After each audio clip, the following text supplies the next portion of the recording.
ಇಂದಿನ ಈ ಶುಭ ಸಂದರ್ಭದಲ್ಲಿ ದೊಂಡೋಲೆ ಕುಟುಂಬ ಸಂಭ್ರಮದಲ್ಲಿ ಸಮ್ಮಿಲನಗೊಂಡಿದೆ.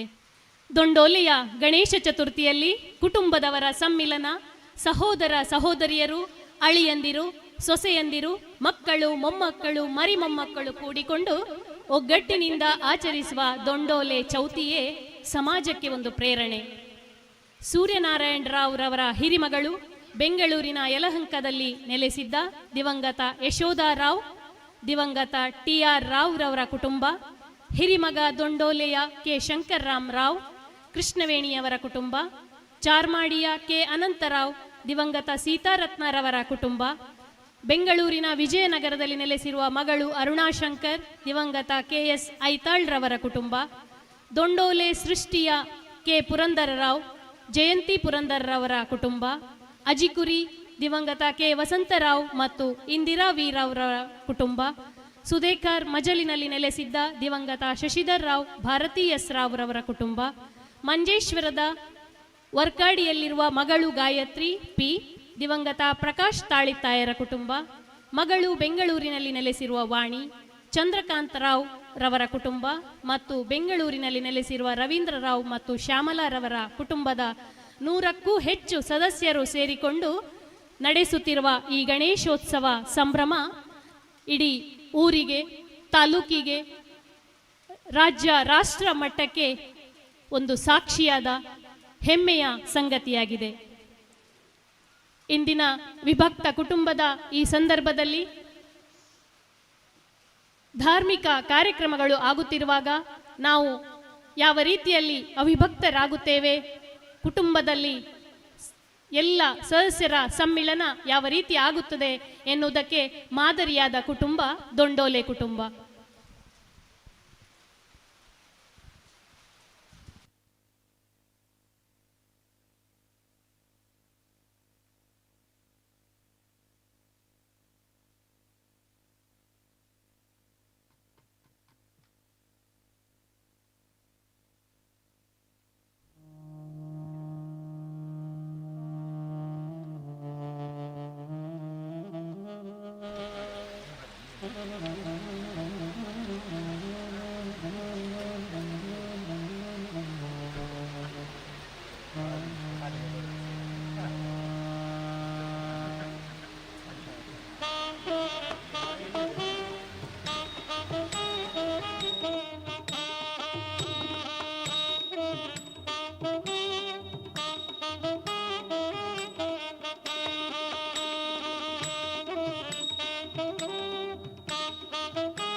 ಕಮಲಾ ಸೂರ್ಯನಾರಾಯಣ ರಾವ್ ಚಾರಿಟೇಬಲ್ ಟ್ರಸ್ಟ್ ಇದರ 5ನೇ ವರ್ಷದ ಸನ್ಮಾನ ಸಮಾರಂಭ.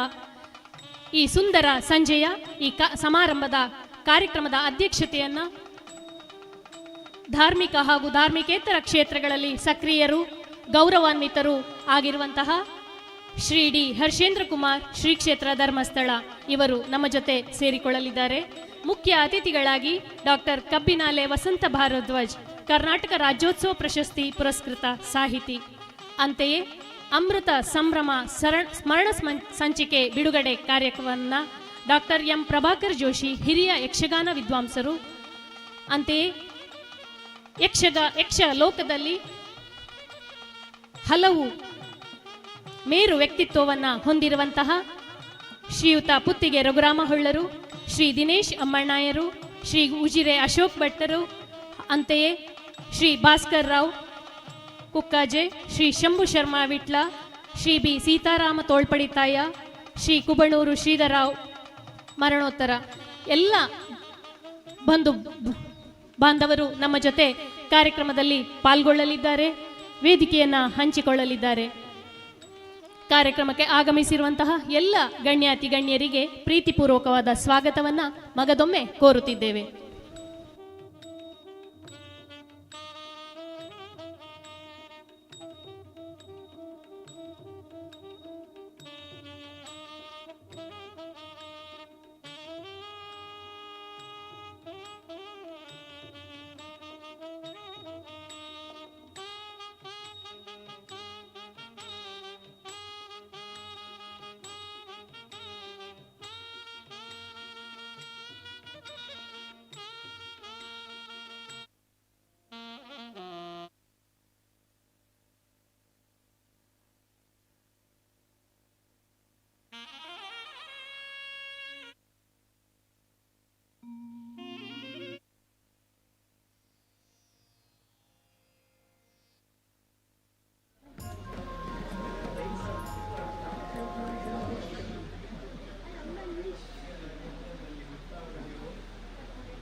ಸಿಕ್ಕಿದ್ದಲ್ಲ.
ಅಣ್ಣಯ್ಯ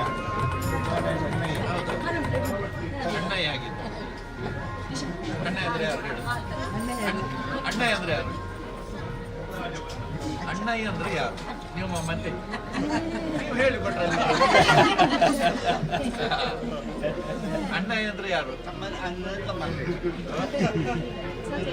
ಅಣ್ಣನ ತಮ್ಮನ ಅವನು ಶಶಿಯ ಪುಳ್ಳಿ, ಶಶಿ ಸಿಗಪ್ಪನ ಪುಳ್ಳಿ. ಎಲ್ಲರೂ ಅಜ್ಜಂದಿರಾಗಿತ್ತು. ಇವ್ರದ್ದು ಬಿಲ್ಲಿ ಸೂರ್ಯನ ಬಳಿ.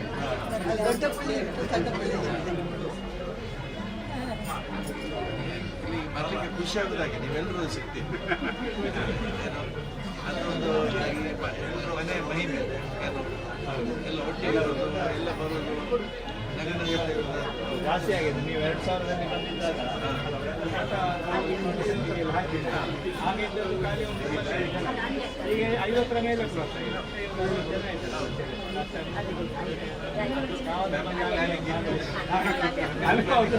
ಒಂದು ಎರಡು ಹನ್ನೆರಡು ಲೆಕ್ಕದಲ್ಲಿ ಒಂದು ಪಟ್ಟ ತೆಗಿ. ಇಲ್ಲೇ ಕೂತ್ಕೊಂಡು ತುಂಬ ಬಿಸಿ ಮಾಡ್ತೀರಾ? ಬೆಳ್ಳಿ ಲೋಟದಲ್ಲಿ ಬಿಸಿ ಬಾರಿ ಕಷ್ಟ. ಸ್ಟೀಲ್ ಲೋಟ ಹಾಕಿ ಕೊಡಿ. ಸ್ಟೀಲ್ ಲೋಟದಲ್ಲಿ ಬೇಡ ಮಾಡಿ ಸ್ವಲ್ಪ ಪ್ರೈವೇಸಿ ಬಿಡಿ. ಆಮೇಲೆ ಅದೇ ಸಣ್ಣ ವಿಷಯವನ್ನು ಮತ್ತೆ ಅದನ್ನೇ ಹೈಲೈಟ್ ಮಾಡ್ತೀನಿ. ನಮ್ಮ ಆಯುಷ್ಯ ಅದನ್ನು ಅಂತ ದಯವಿಟ್ಟು ಈಗ ಬೇಡ, 5 ನಿಮಿಷ ಕವರ್ ಮಾಡಿದ್ದಾಯ್ತು.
ಕಮಲಾ ಸೂರ್ಯನಾರಾಯಣ ರಾವ್ ಚಾರಿಟೇಬಲ್ ಟ್ರಸ್ಟ್ ಇದರ 5ನೇ ವರ್ಷದ ಸನ್ಮಾನ ಸಮಾರಂಭದ ಈ ಶುಭ ಸಂದರ್ಭದಲ್ಲಿ ನಮ್ಮ ಜೊತೆ ಅಧ್ಯಕ್ಷರಾಗಿ ಗೌರವಾನ್ವಿತ ಶ್ರೀ ಡಿ ಹರ್ಷೇಂದ್ರ ಕುಮಾರ್ ಶ್ರೀ ಕ್ಷೇತ್ರ ಧರ್ಮಸ್ಥಳ ಇವರು ನಮ್ಮ ಜೊತೆ ಸೇರಿಕೊಳ್ಳುತ್ತಿದ್ದಾರೆ. ಇವರಿಗೆ ನಿಮ್ಮೆಲ್ಲರ ಪರವಾಗಿ, ದೊಂಡೋಲೆ ಮನೆಯವರ ಪರವಾಗಿ ಆತ್ಮೀಯವಾದ ಸ್ವಾಗತವನ್ನು ಕೋರುತ್ತಿದ್ದೇವೆ. ದೊಂಡೋಲೆ ಮನೆಯ 75ನೇ ವರ್ಷದ ಚೌತಿಯ ಸಂಭ್ರಮದಲ್ಲಿದ್ದೇವೆ. ಕೀರ್ತಿಶೇಷರಾದ ಶ್ರೀ ಕೆ ಸೂರ್ಯನಾರಾಯಣ ರಾವ್ ಅವರು ಪ್ರಾರಂಭಿಸಿದ ಧಾರ್ಮಿಕ ಮತ್ತು ಸಾಂಸ್ಕೃತಿಕ ಕಾರ್ಯಕ್ರಮವನ್ನು ಈಗ ಅವರ ಮಕ್ಕಳಾದ ಶಂಕರ್ ರಾಮ್ ರಾವ್ ಮತ್ತು ಸಹೋದರರು ಮನೆಯವರೆಲ್ಲರ ಕೂಡುವಿಕೆಯಿಂದ ನಡೆದುಕೊಂಡು ಬಂದಿದೆ. ಇಂತಹ ಶುಭ ಕಾರ್ಯಕ್ರಮದಲ್ಲಿ ನಾವು ನೀವಿದ್ದೇವೆ.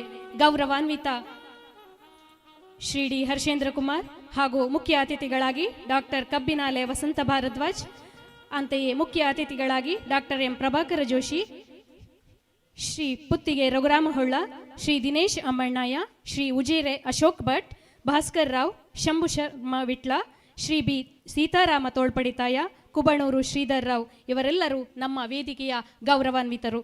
ಇವರನ್ನ ಕಮಲಾ ಸೂರ್ಯನಾರಾಯಣ್ ಟ್ರಸ್ಟ್ನ ಅಧ್ಯಕ್ಷರಾದ ಶ್ರೀ ಕೆ ಪುರಂದರ್ ರಾವ್ ಮತ್ತು ಹಿರಿಯರಾದ ಅನಂತರಾಮ್ ರಾವ್ ಇವರನ್ನ ವೇದಿಕೆಗೆ ಬರಮಾಡಿಕೊಳ್ಬೇಕಾಗಿ ಆತ್ಮೀಯವಾಗಿ ವಿನಂತಿಸಿಕೊಳ್ತಾ ಇದ್ದೇನೆ.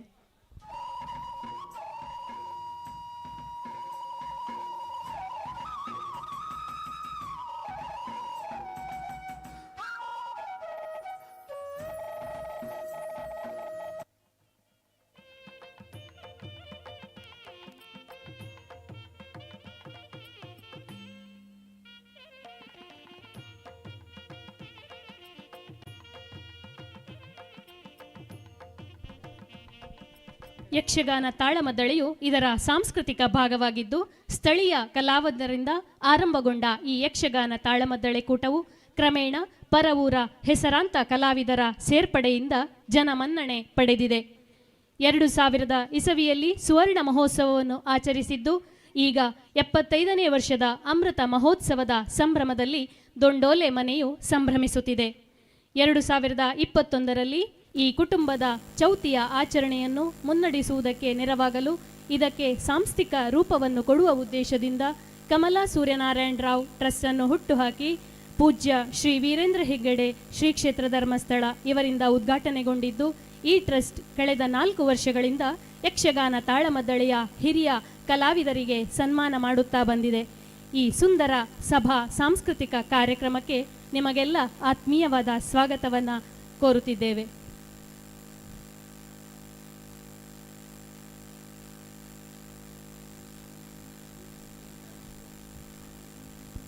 ಇಂದಿನ ಕಾರ್ಯಕ್ರಮವು ಶ್ರೀಯುತ ಗೌರವಾನ್ವಿತ ಹರ್ಷೇಂದ್ರ ಕುಮಾರ್ ಧರ್ಮಸ್ಥಳ ಇವರ ಅಧ್ಯಕ್ಷತೆಯಲ್ಲಿ ನಡೆಯಲಿದ್ದು, ಈ ಕಾರ್ಯಕ್ರಮಕ್ಕೆ ಕರ್ನಾಟಕ ರಾಜ್ಯೋತ್ಸವ ಪ್ರಶಸ್ತಿ ಪುರಸ್ಕೃತ ಸಾಹಿತಿಗಳಾದ ಡಾಕ್ಟರ್ ಕಬ್ಬಿನಾಲೆ ವಸಂತ ಭಾರದ್ವಾಜ್ ಮುಖ್ಯ ಅತಿಥಿಯಾಗಿ ಆಗಮಿಸಲಿದ್ದಾರೆ. ನಮ್ಮ ಜೊತೆ ಯಕ್ಷಗಾನ ವಿದ್ವಾಂಸ ಡಾಕ್ಟರ್ ಪ್ರಭಾಕರ್ ಜೋಶಿಯವರು 75 ವರ್ಷ ಸುದೀರ್ಘ ಪಯಣದ ಸ್ಮರಣ ಸಂಚಿಕೆಯನ್ನು ಬಿಡುಗಡೆಗೊಳಿಸಲಿದ್ದಾರೆ.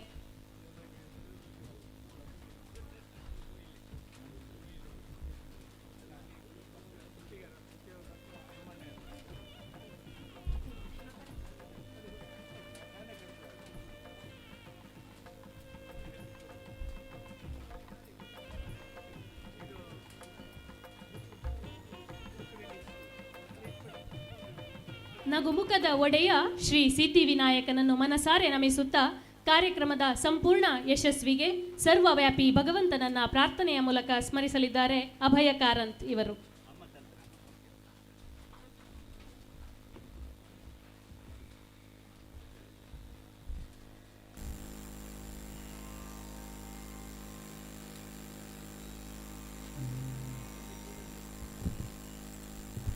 ಚೆಕ್.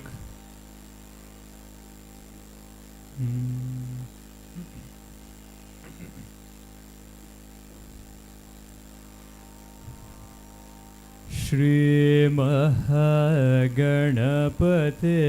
श्री वल्लभपते श्री महागणपते श्रीवल्लभपते श्रीमहागणपते श्रीवल्लभपते श्रीमहागणपते श्रीवल्लभपते श्रीमहागणपते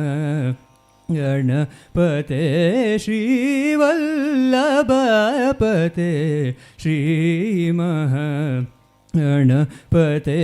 श्रीवल्लभपते श्रीमहागणपते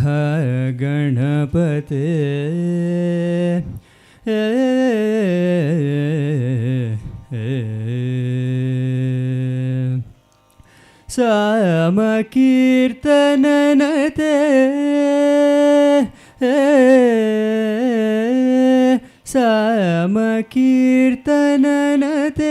सुरनुतनमोऽस्तुते सामकीर्तननते सुरनुतनमोऽस्तुते सामकीर्तननते सुरनुतनमोऽस्तुते श्रीमहागणपते श्रीवल्लभपते श्रीमहागणपते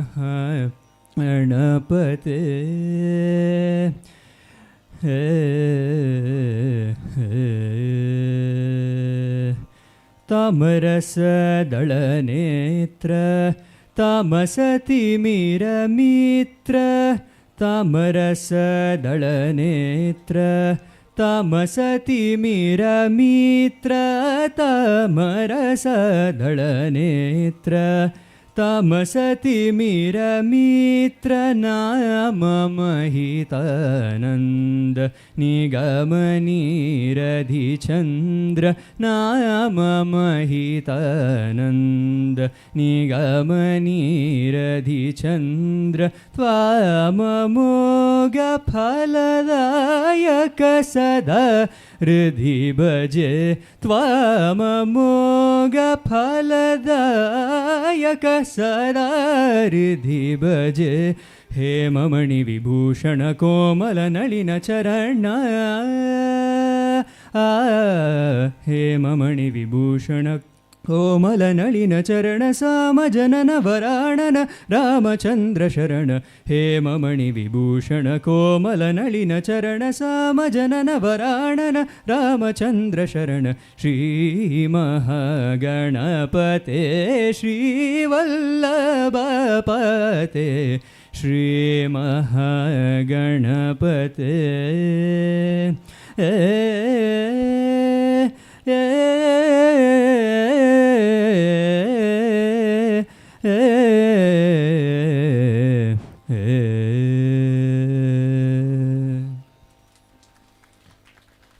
ಸಾವಿರದ 1951ರಲ್ಲಿ ದೊಂಡೋಲ ಮನೆಯಲ್ಲಿ ಚೌತಿಯ ತಾಳಮದ್ದಳೆ ಆರಂಭವಾಗಿ ಇದೀಗ 75ನೇ ವರ್ಷದ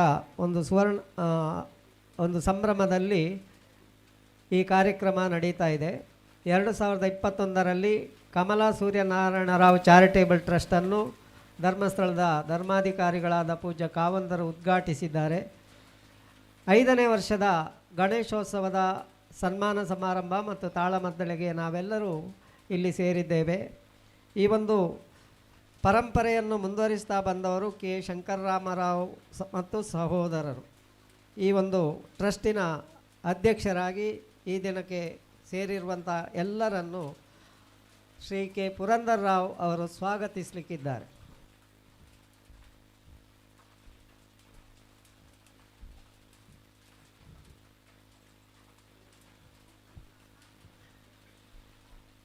ಓಂ ಶ್ರೀ ಗಣಾಧಿಪತಯೇ ನಮಃ. ಓಂ ಶ್ರೀ ಮಧ್ಯೋಗಾನಂದ ಗುರು ನರಸಿಂಹ ಪ್ರಸನ್ನ. ಓಂ ಶ್ರೀ ಮಂಜುನಾಥಯ ನಮಃ. ಎಲ್ಲರಿಗೂ ಸಾದರ ಪ್ರಣಾಮ. ಶುಭ ಸಂಜೆ. ವೇದಿಕೆಯಲ್ಲಿ ಉಪಸ್ಥಿತರಿರುವ ಗೌರವಾನ್ವಿತರೇ, ವೇದಿಕೆಯ ಮುಂಭಾಗದಲ್ಲಿರುವ ಆತ್ಮೀಯ ಕಲಾವಿದ ಬಂಧುಗಳೇ, ನಮ್ಮ ದೊಂಡೋಲೆ ಮನೆಯ ಚೌತಿಯ 75ನೇ ವರ್ಷದ ಸಮಾರಂಭಕ್ಕೆ ಬಂದಿರುವ ಎಲ್ಲರಿಗೂ ಹಿರಿಯಣ್ಣ ಶಂಕರರಾಮರಾವ್ ಮತ್ತು ಎಲ್ಲ ಕುಟುಂಬದವರ ಪರವಾಗಿ ಟ್ರಸ್ಟಿನ ಕಾರ್ಯಾಧ್ಯಕ್ಷನಾದ ನಾನು ಆತ್ಮೀಯ ಸ್ವಾಗತವನ್ನು ಕೋರುತ್ತೇನೆ. ಶ್ರೀ ಕ್ಷೇತ್ರ ಧರ್ಮಸ್ಥಳದಲ್ಲಿ ಹಿರಿಯ ಶಾನ್ಭಾಗರಾಗಿ ಸೇವೆ ಸಲ್ಲಿಸಿದ ನಮ್ಮ ತಂದೆ ಶ್ರೀ ಕೆ ಸೂರ್ಯನಾರಾಯಣ ರಾವ್ ಅವರ ಆಡಳಿತ ಕ್ಷೇತ್ರದಲ್ಲಿ ತಮ್ಮನ್ನು ತೊಡಗಿಸಿಕೊಂಡಿದ್ದರು. 1951ರಲ್ಲಿ ಚೌತಿ ಹಬ್ಬದ ಧಾರ್ಮಿಕ ಆಚರಣೆಯ ಅವಿಭಾಜ್ಯ ಅಂಗವಾಗಿ ಸಾಂಸ್ಕೃತಿಕ ಕಾರ್ಯಕ್ರಮವನ್ನು ಯಕ್ಷಗಾನ ತಾಳಮದ್ದಳೆಯನ್ನು ಆಯೋಜಿಸಲು ತೊಡಗಿದರು. ಮೊದಲಿಗೆ ಸ್ಥಳೀಯ ಯಕ್ಷಗಾನ ಕಲಾವಿದರೊಂದಿಗೆ ರಾತ್ರಿ ಇಡೀ ನಡೆಯುತ್ತಿದ್ದ ತಾಳಮದ್ದಳೆ ಕೂಟವು ಕ್ರಮೇಣ ಹೊರ ಊರ ಕಲಾವಿದರ ಕೂಡುವಿಕೆಯಿಂದ ಊರ ಹಬ್ಬವಾಗಿ ಬೆಳೆದು ಬಂದು ಜನಮನ್ನಣೆ ಗಳಿಸಿತು. ನಮ್ಮ ತಂದೆಯ ಕಾಲ ನಂತರ ನಮ್ಮ ಹಿರಿಯಣ್ಣ ಶ್ರೀ ಕೆ ಶಂಕರರಾಮರಾವ್ ಅವರು ಈ ಪರಂಪರೆಯನ್ನು ಮುಂದುವರಿಸಿದ್ದು ತಮ್ಮಂದರ ಅಕ್ಕ ತಂಗಿ ಮತ್ತು ಕುಟುಂಬದವರ ಸಹಕಾರದಿಂದ ಮುಂದುವರಿಸಿದರು. 70ರ ದಶಕದಲ್ಲಿ ದೊಂಡೋಲೆ ಮನೆಯ ತಾಳಮದ್ದಳೆ ಕೂಟ ಹೆಸರಾಂತ ಶ್ರೇಷ್ಠ ಕಲಾವಿದರ ಭಾಗವಹಿಸುವಿಕೆಯಿಂದ ಪ್ರಸಿದ್ಧಿ ಪಡೆಯಿತು. ಇಸವಿ 2000ರಲ್ಲಿ 50ನೇ ವರ್ಷದ ಸುವರ್ಣ ಸಂಭ್ರಮದಲ್ಲಿ 6 ಶ್ರೇಷ್ಠ ಕಲಾವಿದರಾದ ಶ್ರೇಣಿ ಪೆರ್ಲಾ ಕೃಷ್ಣ ಭಟ್, ಕುಂಬ್ಳೆ ಸುಂದರ್ರಾವ್, ಮೂಡಂಬೈಲು ಗೋಪಾಲಕೃಷ್ಣ ಶಾಸ್ತ್ರಿ, ಕೋಳ್ಯೂರು ರಾಮಚಂದ್ರರಾವ್, ಡಾಕ್ಟರ್ ಪ್ರಭಾಕರ್ ಜೋಶಿಯವರನ್ನು ಗೌರವಾನ್ವಿತ ಶ್ರೀ ಹರ್ಷೇಂದ್ರ ಕುಮಾರ್ ಅವರ ಅಧ್ಯಕ್ಷತೆಯಲ್ಲಿ ಸನ್ಮಾನಿಸಲಾಯಿತು. ಇದೊಂದು ಅಕ್ಷರಶಃ ನಿಜವಾದ ಅರ್ಥದಲ್ಲಿ ಸುವರ್ಣ ಪರ್ವಕಾಲ. ಕೊರೋನಾ ಪಿಡುಗಿನ ತರುವಾಯ 2021ರಲ್ಲಿ ನಮ್ಮ ಪರಂಪರೆಯನ್ನು ಮುಂದಿನ ತಲೆಮಾರಿಗೆ ಮುನ್ನಡೆಸಲು ಒಂದು ಸಾಂಸ್ಥಿಕ ವ್ಯವಸ್ಥೆಯ ಅಗತ್ಯತೆಯನ್ನು ಮನಗೊಂಡು ಕಮಲಾ ಸೂರ್ಯನಾರಾಯಣ ರಾವ್ ಚಾರಿಟೇಬಲ್ ಟ್ರಸ್ಟನ್ನು ಅಸ್ತಿತ್ವಕ್ಕೆ ತರಲಾಯಿತು. ನಮ್ಮ ಟ್ರಸ್ಟನ್ನು ಪೂಜ್ಯ ಕಾವಂದರು ಅಮೃತ ಹಸ್ತದಿಂದ ಉದ್ಘಾಟನೆಗೊಳಿಸಿ ಲೋಕಾರ್ಪಣೆ ಮಾಡಲಾಯಿತು. ನಮ್ಮ ಟ್ರಸ್ಟಿನ ವತಿಯಿಂದ ಹಿಮ್ಮೇಳ ಮತ್ತು ಮುಮ್ಮೇಳ 2 ಕಲಾವಿದರನ್ನು ಸನ್ಮಾನಿಸಲು ನಿರ್ಧರಿಸಿ 2021ರಿಂದ 2024ರವರೆಗೆ 8 ಮಂದಿ ಶ್ರೇಷ್ಠ ಕಲಾವಿದರನ್ನು ಗೌರವಿಸಿ ಸನ್ಮಾನಿಸಿದ ಸಂತಸ ಅಭಿಮಾನ ನಮಗಿದೆ. 2021ರಲ್ಲೂ ಕೂಡ ಗೌರವಾನ್ವಿತ ಹರ್ಷೇಂದ್ರ ಕುಮಾರ್ ಅವರು ಬಂದು ನಮ್ಮ ಎಲ್ಲ ಕಲಾವಿದರನ್ನು ಗೌರವಿಸಿ ನಮ್ಮ ಈ ಒಂದು ಟ್ರಸ್ಟಿಗೆ ಶುಭ ಕೋರಿದ್ದಾರೆ. ಈ ದಿನ ಕೂಡ ಈ ಒಂದು ಕಾರ್ಯಕ್ರಮದಲ್ಲಿ 75ನೇ ವರ್ಷದ ಈ ನಮ್ಮ ಅಮೃತೋತ್ಸವ ಸಮಾರಂಭಕ್ಕೂ ಕೂಡ ಅವರು ದಯಮಾಡಿಸಿದ್ದಾರೆ. ಅದು ನಮ್ಮ ದೊಂಡೋಲೆ ಮನೆಯ ಭಾಗ್ಯ ಅಂತ ಹೇಳಲಿಕ್ಕೆ ಇಷ್ಟಪಡ್ತೇನೆ. ಗೌರವಾನ್ವಿತ ಶ್ರೀ ಹರ್ಷೇಂದ್ರ ಕುಮಾರ್ ಅವರು ನಮ್ಮ ಆಗ್ರಹ ಮೇರೆಗೆ ತಂದೆಯವರ ಮೇಲಿನ ಅಭಿಮಾನ, ಗೌರವ ಮತ್ತು ದೊಂಡೋಲೆ ಮನೆಯ ಮೇಲಿನ ಪ್ರೀತಿಯಿಂದ ಈ ಸನ್ಮಾನ ಕಾರ್ಯಕ್ಕೆ ಬಂದಿರುವುದು ನಮಗೆ ತುಂಬ ಸಂತೋಷ ತಂದಿದೆ. ಅವರನ್ನು ತುಂಬ ಹೃದಯದಿಂದ ಗೌರವಪೂರ್ವಕವಾಗಿ ಸಾಗಿಸುವುದು ನಮ್ಮ ಇಂದಿನ ಪೂರ್ವವಾಗಿ ಸಾಗಿಸ್ತಾ ಇದ್ದೇನೆ. ಹಾಗೆ ಇಂದಿನ ಮುಖ್ಯ ಅತಿಥಿಗಳಾದ ಡಾಕ್ಟರ್ ಕಬ್ಬಿನಾಲೆ ವಸಂತ ಭಾರದ್ವಾಜ್ ಅವರು ಬಹುಶ್ರುತ ವಿದ್ವಾಂಸ, ಅಷ್ಟಾವಧಾನ ಕಲೆಯಿಂದ ಬೆಳಕಿಗೆ ಬಂದ ಇವರು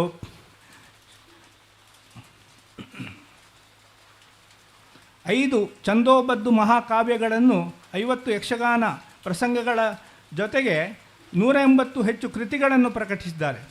2023ರಲ್ಲಿ ಕರ್ನಾಟಕ ರಾಜ್ಯೋತ್ಸವ ಪ್ರಶಸ್ತಿ, ಯಕ್ಷಗಾನ ಅಕಾಡೆಮಿಯ ಪಾರ್ಥಿವ ಪ್ರಶಸ್ತಿ, ಇನ್ನಿತರ ಹಲವಾರು ಪ್ರಶಸ್ತಿಗಳಿಗೆ ಭಾಜನರಾಗಿದ್ದಾರೆ. ಇವರಿಗೆ ನಮ್ಮ ಗೌರವಪೂರ್ವಕ ಸ್ವಾಗತವನ್ನು ಬಯಸುತ್ತೇನೆ. ಈ ನಮ್ಮ ಸ್ಮರಣ ಸಂಚಿಕೆಯನ್ನು ಅನಾವರಣಗೊಳಿಸಲು ಬಂದಿರುವ ಯಕ್ಷಗಾನ ವಿದ್ವಾಂಸ ಡಾಕ್ಟರ್ ಪ್ರಭಾಕರ್ ಜೋಶಿ ನಮ್ಮ ದೊಂಡೋಲೆ ಮನೆಗೆ ಚಿರಪರಿಚಿತರು.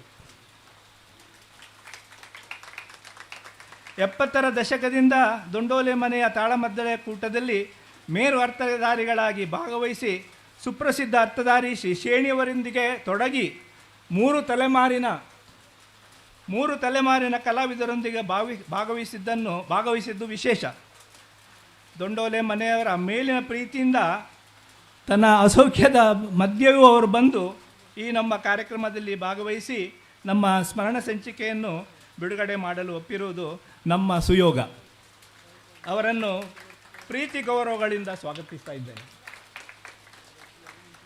ಇಂದು ಸನ್ಮಾನ ಸ್ವೀಕರಿಸಿರುವ 3 ಹಿರಿಯ ಕಲಾವಿದರು, ಯಕ್ಷಗಾನ ಕಲಾವಿದರಾದ ಶ್ರೀ ದಿನೇಶ್ ಅಮ್ಮಣ್ಣಯ್ಯ ಅವರು ಇನ್ನೂ ಬರುವವರಿದ್ದಾರೆ, ಹಾಗೂ ಪುತ್ತಿಗೆ ರಘುರಾಮ ಹೊಳ್ಳ ಮತ್ತು ಶ್ರೀ ಉಜಿರೆ ಅಶೋಕ ಭಟ್ಟರು ನಮ್ಮ ಕಲಾವೇದಿಕೆಗೆ ಘನತೆ ತಂದುಕೊಟ್ಟ ಮಹಾನ್ ಕಲಾವಿದರು. ಶ್ರೀ ದಿನೇಶ್ ಅಮ್ಮಣ್ಣಯ್ಯ ಅವರು ಭಾಗವತರಾಗಿ 44 ವರ್ಷಗಳ ಕಲಾ ಸೇವೆಯನ್ನು ಮಾಡಿದ ಹಿರಿಯ ಭಾಗವತರು. ಕರ್ನಾಟಕ ಮೇಳದಲ್ಲಿ 21 ವರ್ಷ, ಎಡನೀರು ಮಠದ ಮೇಳದಲ್ಲಿ 15 ವರ್ಷ ಸೇವೆ ಸಲ್ಲಿಸಿದ್ದಾರೆ. ನಮ್ಮ ವೇದಿಕೆಯಲ್ಲಿ 4-5 ವರ್ಷ ಭಾಗವಹಿಸಿದ್ದು 2000 ಇಸವಿಯಲ್ಲಿ ನಮ್ಮ ಸುವರ್ಣ ಸಂಭ್ರಮದಲ್ಲಿ ಶ್ರೀ ದಾರೇಶ್ವರ ಮತ್ತು ಕುಬಣೂರು ಶ್ರೀಧರ್ ರಾವ್ ಅವರ ಜೊತೆಗೆ ದ್ವಂದ್ವ ಗಾಯನ ಮಾಡಿದ್ದ ಒಂದು ಅವಿಸ್ಮರಣೀಯ ಕಾರ್ಯಕ್ರಮ ಈಗಲೂ ನಮ್ಮ ನೆನಪಿನಲ್ಲಿದೆ. ಇವರಿಗೆ ನಮ್ಮ ಗೌರವಪೂರ್ವಕ ಸ್ವಾಗತ. ಪುತ್ತಿಗೆ ರಘುರಾಮ್ ಹೊಳ್ಳರು ತೆಂಕುತಿಟ್ಟಿನ ಖ್ಯಾತ ಅಗ್ರಮಾನ್ಯ ಭಾಗವತರು. ಕದ್ರಿ ಮೇಳದಲ್ಲಿ ಅಲ್ಲದೆ ಶ್ರೀ ಧರ್ಮಸ್ಥಳ ಮೇಳದಲ್ಲಿ ನಿರಂತರವಾಗಿ 29 ವರ್ಷಗಳಿಂದ ತಮ್ಮನ್ನು ತೊಡಗಿಸಿಕೊಂಡಿದ್ದಾರೆ. ಪರಂಪರೆ ಜೊತೆಗೆ ಪರಂಪರೆಯ ಮೀರದ ಹೊಸತನದಿಂದ ತನ್ನ ಹಾಡುಗಾರಿಕೆಯಲ್ಲಿ ಕಲಾಭಿಮಾನಿಗಳ ಮನಸೂರೆಗೊಂಡಿದ್ದಾರೆ. ಇವರಿಗೆ ನಮ್ಮ ಗೌರವದ ಸ್ವಾಗತ. ಇನ್ನೋರ್ವ ಮಹಾನ್ ಕಲಾವಿದ ಶ್ರೀ ಅಶೋಕ ಭಟ್ರು, ಉಜಿರೆ ಅಶೋಕ್ ಭಟ್ರು 1997ರಿಂದ ತೊಡಗಿ 2 ದಶಕಗಳಿಗೂ ಮೀರಿ ಮೇಲ್ಪಟ್ಟು ದೊಂಡೋಲೆ ವೇದಿಕೆಯಲ್ಲಿ ಕಲಾ ಸೇವೆ ಮಾಡಿದ ಮೇರು ಕಲಾವಿದರು. ಇವರು ಯಕ್ಷಗಾನ ಕ್ಷೇತ್ರದಲ್ಲಿ ಶ್ರೇಷ್ಠ ಅರ್ಥಧಾರಿಗಳಾಗಿ ಕಲಾ ಸೇವೆ ಮಾಡಿದವರು. ಸಂಘಟಕರಾಗಿ ಹೊರಹೊಮ್ಮಿದ್ದು ಪುರಿಯ ವಿಠ್ಠಲ ಶಾಸ್ತ್ರಿ ಸಾಂಸ್ಕೃತಿಕ ಪ್ರತಿಷ್ಠಾನದ ಸಂಯೋಜಕರಾಗಿ ಹಲವಾರು ವರ್ಷಗಳಿಂದ ನೂರಾರು 25 ವರ್ಷ 27-28 ವರ್ಷದ ಒಂದು ಅದಕ್ಕೆ ಏನಿದೆ ಪರಂಪರೆ ಇದೆ. ಹಲವಾರು ವರ್ಷಗಳಿಂದ ಭಾಳಷ್ಟು ಕಲಾವಿದರಿಗೆ ಒಂದು ವೇದಿಕೆಯನ್ನು ಕಲ್ಪಿಸಿದ ಕಲಾವಿದರು. ಹಾಗೆ ನಮ್ಮ ಈ ದೊಂಡೋಲೆ ಮನೆಗೆ ಬೆನ್ನೆಲುಬಾಗಿ ನಿಂತವರು. ಯಾಕಂದರೆ 97ರಿಂದ ನಿರಂತರವಾಗಿ ನಮ್ಮ ಈ ಕಾರ್ಯಕ್ರಮಕ್ಕೆ ಬರ್ತಾ ಇದ್ದಾರೆ. ಹಾಗೆ ಅವರ ಜೊತೆಗೆ ಜೋಡಿಸಿಕೊಂಡು ಹಲವಾರು ಕಲಾವಿದರು ಕೂಡ ನಮ್ಮಲ್ಲಿ ಬಂದು ಭಾಗವಹಿಸಿದ್ದಾರೆ. ಸೊ 20 ವರ್ಷಗಳ ಮೇಲೆ ಮೀರಿ ಅವರು ನಮ್ಮಲ್ಲಿ ಬಂದಿದ್ದಾರೆ. ನಾನು ಇನ್ನೊಂದು ವಿಷಯ ಹೇಳಲಿಕ್ಕೆ ಇಷ್ಟಪಡ್ತೇನೆ. ಚಿಕ್ಕ ವಯಸ್ಸಿನಲ್ಲಿ ದೊಂಡೋಲೆ ಮನೆಯ ಯಕ್ಷಗಾನ ತಾಳಮದ್ದೆಯಲ್ಲಿ ವಾಮನನಾಗಿ ಪ್ರಾರಂಭಿಸಿ ತ್ರಿವಿಕ್ರಮನಾಗಿ ಬೆಳೆದವರು. ಯಾಕೆಂದರೆ ಅವರ ಒಂದು ಗಮನವನ್ನು ನಾವು ಅವಲೋಕಿಸಿದರೆ ಹೇಗೆ ಹಿಂದೆ ನಮ್ಮಲ್ಲಿ ಬಂದು ಅರ್ಥವನ್ನು ಹೇಳ್ತಾ ಇದ್ದರು, ಈಗ ಅರ್ಥಧಾರಿಗಳನ್ನ ಸಂಘಟಿಸಿ ಒಂದು ಕಾರ್ಯಕ್ರಮಗಳನ್ನು ಮಾಡ್ತಾಯಿದ್ದಾರೆ. ಯಾಕೆಂದರೆ ಭಾಳಷ್ಟು ಅವರ ಎಲ್ಲ ಕಾರ್ಯಕ್ರಮಗಳನ್ನು ನಮಗೆ ಇದರಲ್ಲಿ ವಾಟ್ಸಪ್ಪಲ್ಲಿ ಕಳಿಸ್ಕೊಡ್ತಾ ಇದ್ದಾರೆ. ಅದೊಂದು ನಾನು ನೋಡುವಂಥ ಒಂದು ಭಾಗ್ಯ. ಅದಲ್ಲದೆ ಅವರ ಏನು ಈ ರಾಮಾಯಣದ ಬಗ್ಗೆ ಅವರ ಒಂದು ವಿವರಣೆ ಕೇಳುವಂಥದ್ದು. ಏಕೆ ಭಾಳಷ್ಟು ಜನಕ್ಕೆ ಅದರ ಒಂದು ಧನುಸುರುಳಿಯನ್ನು ಕಳಿಸ್ಕೊಡ್ತಾ ಇದ್ದಾರೆ. ಅದು ಕೂಡ ಅವರ ಒಂದು ದೊಡ್ಡ ಸಾಧನೆ. ಯಕ್ಷಗಾನದ ಜೊತೆಗೆ ಧರ್ಮಸ್ಥಳದಲ್ಲೂ ಕೂಡ ಭಾಳಷ್ಟು ಅವರ 1 ತಿಂಗಳ ಕಾರ್ಯಕ್ರಮವನ್ನು ಹಮ್ಮಿಕೊಂಡು ಅವರ ಕಾರ್ಯವನ್ನು ನಡೆಸ್ಕೊಳ್ತಾ ಇದ್ದಾರೆ. ಇದು ಬಹಳ ವಿಶೇಷ. ಅಮ್ಮಣ್ಣಯ್ಯರು ಕೂಡ ನಮ್ಮೊಂದಿಗೆ ಸೇರಿಕೊಳ್ತಾ ಇದ್ದಾರೆ. ಒಂದು ಕರತಾಡಗಳಿಂದ ಅವರನ್ನು ಸ್ವಾಗತಿಸಬೇಕಾಗಿ ಕೇಳ್ತೇನೆ.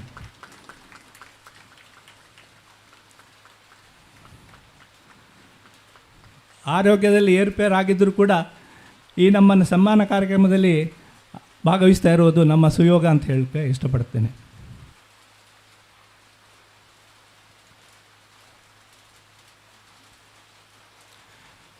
ಈ ಒಂದು 75ನೇ ವರ್ಷದ ನಮ್ಮ ಅಮೃತ ಸಂಭ್ರಮ ಕಾರ್ಯಕ್ರಮದಲ್ಲಿ 3 ಜನರನ್ನು ಸನ್ಮಾನಿಸುವುದಲ್ಲದೆ ನಾವೊಂದು ವಿಶಿಷ್ಟ ಕಾರ್ಯಕ್ರಮವನ್ನು ಸನ್ಮಾನ ಅಂದರೆ ಅಭಿನಂದನೆ ಮಾಡುವಂಥ ಒಂದು ಕಾರ್ಯಕ್ರಮವನ್ನು ಹಮ್ಮಿಕೊಂಡಿದ್ದೇವೆ.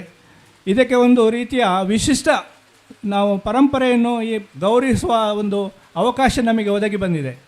ಇದರಲ್ಲಿ ಈ ಅಮೃತ ಸಂಭ್ರಮದ ಶುಭ ಸಂದರ್ಭದಲ್ಲಿ ನಮ್ಮ ವೇದಿಕೆಯಲ್ಲಿ ವಿಶಿಷ್ಟ ರೀತಿಯಲ್ಲಿ ಭಾಗವಹಿಸಿ ಗುರುತಿಸಿಕೊಂಡಿರುವ ಶ್ರೀ ಕೆ ಭಾಸ್ಕರ್ ರಾವ್, ನಾವು ಭಾಸ್ಕರಣ್ಣ ಅಂತ ಕರಿತೇವೆ ಸಣ್ಣದಿದ್ದಾಗ.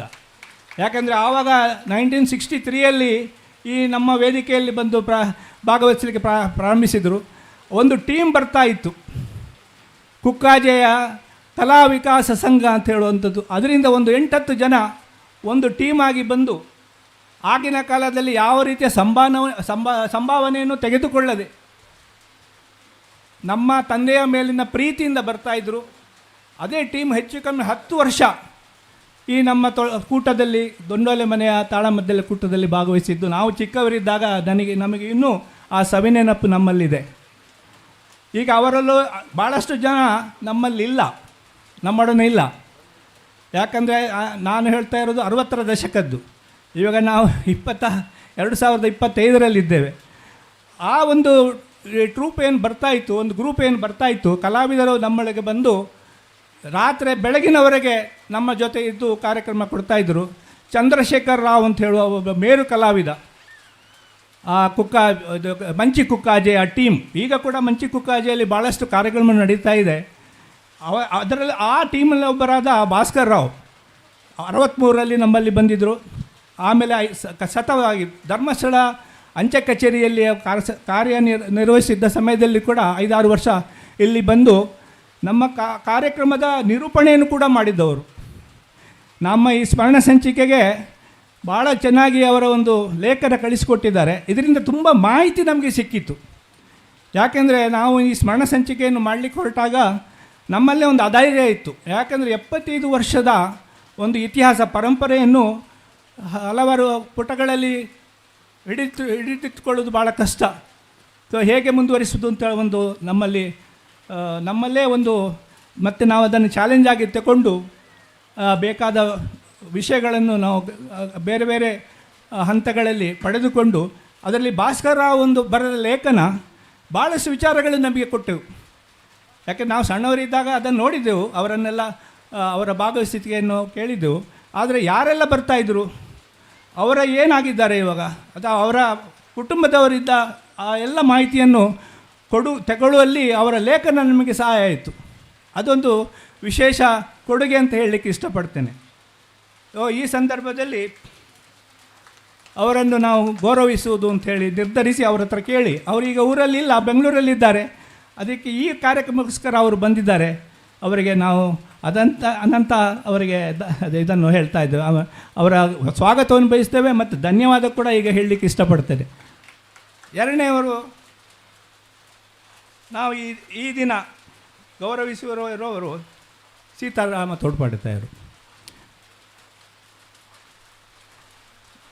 ಮತ್ತೊಬ್ಬ ಕಲಾವಿದ ಶಂಭು ಶರ್ಮಾ ಅವರು, ವಿಟ್ಲ ಅವರು 80ರ ದಶಕದಲ್ಲಿ ಶೇಣಿಯವರು ಒಟ್ಟಿಗೆ ಅರ್ಥ ಹೇಳಿದವರು. ಹಲವಾರು ಬಾರಿ ಬಂದಿದ್ದರು. ಆಮೇಲೆ ಕೂಡ 2000 ಇಸ್ವಿಯ ನಂತರ ತುಂಬ ವರ್ಷ ಬಂದು ಭಾಗವಹಿಸಿದ್ದಾರೆ. ಇನ್ನೊಬ್ಬ ಕಲಾವಿದ ಕುಬಣೂರು ಶ್ರೀಧರ್ ರಾವ್, ಮಹಾ ಕಲಾವಿದರು. ನಮ್ಮ ಈ ದೊಂಡೋಲೆ ಮನೆಯ ಕಾರ್ಯಕ್ರಮಕ್ಕೆ ಹೆಚ್ಚು ಕಮ್ಮಿ 91 ವರ್ಷದಿಂದ 2016ವರೆಗೆ ಅವರ ಕಾಲಾಂತರವರೆಗೆ ಬಂದಾಯಿದ್ದವರು. ಅವರಿಗೆ ನಮ್ಮ ಕೊಡುಗೆ ನಮ್ಮ ಈ ದೊಂಡೋಲೆ ಮನೆಗೆ ಏನಂದರೆ, ಸ್ವತಃ ಭಾಗವತರಾಗಿ ಬರುವುದಲ್ಲದೆ ಭಾಳಷ್ಟು ಹೊಸ ಕಲಾವಿದರನ್ನು ವೇದಿಕೆಗೆ ಪರಿಚಯಿಸಿದವರು. ಬಂದು ಆಮೇಲೆ ಒಂದು ನಮ್ಮ ಕಾರ್ಯಕ್ರಮವನ್ನು ಕೂಡ ನಡೆಸುವಲ್ಲಿ ಭಾಳ ಸಹಕಾರಿಯಾಗಿ ಮಾಡಿದವರು. ಅವರು ನಮ್ಮೊಡನೆ ಇಲ್ಲ. ಅವರಿಗೆ ಮರಣಾಂತರ ನಾವು ಇವತ್ತು ಗೌರವವನ್ನು ಕೊಡಲಿಕ್ಕೆ ಇಷ್ಟಪಡ್ತೇವೆ. ಅವರ ಮಗ ಕುಬಣೂರು ಶ್ರೀಧರ ಅವರ ಪುತ್ರ ಅವರು ನಮ್ಮೊಟ್ಟಿಗೆ ಬಂದಿದ್ದಾರೆ, ಶ್ರೀಕಾಂತ ಕುಬಣೂರು. ಇವರನ್ನು ಆದರಪೂರ್ವಕವಾಗಿ ಸ್ವಾಗತಿಸ್ತಾ ಇದ್ದಾರೆ. ಆಗಲೇ ನಾನು ಹೇಳಿದೆ ಭಾಸ್ಕರ್ ರಾವ್ ಅವರ ಬಗ್ಗೆ.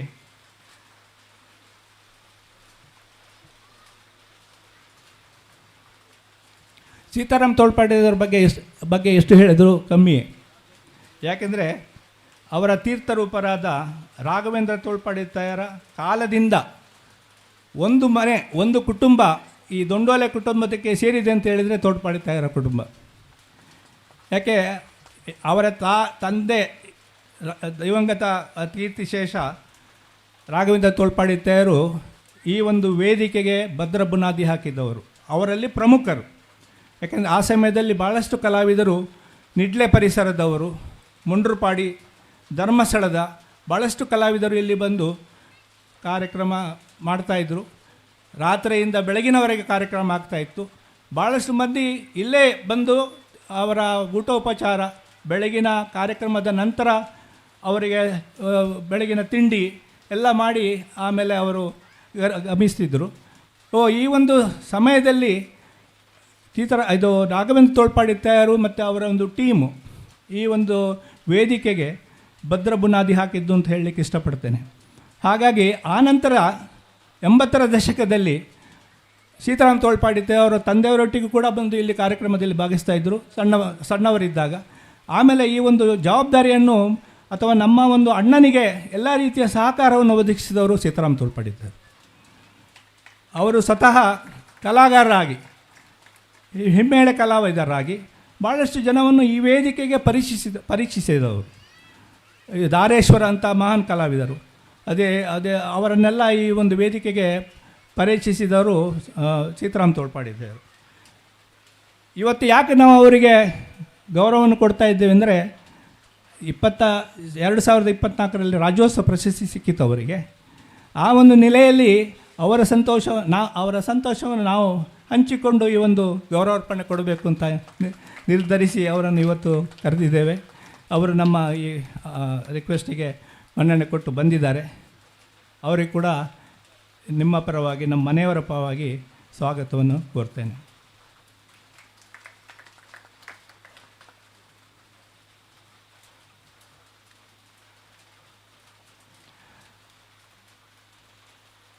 ಶ್ರೀಯುತ ಶರ್ಮಾ ಅವರ ಬಗ್ಗೆ ಆಗಲೇ ನಾನು ಪ್ರಸ್ತಾಪ ಮಾಡಿದ್ದೇನೆ. ಕುಬುಣು ಶಿರ್ದಾರ್ ಅವರ ಬಗ್ಗೆಗೂ ಪ್ರಸ್ತಾಪ ಮಾಡಿದ್ದೇನೆ. ಇನ್ನೊಂದು ವಿಚಾರ ನಾನೀಗ ಹೇಳಲಿಕ್ಕೆ ಇಷ್ಟಪಡುವಂಥದ್ದು,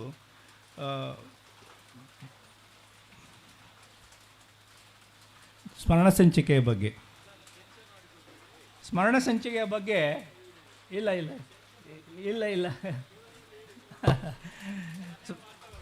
ಸ್ಮರಣ ಅಂದರೆ ಬರ್ಕೊಂಡು ಬಂದಿದ್ದೇನೆ, ಅದು ಬರ್ತಾ ಇಲ್ಲ ಕೆಲವು ಸರಿ. ನಮ್ಮ ಈ ಸ್ಮರಣ ಸಂಚಿಕೆಯನ್ನು ನಾವು ಏನು ಇವತ್ತು ಬಿಡುಗಡೆ ಮಾಡ್ತಾ ಇದ್ದೇವೆ, ಈ ಸುದೀರ್ಘ ಪಯಣದ ಪರಂಪರೆಯನ್ನು ದಾಖಲೀಕರಣ ಮಾಡಲಿಕ್ಕೆ ನಾವು ಈ ಸ್ಮರಣ ಸಂಚಿಕೆಯನ್ನು ಹೊರತಂದಿದ್ದೇವೆ. ಇದನ್ನು 3 ವಿಭಾಗಗಳಲ್ಲಿ ಪ್ರಸ್ತುತಪಡಿಸಿದ್ದೇವೆ. ಯಾಕೆಂದರೆ ಈ 75 ವರ್ಷದ ಈ ಏನು ಅಭಿಯಾನ ಅಥವಾ ಈ ಪಯಣ, ಅದನ್ನು ನಾವು ಹಿಡಿದುಕೊಳ್ಳುವುದು ಭಾಳ ಕಷ್ಟ. ಅದಕ್ಕೋಸ್ಕರ 3 ವಿಭಾಗಗಳಲ್ಲಿ ಪ್ರಸ್ತುತಪಡಿಸಿದ್ದು. ಅದಕ್ಕೆ ಪರ್ವ 1 ಭದ್ರ ಬುನಾದಿಯ ಪರ್ವ ಅಂತ ಹೇಳಿದ್ದೇವೆ, 51ರಿಂದ 75ರವರೆಗೆ. ಆಮೇಲೆ 2ನೇದು ಸುವರ್ಣ ಪರ್ವ 76ರಿಂದ 2000ರವರೆಗೆ. ಯಾಕೆಂದರೆ ಅದು ನಿಜವಾಗಿ ಒಂದು ಸುವರ್ಣ ಕಾಲ ಅಂತ ಹೇಳಲಿಕ್ಕೆ ಇಷ್ಟಪಡ್ತೇನೆ. ಯಾಕೆಂದರೆ ಭಾಳಷ್ಟು ಹಿರಿಯ ಶ್ರೇಷ್ಠ ಕಲಾವಿದರು ಇಲ್ಲಿ ಬಂದು ನಮ್ಮ ಕಾರ್ಯಕ್ರಮ ಕೊಟ್ಟಿದ್ದಾರೆ. 3ನೇದು 2001ರಿಂದ 2025ರವರೆಗೆ ನಿರಂತರ ಇದೆಯ ಪರ್ವ ಅಂತ ಹೇಳಿದ್ದೆ. ಯಾಕೆಂದರೆ ಅಲ್ಲಿ ಹಿರಿಯ ಕಲಾವಿದರ ಜೊತೆಗೆ ಬೆನ್ನೆಲುಬಾಗಿ ನಿಂತ ಮಹಾನ್ ಕಲಾವಿದರು ನಮ್ಮೊಳಗೆ ಸೇರಿಕೊಂಡಿದ್ದಾರೆ. ಅದರಿಂದಾಗಿ ಹೊಸ ಕಲಾವಿದ ಸಮ್ಮಿಳನ, ಶ್ರೇಷ್ಠ ಹಿರಿಯ ಕಲಾವಿದರ ಜೊತೆಗೆ ಈಗ ಉದಯೋನ್ಮುಖ ಕಲಾವಿದರನ್ನು ಕೂಡ ಸೇರಿಸಿಕೊಂಡು ಈ ಒಂದು ಕಾರ್ಯಕ್ರಮ ಮುನ್ನಡೀತಾ ಇದೆ. ಇದೊಂದು ನಿರಂತರೆಯ ಪರ್ವ ಅಂತ ಹೇಳಿ ನಾವು ದಾಖಲಿಸಿದ್ದೇವೆ. ಅದಕ್ಕೆ ಸರಿಯಾಗಿ ಭಾಳಷ್ಟು ಮಂದಿಯನ್ನು ನಾವು ಕೇಳಿಕೊಂಡಾಗ, ಯಾಕೆ ಹಿಂದಿನಿಂದ 2060ರ ದಶಕದಲ್ಲಿ, 1060ರ ದಶಕದಲ್ಲಿ, 70ರ ದಶಕದಲ್ಲಿ ಭಾಳಷ್ಟು ಮಂದಿ ನಾವು ಅವರ ಲೇಖನವನ್ನು ಕಳಿಸಿಕೊಟ್ಟಿದ್ರು ನಮಗೆ. ಅದನ್ನೆಲ್ಲ ಈ ನಮ್ಮ ಸ್ಮರಣ ಸಂಚಿಕೆಯಲ್ಲಿ ಹಂಚಿಕೊಂಡಿದ್ದೇವೆ. ಸೊ ಎಲ್ಲ ಕಲಾವಿದರಿಗೂ ಕೂಡ ಈ ಸಂದರ್ಭದಲ್ಲಿ ನಾನು ಅವರ ನಮ್ಮ ಕೊಡುಗೆಯನ್ನು ಸ್ಮರಿಸಲಿಕ್ಕೆ ಇಷ್ಟಪಡ್ತಾ ಇದ್ದೇನೆ. ಈ ಒಂದು ಸ್ಮರಣ ಸಂಚಿಕೆ ನಮ್ಮ ಕಳೆದ 2 ತಿಂಗಳಿಂದ ನಾವು ಅದರ ಮೇಲೆ ಕೆಲಸ ಮಾಡ್ತಾಯಿದ್ದು ಚೆನ್ನಾಗಿ ಮುದ್ರಿಸಿ ಕೊಟ್ಟಿದ್ದಾರೆ ನಮ್ಮ ಶೇಖರ್ ಅವರು, ಮಂಜುಶ್ರೀ ಪ್ರಿಂಟರ್ಸ್ ಅವರು. ಸೊ ಇನ್ನೊಮ್ಮೆ ಎಲ್ಲರಿಗೂ ಈ ಒಂದು 75ನೇ ವರ್ಷದ ಅಮೃತ ಸಂಭ್ರಮದ ಸಂದರ್ಭದಲ್ಲಿ ಭಾಳಷ್ಟು ಮಂದಿ ನಮ್ಮ ಜೊತೆ ಸೇರಿಕೊಂಡಿದ್ದಾರೆ. ಕಲಾವಿದರು ಇದ್ದಾರೆ, ಈ ದಿನ ಕಾರ್ಯಕ್ರಮಕ್ಕೆ ಬಂದಿದ್ದಾರೆ. ಹಾಗೆ ನಮ್ಮ ಎಲ್ಲ ಬಂಧು ಮಿತ್ರರು ಬಂದಿದ್ದಾರೆ. ಸೊ ಎಲ್ಲರಿಗೂ ನಾನು ಈ ಸಂದರ್ಭದಲ್ಲಿ ಸ್ವಾಗತವನ್ನು ಬಯಸ್ತೇನೆ. ಮತ್ತು ನಮ್ಮ ಮೀಡಿಯಾದವರು ಬಂದಿದ್ದಾರೆ. ಆಮೇಲೆ ಇವತ್ತಿನ ಕಾರ್ಯಕ್ರಮ ನಿರೂಪಣೆ ಮಾಡಲಿಕ್ಕೆ ಮಮತಾ ಅವರು ಮತ್ತು ದಿವಾಕರಾಚಾರ್ಯ ಅವರು ಕೂಡ ಬಂದಿದ್ದಾರೆ. ಸೊ ಎಲ್ಲರಿಗೂ ಇನ್ನೊಂದು ಸಾರಿ ನಮ್ಮ ಸ್ವಾಗತವನ್ನು ಕೋರಿ 1-2 ಮಾತನ್ನು ಮುಗಿಸ್ತೇನೆ. Thank you. ಈ ಸುಂದರ ಸಂಜೆಯಲ್ಲಿ ತಮ್ಮೆಲ್ಲರನ್ನ ಸ್ವಾಗತಿಸಿದಂತಹ ಕಮಲಾ ಸೂರ್ಯನಾರಾಯಣ ರಾವ್ ಚಾರಿಟೇಬಲ್ ಟ್ರಸ್ಟ್ನ ಅಧ್ಯಕ್ಷರಾದ ಕೆ ಪುರಂದರ್ ರಾವ್ ಇವರಿಗೆ ಹೃತ್ಪೂರ್ವಕ ಸ್ವಾಗತವನ್ನು ಕೋರುತ್ತಾ ಧನ್ಯವಾದಗಳು ಸರ್. ಇದೀಗ ಸಂತೋಷ ನಮ್ಮನ್ನು ಮಧುರವಾಗಿರಿಸಿದರೆ ಸ್ವಾತಂತ್ರ್ಯ ಸ್ವಾಗತ ನಮ್ಮ ಕಾರ್ಯಕ್ರಮವನ್ನು ಮೆರುಗುಗೊಳಿಸುತ್ತದೆ. ಇದೀಗ ಸಾಂಪ್ರದಾಯಿಕವಾಗಿ ಕಾರ್ಯಕ್ರಮವನ್ನು ಹೂ ನೀಡಿ ಗೌರವಿಸುವ ಮೂಲಕ ಅತಿಥಿ ಅಭ್ಯಾಗತರನ್ನ ಸ್ವಾಗತಿಸುವಂತಹ ಕ್ಷಣ. ಗೌರವಾನ್ವಿತ ಶ್ರೀ ಹರ್ಷೇಂದ್ರ ಕುಮಾರ್ ಸಭಾಧ್ಯಕ್ಷರು ಇವರಿಗೆ ನಾಗೇಶ್ ಪಿ ರಾವ್ ಇವರು ಹೂ ನೀಡಿ ಗೌರವಿಸುವಂತೆ ವಿನಂತಿ.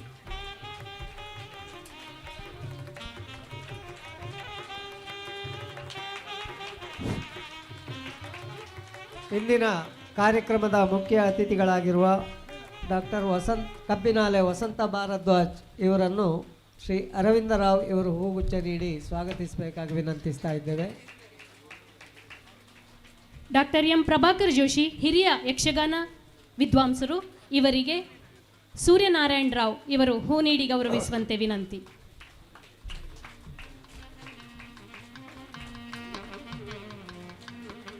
ರಸರಾಗ ಚಕ್ರವರ್ತಿ ಎನ್ನುವಂಥ ಬಿರುದನ್ನು ಪಡೆದಿರುವ ಭಾಗವತ ದಿನೇಶ್ ಅಮ್ಮಣ್ಣಾಯ ಇವರಿಗೆ ಶ್ರೀ ಪ್ರಕಾಶ್ ನಾರಾಯಣ ರಾವ್ ಅವರು ಹೂಗುಚ್ಛ ನೀಡಿ ಸ್ವಾಗತಿಸಬೇಕಾಗಿ ವಿನಂತಿಸ್ತೇವೆ.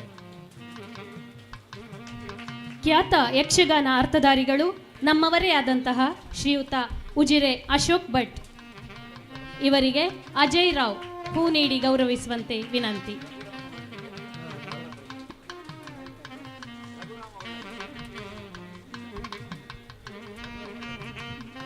ಭಾಗವತರಾದ ಪುತ್ತಿಗೆ ರಘುರಾಮ ಹೊಳ್ಳರು ಭಾಗವತ ಹಂಸ ಎನ್ನುವಂಥ ಬಿರುದನ್ನು ಪಡೆದವರು ಅವರಿಗೆ ಸಂದೇಶ್ ರಾವ್ ಅವರು ಹೂಗುಚ್ಛ ನೀಡಿ ಗೌರವಿಸಬೇಕಾಗಿ ವಿನಂತಿ.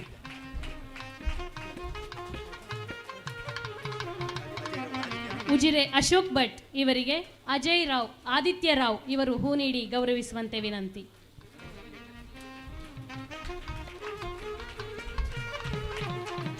ಕುಕ್ಕಾಜೆ ಹಿರಿಯ ಯಕ್ಷಗಾನ ಅರ್ಥಧಾರಿಗಳು ಶ್ರೀಯುತ ಗೌರವಾನ್ವಿತ ಶ್ರೀ ಭಾಸ್ಕರ್ ರಾವ್ ಇವರಿಗೆ ಅಜಿತ್ ಹಂದೆ ಇವರು ಹೂ ನೀಡಿ ಗೌರವಿಸುವಂತೆ ವಿನಂತಿ.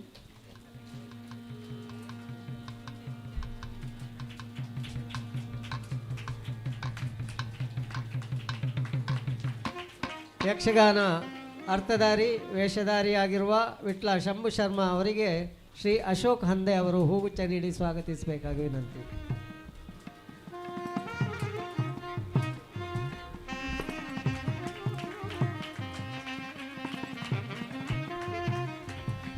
ರಾಜ್ಯೋತ್ಸವ ಪ್ರಶಸ್ತಿ ಪುರಸ್ಕೃತರು ಶ್ರೀಯುತ ಬಿ ಸೀತಾರಾಮ ತೋಳ್ಪಡಿತಾಯ ಇವರಿಗೆ ಸುನಿಲ್ ತಾಳಿತ್ತಾಯ ಇವರು ಹೂ ನೀಡಿ ಗೌರವಿಸುವಂತೆ ವಿನಂತಿ.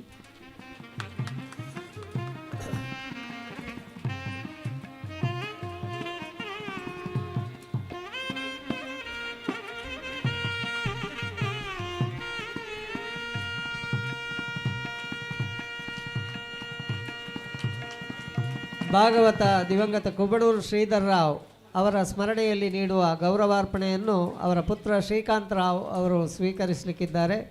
ಅವರನ್ನು ಶ್ರೀ ವಿವೇಕ್ ಎಸ್ ಮುರುಡಿತಾಯ ಇವರು ಹೂಗುಚ್ಛ ನೀಡಿ ಸ್ವಾಗತಿಸಬೇಕಾಗಿ ವಿನಂತಿ.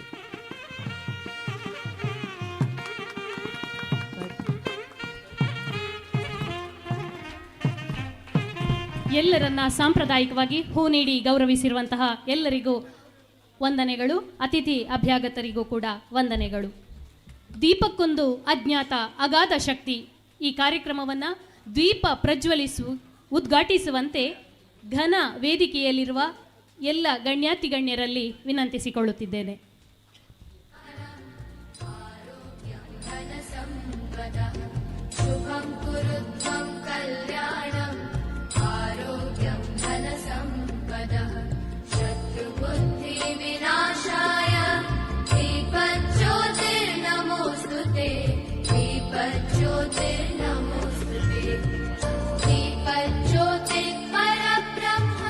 दीपज्योतिर्जनार्दनः दीप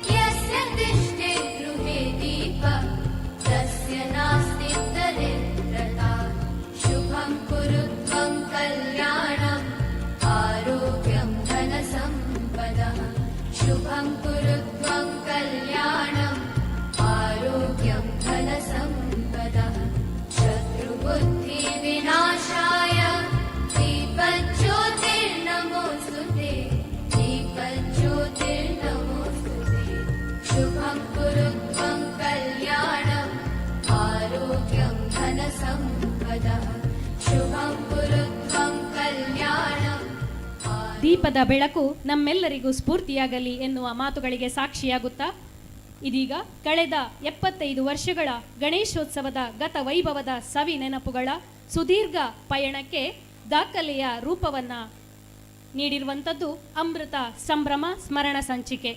ಈ ಸ್ಮರಣ ಸಂಚಿಕೆಯನ್ನು ಕಳೆದ 50 ವರ್ಷಗಳಿಂದ ದೊಂಡೋಲೆ ಮನೆಯ ತಾಳಮದ್ದಳೆ ಕಾರ್ಯಕ್ರಮದಲ್ಲಿ ಭಾಗವಹಿಸುತ್ತಾ ಬಂದಿರುವಂತಹ ದೊಂಡೋಲೆ ಗಣೇಶೋತ್ಸವದಲ್ಲಿ ಗೌರವಾನ್ವಿತರಿಗೆ ಬಿಡಲಾರದ ನಂಟನ್ನ ಹೊಂದಿರುವಂತಹ ಗೌರವಾನ್ವಿತ ಡಾಕ್ಟರ್ ಎಂ ಪ್ರಭಾಕರ್ ಜೋಶಿ ಇವರು ನಡೆಸಿಕೊಡಬೇಕಾಗಿ ವಿನಂತಿಸಿಕೊಳ್ತಾ ಇದ್ದೇನೆ.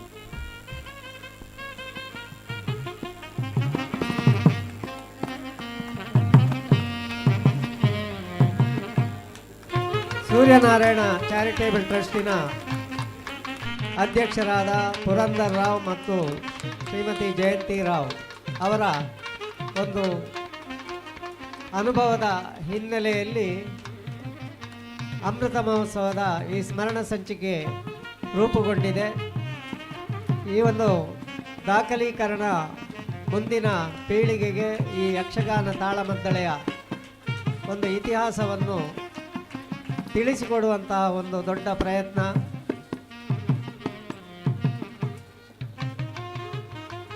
ಹಿರಿಯ ವಿದ್ವಾಂಸರಾದ ಡಾಕ್ಟರ್ ಎಂ ಪ್ರಭಾಕರ್ ಜೋಶಿ ಅವರು ಈ ಕೃತಿಯನ್ನು ಬಿಡುಗಡೆಗೊಳಿಸಿದ್ದಾರೆ. ಹರ್ಷೇಂದ್ರ ಕುಮಾರ್ ಧರ್ಮಸ್ಥಳ ಇವರ ಉಪಸ್ಥಿತಿಯಲ್ಲಿ ಮುಖ್ಯ ಅತಿಥಿಗಳಾದ ಡಾಕ್ಟರ್ ಕಬ್ಬಿನಾಲೆ ವಸಂತ ಭಾರದ್ವಾಜರು ಹಾಗೂ ವೇದಿಕೆಯಲ್ಲಿರುವ ಎಲ್ಲ ಗಣ್ಯರು ಈ ಒಂದು ಸಂದರ್ಭದಲ್ಲಿ ಸಾಕ್ಷಿಯಾಗಿದ್ದಾರೆ. ಎಲ್ಲರಿಗೂ ವಂದನೆಗಳು. ಸುಂದರ ಸಂಜೆಯಲ್ಲಿ ಅಮೃತ ಸಂಭ್ರಮ ಸ್ಮರಣ ಸಂಚಿಕೆಯನ್ನು ಬಿಡುಗಡೆಗೊಳಿಸಿರುವಂತಹ ಗೌರವಾನ್ವಿತ ಡಾಕ್ಟರ್ ಎಂ ಪ್ರಭಾಕರ ಜೋಶಿ ಅವರಿಂದ ಮನದಾಳದ ಮಾತುಗಳಿಗಾಗಿ ಇದೀಗ ವೇದಿಕೆ.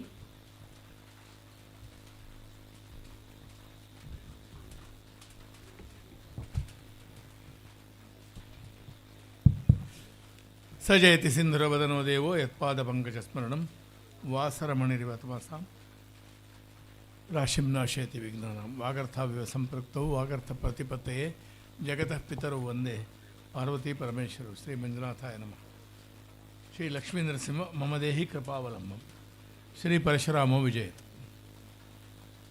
ಆದರಣೀಯ ಅಧ್ಯಕ್ಷರು, ನಾಡಿನ ಹಿರಿಯ ಸಾಂಸ್ಕೃತಿಕ ಸಾಮಾಜಿಕ ಶೈಕ್ಷಣಿಕ ನೇತಾರರು, ನಮ್ಮೆಲ್ಲರ ಹೆಮ್ಮೆಯ ನಾಯಕರಾದ ಹರ್ಷಣ್ಣನವರೇ, ಇವತ್ತಿನ ಮುಖ್ಯ ಅತಿಥಿ ನನಗೆ ಆತ್ಮೀಯರು, ಹಿರಿಯ ವಿದ್ವಾಂಸರು, ಪ್ರಸಂಗಕರ್ತರು, ಸಂಶೋಧಕರು ಡಾಕ್ಟರ್ ವಸಂತ್ ಭಾರದ್ವಾಜ್, ಹಾಗೆ ಇವತ್ತು ಗೌರವ ಸ್ವೀಕಾರ ಮಾಡಲಿಕ್ಕಿರುವ ಉಭಯ ಭಾಗವತರು, ದಸರಾಗ ಚಕ್ರವರ್ತಿ ದಿನೇಶಮ್ಮಣ್ಣ ಮತ್ತು ಭಾಗವತ ಹಂಸ, ಹಾಗೆ ಮೂವರು ಕಲಾವಿದರು, ಮುಖ್ಯವಾಗಿ ಪ್ರಧಾನ ಗೌರವವನ್ನು ಪಡೆಯಲಿಕ್ಕಿರುವ ಯಕ್ಷಗಾನದಲ್ಲಿ ವಿವಿಧ ರೀತಿಯಲ್ಲಿ ನಮಗೆ ಆತ್ಮೀಯರಾದ ಉಜಿರ ಅಶೋಕ್ ಭಟ್ರು, ಹಾಗೆ ಮಂಚು ಕುಕ್ಕಾಜೆ ಭಾಸ್ಕರ್ ರಾಯರು, ನಾವು ಹಾಗೆ ಹೇಳೋದು, ಆತ್ಮೀಯರಾದ ನಿಡುಗಾಲದ ಮಿತ್ರರಾದ ಸೀತಾರಾಮ್ ತೋಳ್ಪಾಡಿ ತಾಯರು ಮತ್ತು ಬಹುಕಾಲದ ಸಹ ಕಲಾವಿದ ವಿಟ್ಲ ಶಂಭು ಶರ್ಮರು, ವೇದಿಕೆಯ ಮೇಲಿರುವ ಗಣ್ಯರು, ಮುಖ್ಯವಾಗಿ ದೊಂಡೋಲಿ ಮನೆತನದ ಎಲ್ಲ ಕುಟುಂಬದ ಸದಸ್ಯರು, ಸಂಬಂಧಿಕರು, ಬಂಧುಗಳು, ಇವರೆಲ್ಲರಿಗೆ ವಂದನೆಗಳು. ಒಂದು ವಿಶೇಷವಾದ ಹೆಮ್ಮೆಯಿಂದ, ಕರ್ತವ್ಯದಿಂದ ಮತ್ತು ಬದ್ಧತೆಯಿಂದ, ಕಮಿಟ್ಮೆಂಟಿನಿಂದ ನಾನು ಈ ಕೆಲಸ ಮಾಡ್ತಾ ಇದ್ದೇನೆ. ತುಂಬ ಒಳ್ಳೆಯ ಬರುವ ಒಂದು ಶಾರೀರಿಕ ಸ್ಥಿತಿಯಲ್ಲಿ ನಾನು ಇರಲಿಲ್ಲ, ಆರೋಗ್ಯ ಅಷ್ಟು ಚೆನ್ನಾಗಿಲ್ಲ, ಈಗಾಗಲೇ ಹೇಳಿದ್ದಾರೆ. ಆದರೆ ಇದು ಒಂದು 5 ದಶಕಗಳಿಗೆ ಮಿಕ್ಕಿದ ರಣಸಂದಾಯದ ಸಂದರ್ಭ ಮತ್ತು ಶ್ರೇಷ್ಠ ಕಲಾವಿದರನ್ನು ಒಂದು ಶ್ರೇಷ್ಠವಾದ ವೇದಿಕೆಯಲ್ಲಿ ಒಂದು ಐತಿಹಾಸಿಕವಾದ ಸಂದರ್ಭದಲ್ಲಿ ಗೌರವಿಸಿದ ಕಾರಣ. ಅದರಿಂದ ನಾನಿದಕ್ಕೆ ಒಪ್ಪಿ ಬಂದು ತುಂಬ ಸಂತೋಷದಿಂದ ಈ ದೊಂಡೋಲೆ ಮನೆ ಚೌತಿ ಅಮೃತ ಸಂಭ್ರಮ 2025 ಸ್ಮರಣ ಸಂಚಿಕೆಯನ್ನು ನಿಮ್ಮೆಲ್ಲರ ಅನುಮತಿಯೊಂದಿಗೆ ಲೋಕಾರ್ಪಣೆಗೊಳಿಸ್ತಾ ಇದ್ದೇನೆ. ಬಂಧುಗಳೇ, ಇದು ತುಂಬ ದೀರ್ಘವಾಗಿ ಮಾತಾಡಬಹುದಾದ್ದು, ಆದರೆ ಸುಮಾರು 15-20 ನಿಮಿಷದ ಒಳಗೆ ಮುಗಿಸ್ತೇನೆ. ಅಶೋಕ ಭಟ್ರು ಮತ್ತು ಪುರಂದರರಾಯರಲ್ಲಿ ಹಾಗೆ ಅನುಮತಿ ಕೇಳಿದ್ದೇನೆ. ಮುಖ್ಯವಾಗಿ ಗಣೇಶೋತ್ಸವ ನಮ್ಮ ದೇಶದ ಎಲ್ಲ ಧಾರ್ಮಿಕ ಉತ್ಸವಗಳಿಗಿಂತ ತುಂಬ ಭಿನ್ನವಾದದ್ದು. ಎಲ್ಲರೊಟ್ಟಿಗೆ ಆತ್ಮೀಯತೆ, ಎಲ್ಲರನ್ನು ಬೆಸೆಯುವ ದೇವರು. ಭಾರತೀಯತೆಯ, ಹಿಂದುತ್ವದ ಮತ್ತು ವಿಶ್ವದ ಧಾರ್ಮಿಕತೆಯ ಬಹುರೂಪದ ಒಂದು ಅಸಾಧಾರಣವಾದ ಮತ್ತು ಅನ್ಯತ್ರ ದುರ್ಲಭವಾದಂತಹ ಒಂದು ಐಕಾನ್, ಒಂದು ಪ್ರತಿಮೆ ಶ್ರೀ ಮಹಾಗಣಪತಿ. ಮಹಾಗಣಪತಿ ಅಂತಲೇ ಅದಕ್ಕೆ ಹೆಸರು. ಅವನು ಜಾನಪದ ದೇವರು ಹೌದು, ಮಕ್ಕಳಿಗೆ ದೇವರು ಹೌದು, ಖುಷಿ ಹೌದು, ತಿಂಡಿ ತೀರ್ಥ ಎಲ್ಲರೂ ಮುಟ್ಟಿ ಪೂಜಿಸಬಹುದಾದ ದೇವರು. ತುಂಬ ಮೈಲಿಗೆಯ ಎಲ್ಲ ರೆಸ್ಟ್ರಿಕ್ಷನ್ಸ್ ಇಲ್ಲ. ವ್ರತಧಾರಿಗಳಾದವರಿಗೆ ಇರಬಹುದು, ಆದರೆ ಸಾರ್ವಜನಿಕ ಸ್ವರೂಪ, ವಿಶೇಷವಾಗಿ ಮಹಾರಾಷ್ಟ್ರದಲ್ಲಿ ಗುಜರಾತ ಲೋಕಮಾನ್ಯ ತಿಲಕರು ಮತ್ತು ಅವರಿಗಿಂತ ಪೂರ್ವಜರಾದ ಪೂರ್ವಾಚಾರ್ಯರು ದೇಶೀಯವಾದಂತಹ ಭಾವನೆಯನ್ನು ಉದ್ದೀಪಿಸುವ ದೃಷ್ಟಿಯಿಂದ ಅದನ್ನು ರೂಪಿಸಿದ ಮೇಲೆ ಭಾರತದಾದ್ಯಂತ ಅದಕ್ಕೊಂದು ಬೇರೆ ರೂಪ ಬಂತು. ತ್ಯಾಗರಾಜರ ಕೀರ್ತನೆಯಲ್ಲಿ ಒಂದು ಮಾತು ಬರ್ತದೆ, ಕಲುಷವಿದೂರಂ ಭೂತಾಕಾರಂ. ತುಂಬ ಜನರು ಭೂತದ ಹಾಗೆ ಇದ್ದಾನೆ ಅಂತ, ಹಾಗೆಲ್ಲ ಅದು ಪಂಚಭೂತಾತ್ಮಕವಾಗಿರುವಂತಹ ದೇವರು ಗಣಪತಿ ಒಬ್ಬನೇ. ನೀವು ಸ್ವಸ್ತಿಕ ಹಾಕಿ ಗಣಪತಿ ಮಾಡಿದರೆ ಗಣಪತಿ, ತೆಂಗಿನಕಾಯಿ ಅಕ್ಕಿ ಇಟ್ಟರು ಗಣಪತಿ, ಅಕ್ಕಿ ರಾಶಿ ಇಟ್ಟರು ಗಣಪತಿಯೇ. ಸಂಕಲ್ಪ ಮಾಡಿದರು, ಸ್ವಸ್ತಿಕ ಮಾಡಿದರು, ಮಣ್ಣಿನ ರೂಪದಲ್ಲಿ ಉಂಟು. ಪೃಥ್ವಿ ತೇಜ ವಾಯುರಾಕಾಶ, ನೀರಿನಲ್ಲಿ ಜಲಲಿಂಗವಾಗಿ ಉಂಟು, ಮಣ್ಣಾಗಿ ಉಂಟು. ಪುನಃ ಪುನಃ ಅದರ ಚರ್ಚೆ ನಡೀತಾ ಇದೆ ಈಗ, ಗಣಪತಿಯ ಮೂರ್ತಿ ಹೇಗೆ ಪೂಜಿಸಲ್ಪಡಬೇಕು ಅಂತ. ಆಕಾಶಲಿಂಗವಾಗಿ ಉಂಟು. ಗಣೇಶನ ಸ್ವರೂಪ ವಿಸ್ತಾರ ಇದರ ಬಗ್ಗೆ ತುಂಬ ಸಂಶೋಧನೆಗಳು ನಡೆದಿವೆ. ಹಿರಿಯ ವಿದ್ವಾಂಸರಾದ ಎಸ್ ಕೆ ರಾಮಚಂದ್ರರಂಥ ಅನೇಕರು ಇದರ ಮೇಲೆ ಕೆಲಸ ಮಾಡಿದ್ದಾರೆ. ಆಸಕ್ತರು ಕೇಳಬಹುದು. ಕರ್ನಾಟಕದಲ್ಲಿ ಗಣಪತಿ ಅಂತ ಒಂದು 2 ಗಂಟೆ ಉಪನ್ಯಾಸ ನಂದು ಯೂಟ್ಯೂಬ್ನಲ್ಲಿದೆ. ಯಾರಾದರೂ, ಅದು PhD ವಿದ್ಯಾರ್ಥಿಗಳಿಗಾಗಿ ನಾನು ಮಾಡಿದ ಉಪನ್ಯಾಸ. ಆಸಕ್ತರು ಕೇಳ್ಬೋದು, ಕೇಳಬೇಕು ಅಂತಲ್ಲ, ಸ್ಟಡಿ ಮಾಡುವ ಉದ್ದೇಶ ಇದ್ದವರಿಗೆ.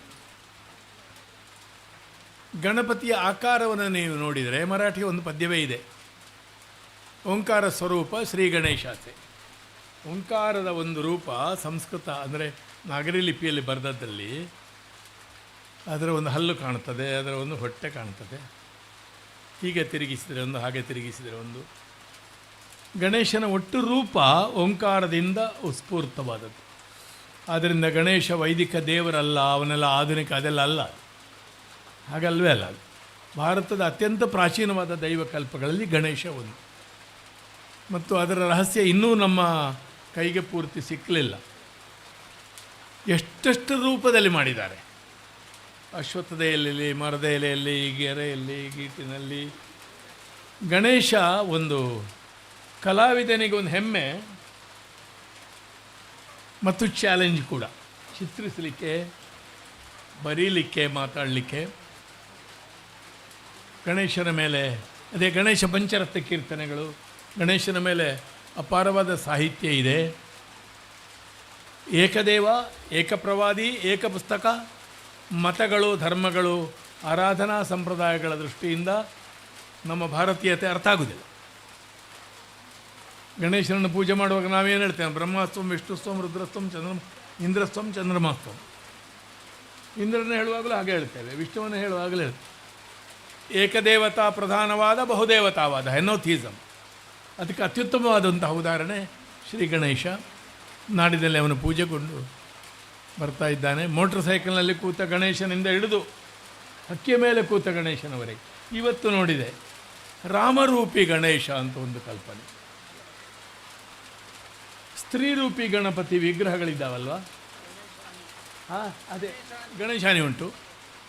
ಉಚ್ಚಿಷ್ಟ ಗಣಪತಿ ಮತ್ತು ವಾಮರ್ ಸ್ವರೂಪದಲ್ಲಿ ಆರಾಧಿಸುವ, ಅದು ಕೊಂಬು ಹೇಗಿರಬೇಕು, ಅದರ ಸೊಂಡಿಲಿನ ರೂಪ ಏನು, ಇದರ ಮೇಲೆ ಕೂಡ ತುಂಬ ರಿಸರ್ಚ್ ಆಗಿದೆ. ಮತ್ತು ಕರ್ಣಪಿಶಾಚಿ ಸಿದ್ಧಿ ಇತ್ಯಾದಿಗಳಿಗೆ ಕೂಡ ಗಣೇಶನನ್ನು ಆರಾಧನೆ ಮಾಡಿ ಫಲವನ್ನು ಪಡೆದವರಿದ್ದಾರೆ. ನಾವದು ಸಂಶಯ ಮಾಡೋದಲ್ಲ, ಅದು ಅವನ ಅನುಭವ. ನಮಗಾಗಿದೆ ಆಗಲಿಲ್ಲ ಅಂತಲ್ಲ, ಅವನೇನು ಮಾಡಿದ್ದಾನೆ ಅಂತ. ಗಣೇಶನ ಮೂಲಕವಾಗಿ ವಾಕ್ಸಿದ್ಧಿಯನ್ನು ಪಡೆದು ಮಂತ್ರವಾದ, ಆಜ್ಞಾಶಕ್ತಿ, ಸಲಹೆ ಇತ್ಯಾದಿಗಳನ್ನು ಮಾಡಿದ್ದಾರೆ.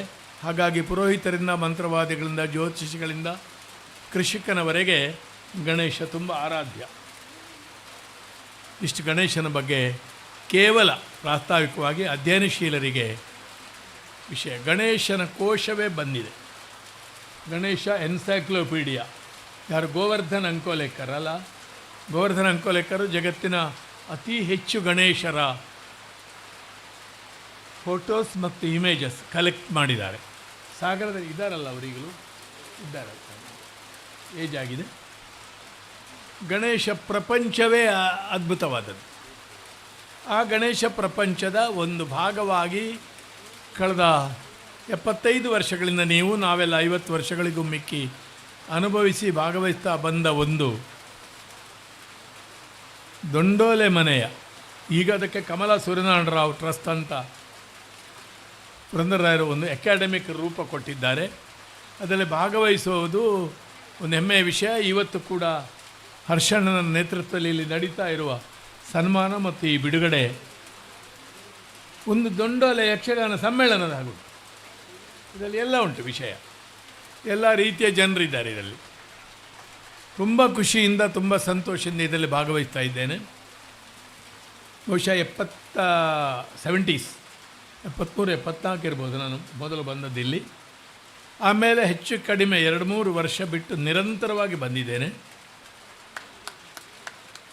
4 ತಲೆಮಾರಿನ ಅರ್ಥಧಾರಿಗಳೊಟ್ಟಿಗೆ ಅರ್ಥ ಹೇಳಿದ್ದೇನೆ. ಇಲ್ಲಿ 5ನೇ ತಲೆಮಾರಿನೊಟ್ಟಿಗೆ ಹೇಳುವ ಅಂತ ಇದ್ದೇನೆ. ಅಂದರೆ ಈಗ ಇರುವವರಲ್ಲಿ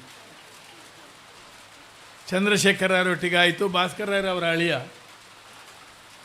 ಅವರ ಮಕ್ಕಳು ಮೊಮ್ಮಕ್ಕಳು ಅರ್ಥಧಾರಿಗಳಿದ್ದಾರಾ? ಇದ್ದರೆ ಖುಷಿಯಿಂದ ಅರ್ಥ ಹೇಳ್ತೇನೆ. ಇವತ್ತು ವಸಂತರು ಬಂದಿದ್ದಾರೆ, ನನಗೆ ತುಂಬ ಖುಷಿ ಆಯಿತು. ಅಕಾಡೆಮಿಷಿಯನ್ಸ್ ಇಂಥಲ್ಲಿ ಹೆಚ್ಚು ಭಾಗವಹಿಸಬೇಕು. ಇಲ್ಲಿ ನಾವು ಗಮನಿಸಬೇಕಾದ ವಿಷಯ, ಇಲ್ಲಿ ನಮಗೇನಾಗ್ತದೆ, ಒಂದು ಸಂಘದಲ್ಲಿ ಒಂದು ತಾಳಮದಲ್ಲಿ ಆಗ್ತದೆ, ಮನೆಯಲ್ಲೇ ಆಗ್ತದೆ, ಆಯಿತು ಹೋಯಿತು ಒಂದು ಘಟನೆ.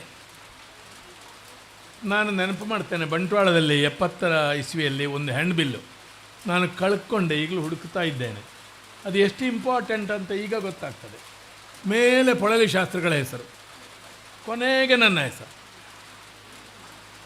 ಶೇಣಿಯವರ ಸಾಮಗ್ರ ಹೆಸರು 3ನೇ 4ನೇ, ಅಡ್ವೊಕೇಟ್ ಬಾಲಕೃಷ್ಣರು ಮತ್ತು ಶಂಕರಣ್ಣ ಸಾಮಗ್ರು, ಆಮೇಲೆ ಪಂಡಿತರು ಎಲ್ಲ ಆಗಿ ನಾನು. ಆ ಹ್ಯಾಂಡ್ ಬಿಲ್ ಇವತ್ತು ಎಷ್ಟು ದೊಡ್ಡ ರೆಕಾರ್ಡ್. ಅದೇ ಕಳೆದ ವರ್ಷ ಇದೆ, ಯಾರು ಅನಂತರಾಯರ ಶಂಕರರಾಮರಾಯರ ಬರೆದ ಒಂದು ಕಾಗದ ಇನ್ಲೈನ್ ಲೆಟರ್ ನನಗೆ ಸಿಕ್ಕಿತ್ತು. ಇಲ್ಲಿಗೆ ಬರುವಾಗ ಇದು ಯಾಕೆ ಸಿಗ್ನಿಫಿಕೆಂಟ್ ಈ ಸಂದರ್ಭದಲ್ಲಿ ಅಂತ ಇನ್ನೊಂದು ಕಾರಣ ಕೇಳ್ತೇನೆ. ನಾನು ಇದೇ ವಿಷಯ ಅಶೋಕ ಭಟ್ರಲ್ಲಿಯೂ ವಸಂತ ಭಾರದ್ವಾಜಲ್ಲೂ ಈಗ ಮಾತಾಡ್ತಾ ಇದ್ದೆ. ಮನೆಗಳಲ್ಲಿ ಆಗುವ ತಾಳಮದ್ದಲೆ, ಸಂಘಗಳ ತಾಳಮದ್ದಲೆ, ಮನೆ ಮನೆಯಲ್ಲಿ ಆಗುವ ಚೌತಿ, ನೋಂಪಿನ ತಾಳಮದ್ದಲೆಗಳ ಸಂಖ್ಯೆ ಪಕ್ಕನೇ ಇಳಿಮುಖವಾಗಿದೆ. ಅದಕ್ಕೆ ಬೇರೆ ಕಾರಣ ಇದೆ. ಫ್ಯಾಮಿಲಿಯ ಸ್ವರೂಪ ಬೇರೆ ಆಗಿದೆ. ಹಳ್ಳಿಗಳಲ್ಲಿ ಜನರಿಲ್ಲ, ಮೈಗ್ರೇಷನ್ ಆಗಿದೆ. ಹಳ್ಳಿಗಳೇ ಖಾಲಿ ಆಗ್ತಾ ಇವೆ. ತುಂಬ ಆತಂಕಕಾರಿಯಾದ ಸಂದರ್ಭ. ಹೇಳುವ ನಾನು ಕೂಡ ಹಳ್ಳಿಯಲ್ಲಿಲ್ಲ, ನಾನು ಪೇಟೆಯಲ್ಲಿ ಹೋಗಿ ಕೂತಿದ್ದೇನೆ, ನಮ್ಮ ಜಾಗವನ್ನು ಯಾರಿಗೋ ಕೊಟ್ಟು, ಅಂದರೆ ನಮ್ಮ ಬಂಧುಗಳಿಗೆ. But lot of things. ಈ ಸಂದರ್ಭದಲ್ಲಿ ಪಕ್ಕನೆ ನೆನಪಾದ ಒಂದು ವಿಷಯವನ್ನು ನಾನು ವಿಸ್ತರಿಸುವುದಿಲ್ಲ, ಪ್ರಸ್ತಾವ ಮಾತ್ರ ಮಾಡ್ತೇನೆ. ಒಂದು ಧಾರ್ಮಿಕತೆ ತುಂಬ ವಿಶಾಲವಾಗಿ ಎಲ್ಲವೂ ಧಾರ್ಮಿಕತೆಯೇ ಆಗಿರುವ ಸಂದರ್ಭದಲ್ಲಿ ಮುಕ್ತತೆ ಎನ್ನುವುದು ಕೆಲವು ಸಲ ನಮ್ಮ ಧಾರ್ಮಿಕತೆ ಎಷ್ಟು ದುರ್ಬಲ ಎನ್ನುವುದನ್ನು ಕೂಡ ಇತ್ತೀಚೆಗಿನ ಒಂದು ಘಟನೆ ನಮಗೆ ತೋರಿಸಿತು. ಅದರ ಒಟ್ಟಿಗೆ ತೋರಿಸಿದ್ದೇನೆಂದರೆ ಗಣೇಶ ರಹಸ್ಯ, ದೊಡ್ಡ ಪ್ರಕರಣದ ಸತ್ಯಗಳು ಈಗ ಹೊರಗೆ ಬರ್ತಾ ಇವೆ. ಅದು ಗಣೇಶ ಮಹಿಮೆ. ಈಗ ನಮಗೆ ವಿಷಯ ಸತ್ಯ ದರ್ಶನ ಇನ್ನಾಗ್ತದೆ. ಈಗ ಹೊಡೆಯುತ್ತಿದ್ರೆ ಕ್ಲಾಪ್ ಹೊಡೀರಿ, ನನಗಲ್ಲ. ಧಾರ್ಮಿಕತೆ ಅಂದರೆ ಏನು, ಧರ್ಮ ಅಂದ್ರೇನು, ಮತ ಅಂದ್ರೇನು, ಆರಾಧನೆ ಅಂದರೆ ರಿಲಿಜನ್ ಅಂದರೆ ಏನು ಅಂತಲೇ ನಮಗೆ ಗೊತ್ತಿಲ್ಲದ ರೀತಿ ನಾವು ಮಾತಾಡ್ತಾ ಇದ್ದೇವೆ. ಈಗ ಒಂದು ರಿಲಿಜನ್ ಅಂದರೆ ಅದು ಧರ್ಮ ಅಂದರೆ ರಿಲಿಜನು, ಅದೊಂದು ದೇವರು, ಒಂದು ಹಾಗೆ ನಮ್ಮ ದೇಶದಲ್ಲಿ ಬೆಳೀಲೇ ಇಲ್ಲ. ನೂರಾರು ಪದ್ಧತಿಗಳು. ಒಂದು ಉದಾಹರಣೆ ಹೇಳ್ತೇನೆ. ಈಗ ಪಂಚಾಯತನ ಪೂಜೆ ಮಾಡುವ ನಮ್ಮ ಮನೆ, ಇನ್ನೊಬ್ಬರ ಮನೆ, ಅದರಲ್ಲಿ ಸಾಯಿಬಾಬನ ಪೂಜೆ ನಡೀತದೆ. ಈಶಾ ಫೌಂಡೇಶನ್ ಉಂಟಲ್ಲಿ, ವಿರೋಧ ಅಲ್ಲ ಅದು. ಸಾಯಿಬಾಬಾ ಪಂಚಾಯತನಕ್ಕೆ ವಿರೋಧ ಅಲ್ಲ. ಸಹಸ್ರಲಿಂಗೇಶ್ವರವೂ ಉಂಟು. ನಮ್ಮ ಕುಲದೇವರು, ನನಗೆ ಕುಲದೇವರು ಲಕ್ಷ್ಮೀ ನರಸಿಂಹ. ದೊಂಡಲೆ ಮನೆಗೆ ನಮಗೆ ನೇರವಾಗಿ ಸಂಬಂಧ ಉಂಟು. ಗುಂಡಿ ಮನೆಯ ಸಂಬಂಧದಿಂದ ಈಗ ಕೆಲಸ ಆಗ್ತಾ ಇದೆ ಕಾಣುತ್ತದೆ. ಇಲ್ಲಿ ಕಾಣಿಸಿಕೊಂಡ ದೇವಸ್ಥಾನ ಪರಶುರಾಮ ದೇವರು, ನಮಗೆ ನಮ್ಮ ಸಮುದಾಯಕ್ಕೆ ದೇವರು. ಈ ಒಂದು ಸಾಮುದಾಯಿಕ ಭಾವನೆಯಿಂದ ಚೌತಿಯ ದಿವಸ ಒಂದು ವ್ರತದ ಹಾಗೆ ತಾಳಮದ್ದಲೆ ಕೆಲವು ಕಡೆ ಆಟ ಭಜನೆ ಮಾಡ್ತಾ ಬಂದಿದ್ದಾರೆ. ಪಕ್ಕನೆ ನೆನಪಾಗ್ತದೆ ಅನೇಕ ಕಲಾವಿದರು, ಎಲ್ಲರನ್ನು ನೆನಪಿಸ್ಕೊಂಡು ಹೋಗೋದಿಲ್ಲ ನಾನು. ಇಲ್ಲೇ ಮುಂಟ್ರುಪಾಡಿಯಲ್ಲಿದ್ದ ಸುಬ್ಬಣ್ಣಯ್ಯನವರು, ಅವರಿಗೆಲ್ಲ ಚೌತಿ ತಾಳಮದ್ದಲೆ ಅಂದರೆ ಜೀವನ್ಮರಣದ ಪ್ರಶ್ನೆ. ಎಂಥದದು, ಮಣ್ಣೆಯ ಎಂಚಿನ ಬಣ್ಣೆ. ಒಂದು ತಪ್ಪು ಹೇಳಿದರೆ ಮತ್ತು 6 ತಿಂಗಳು ಅವರ ತಲೆಯಲ್ಲಿ ತಿರುಗ್ತಿತ್ತದು. ನಾವು ಅಷ್ಟು ಸೀರಿಯಸ್ ಆಗಿ ತೆಕ್ಕೊಳ್ಳೋದಿಲ್ಲ. ಈಗ ತಾಳಮದ್ದಲೆ ಸಂಖ್ಯೆ ಹೆಚ್ಚಾಗಿದೆ, ಒಂಥರ ಸೆಮಿ ಪ್ರೊಫೆಷನಲ್ ಆಗಿದೆ, ವೃತ್ತಿಪರವಾಗಿದೆ.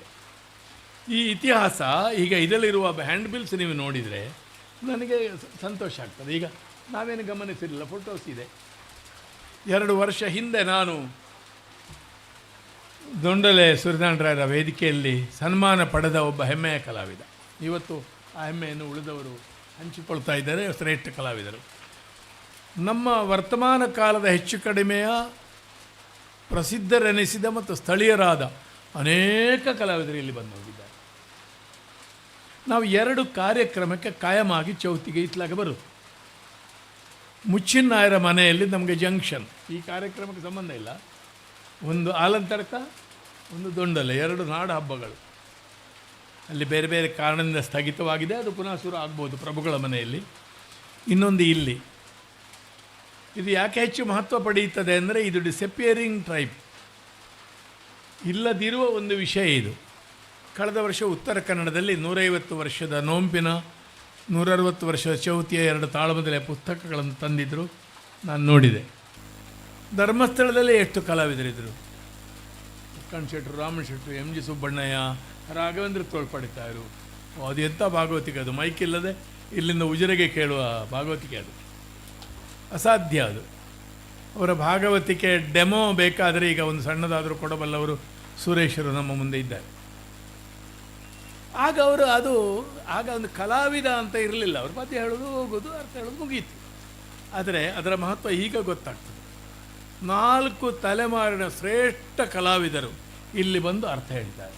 ಒಳಗೆ ನಡೀತಿತ್ತು ಶೇಣಿಯವರೊಟ್ಟಿಗೆ, ಸಾಮುಗರೊಟ್ಟಿಗೆ, ಆಮೇಲೆ ಅನೇಕರೊಟ್ಟಿಗೆ, ಅಶೋಕ ಭಟ್ರೊಟ್ಟಿಗೆ, ಶರ್ಮರೊಟ್ಟಿಗೆ ಅರ್ಥ ಹೇಳಿದ ಹೆಮ್ಮೆ ನನ್ನದು. ಆಗ 10 ವರ್ಷ ಚಂದ್ರಶೇಖರ ರಾಯರು ಒಂದು ಸೆಟ್ ತರ್ತಿದ್ರು, ಕಲಾ ವಿಕಾಸ ಸಂಘ ಅಂತ ಒಂದು ಹೆಸರು.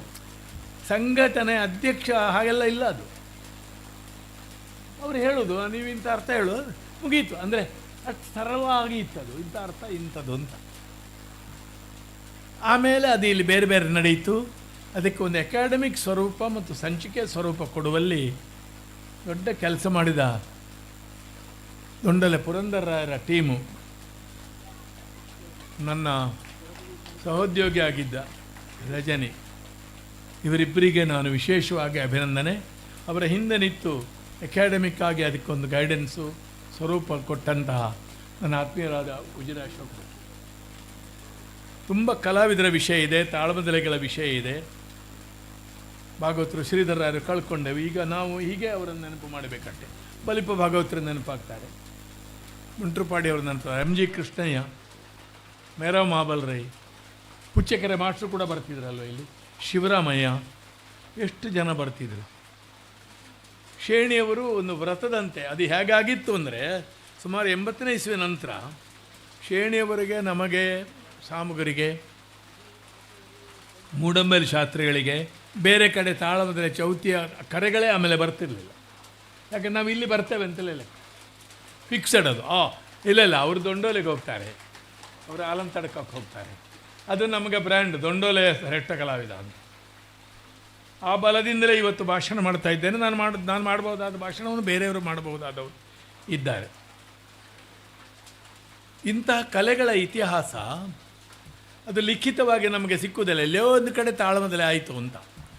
ಓರಲ್ ಹಿಸ್ಟ್ರಿ, ಮೌಖಿಕವಾದ ಚರಿತ್ರೆಗೆ ತುಂಬ ಮಹತ್ವ ಇದೆ. ಚರಿತ್ರೆ ಪ್ರೊಫೆಸರ್ ಇದ್ದಾರೆ ಇಲ್ಲಿ, ಶಂಭು ಶರ್ಮ. ಮೌಖಿಕವಾದ ಚರಿತ್ರೆ ಲಿಖಿತ ಚರಿತ್ರೆಗಿಂತ ಬೇರೆಯಾದ ಒಂದು ದಾಖಲೆಯನ್ನು ನಮಗೆ ಕೊಡ್ತದೆ. ಇಲ್ಲಿ ಆದ ಚರ್ಚೆಗಳು ಈಗಲೂ ಕೆಲವರು ನೆನಪಿಸ್ತಾರೆ. ಒಂದು ಶುಕ್ರ ಮತ್ತು ಬಲಿ. ನಾನು ಶೇಣಿಯವರು, ಸೀತಾರಾಮ್ ತೋಳ್ಪಡಿತಾರಿಗೆ ಹೆದರಿಕೆ ಆಗಿದೆ, ಜಗಳ ಆಗ್ತದೆ ಇವರಿಗೆ, ಹೀಗೆ ಪೆಟ್ಟಾಗ್ತದೆ ಅಂತ. ಅದು ಅವರಿಗೆ ಹೆದರಿಕೆ ಆದ್ದು ನನಗೆ ಖುಷಿಯಾಗಿದೆ. ಅಂದರೆ ತುರುಸಿನ ಇದು ನಡೆದಿತ್ತು. ಇಂಥ ಅನೇಕ ನೆನಪುಗಳನ್ನು ನಾನು ಮಾಡಬಲ್ಲೆ. ಮುಡಮಲ್ಲಿ ಶಾಸ್ತ್ರಿಗಳು ಬರಬೇಕಾಗಿತ್ತು, ಅದು ಬರಲಿಲ್ಲ. ಅನಾರೋಗ್ಯ ಇದ್ದರೂ ಭಾಗವತರು ಇಬ್ಬರು ಬಂದದ್ದು ನನಗೆ ತುಂಬ ಖುಷಿಯಾಗಿದೆ. ಇವತ್ತು ಗೌರವಿಸಲ್ಪಡ್ತಾ ಇರುವ ನಮ್ಮ ಯಕ್ಷಗಾನ ರಂಗಭೂಮಿಯ ಶ್ರೀಮಂತಿಕೆಗೆ ಕಾರಣವಾದ ಇಬ್ಬರು ಭಾಗವತರು, ನನಗೆ ಸುಮಾರು 40-50 ವರ್ಷದ ಭಾಗವತರು ದಿನೇಶ ಮಣ್ಣಾಯರು ಮತ್ತು ರಘುರಾಮಳರು, ಅವರನ್ನು ತುಂಬ ಹಾರ್ದಿಕವಾಗಿ ಅಭಿನಂದಿಸ್ತೇನೆ. ತಾಳಮಂದ್ರೆ ಕ್ಷೇತ್ರದಲ್ಲಿ ಪೋಸ್ಟ್ ಮಾಸ್ಟರ್ ಆಗಿ ಈ ಪ್ರದೇಶದಲ್ಲಿ ಅಭಿರುಚಿಯ ವಿಸ್ತಾರಕ್ಕೆ ತುಂಬ ಕೆಲಸ ಮಾಡಿದವರು, ಸ್ತ್ರೀ ಪಾತ್ರದ ಕೊರತೆಯನ್ನು ತುಂಬಿದವರು ಭಾಸ್ಕರ್ ರಾಯರು.